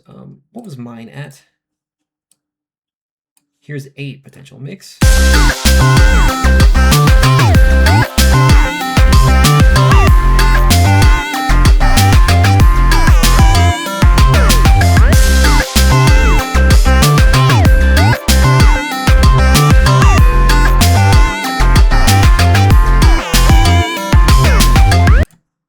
And now, believe it or not, this is still quieter than anything Snail's House makes, and that's the same genre. So I will say always keep your references in mind, especially if you do have musical inspirations. Try to match their volume as well. I know this is probably not a genre that a lot of you are familiar with, and I appreciate the effort that went into mixing.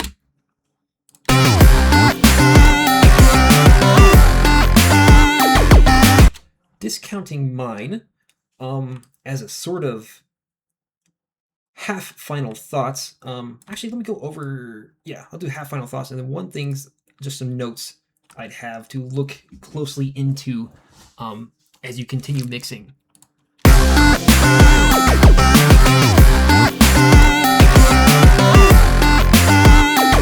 Fox's is nice, good and loud. A bit aggressive in the upper high range, but that makes sense given their mixing focus on bass music. It definitely sounds like a bass music mix, especially with that mid bass being turned up a lot. You see that a lot with called a bass lead, where the bass both fills out the job of the lead and is also kind of doubling it. A lot of times with bass music, you don't really have chords. It's more of kind of just a bass note, and then sometimes you'll have chords, but a lot of it is just sound design, drones, and very quick stabs.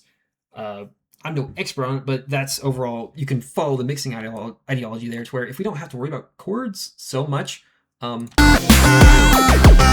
can focus a lot of the strength and forwardness on the bass and everything else. Specifically the bass in the more higher regions that are harmonic with the bass, as we hear here. Here. For this one, definitely I'd say don't be scared of bass.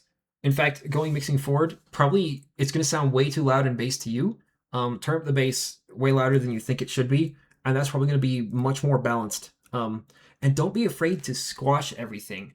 The important part is a lot of my sounds in this original have a fair amount of compression on them, but the buses themselves, where they add together, are less so compressed. In fact, almost none at all. I've mostly just got some EQ attenuating the harshness because it builds up a little bit. A lot of synth leads, when you add them together, have a lot of harmonics in the 2 to 3K range, and you just have to less so not permanently mix them out. I like to dynamic EQ them out so that when they do occasionally hit an uncomfortable level, it's kind of just is a light, gentle softening, so it's not obvious that, oh, hey, we're scooping something out that's obviously missing.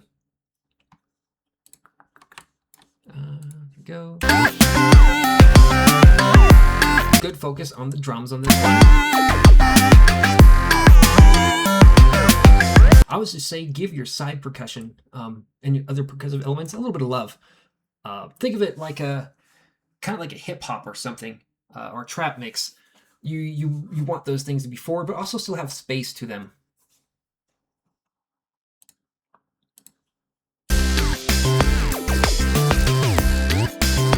I would say certainly, definitely try getting our bass kick and snare as our locked reference points, and then that will really help solidify the rest of the mix. Mostly look at our balance and tonality. Don't trust those meters, don't trust those compressors in telling you what is right. Trust your ears.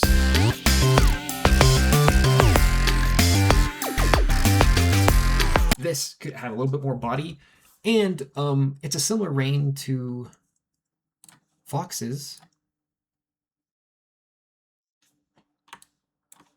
Take notes from Vox's, what they did differently. Just in tonality.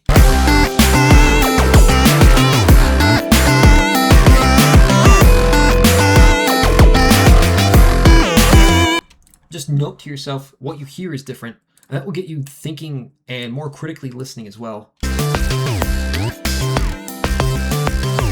As a note, the drone for the texture synth I had is way down on yours. It's much higher on Vox's, as well as overall volume on Vox's is mixed much more aggressively as well. So that is just things to keep in mind. And one thing, absolutely, I'd say we can get rid of some of these transients too. As a sort of point is that if we listen to these, let me volume normalize even Vox's next.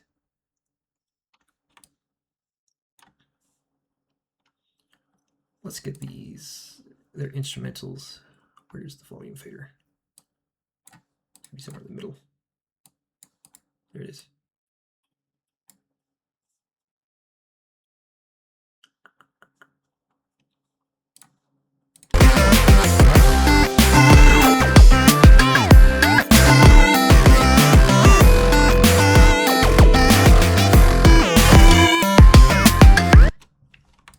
Even volume normalized, the kick does stand out a little bit more because of the transients, but everything else kind of feels less connected. That is the big thing, and part of the aggression is that even when we turn down a loud track, sure, we lose a little bit of the transients, but it's not such a degree that it's going to ruin the song, and the song will benefit from everything else being much more aggressive as well. Especially if you consider really loud mixes like Poor Robinson, my Yolophone, and a lot of the Japanese mixes, they are very focused on the chord textures and supersaws being the most forward thing possible. And in that case, do we care about the transients of the drums? No, we certainly don't. And in fact, they haven't even given quite so much love to the drums themselves. Think of your average Vocaloid song and ask yourself, how loud is that drum and how forward is it? And could it be more? Would the song benefit if it was more forward? Just questions like that.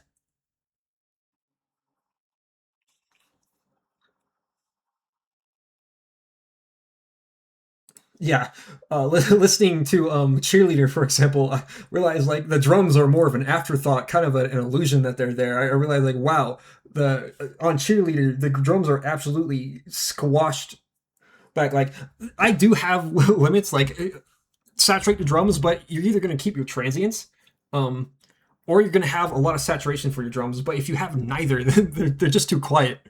Like, anything could bump harder.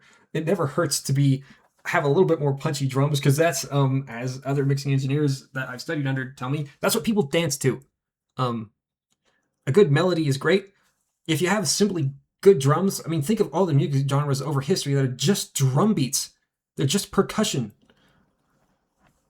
That is the second most important part of your song, really, for mixing, is the drums. If you have vocals, the vocals take priority, then the drums, then the bass, then the melody, and then the chords. Kind of in that hierarchy. You can shift it around a little bit, but if your song doesn't have drums at all, it better have a good rhythm somewhere else. But anything that has a good rhythm in like the chord structure and such, would benefit from drums. It's never going to make it weaker if you have good drums. It's a point where, yeah, it's not the end of the world if your drums aren't loud enough, but if they were stronger, it only helps to strengthen the music piece. And here, let's see, let's compare the two next loudest.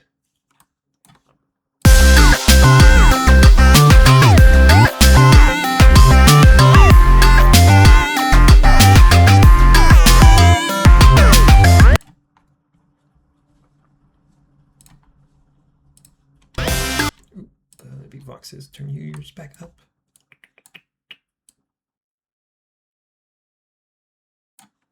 Unity.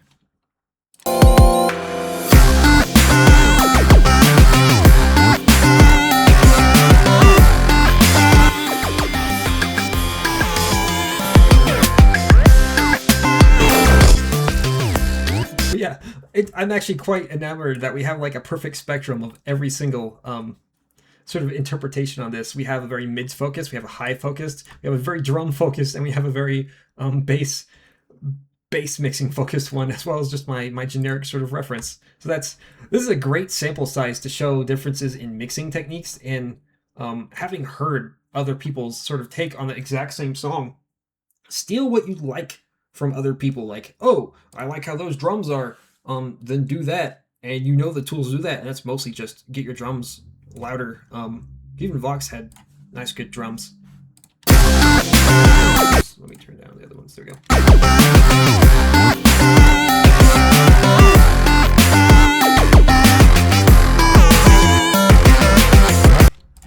Those are still very forward and very present and punchy. But I think I will say the winner, winner chicken dinner of the loudness war. I'll say is Vox. Good job, Vox. However, no one else's submissions are any less good. Just keep in mind, steal from other people that you've heard here. Take their techniques, yoink them for your own. Take a note on balance, and definitely reference other songs. Take a good look. Get mini meters if you want. Take a look at their waveforms in mini meters or the dot wave files. Take a look at what is happening. Because, for example, if I have it, like a Porter Robinson mix, where is it? Apparently, there we go. Is so, it is quite something. But also note that, even if you don't agree with the mix, maybe other people really like it, and that, where's my reference? There it is. Here's full scale, Porter Robinson. Play.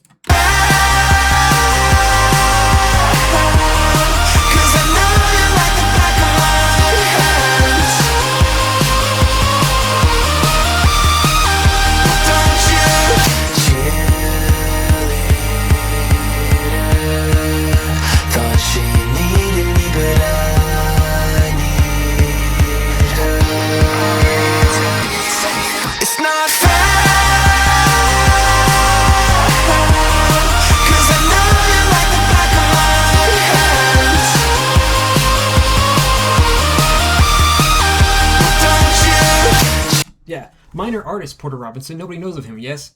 And he's hitting -5 lefts throughout the drop. And his drums are kind of, you can certainly hear them, but like they're mixed in a way that they're kind of like, the kick is kind of just kind of a puh, puh.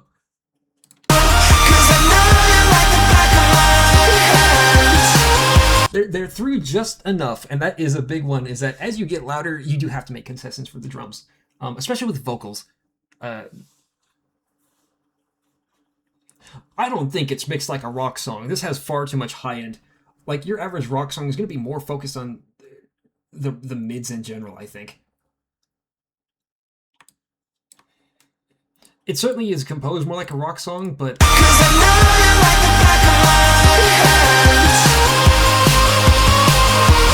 the cool thing is that we can check this objectively and literally note the differences. What's a Green Day? It'd be like Green Day or something. Let's do American Idiot.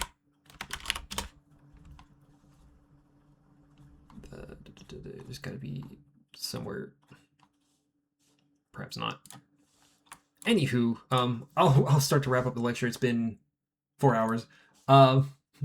Thank you everyone for attending. I hope I could have helped with getting just some insight on a few different tips and tricks and mindsets for just composing more aggressively. You don't have to follow them, of course.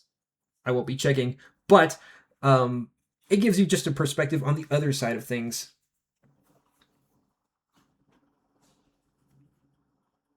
If anyone has any last minute questions, feel free. Otherwise, I'll be ending the lecture here in about a minute.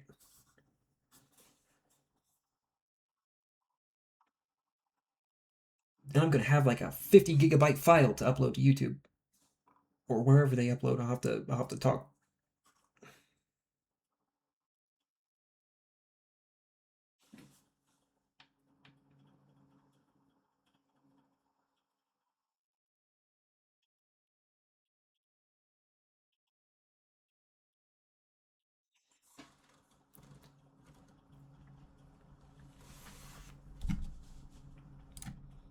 Alrighty. Thank you everyone for attending. I'm gonna go relax and make music, I guess. Take care, y'all. It was super fun to present. It was an honor to have y'all. I'm glad I could yap. Bye-bye.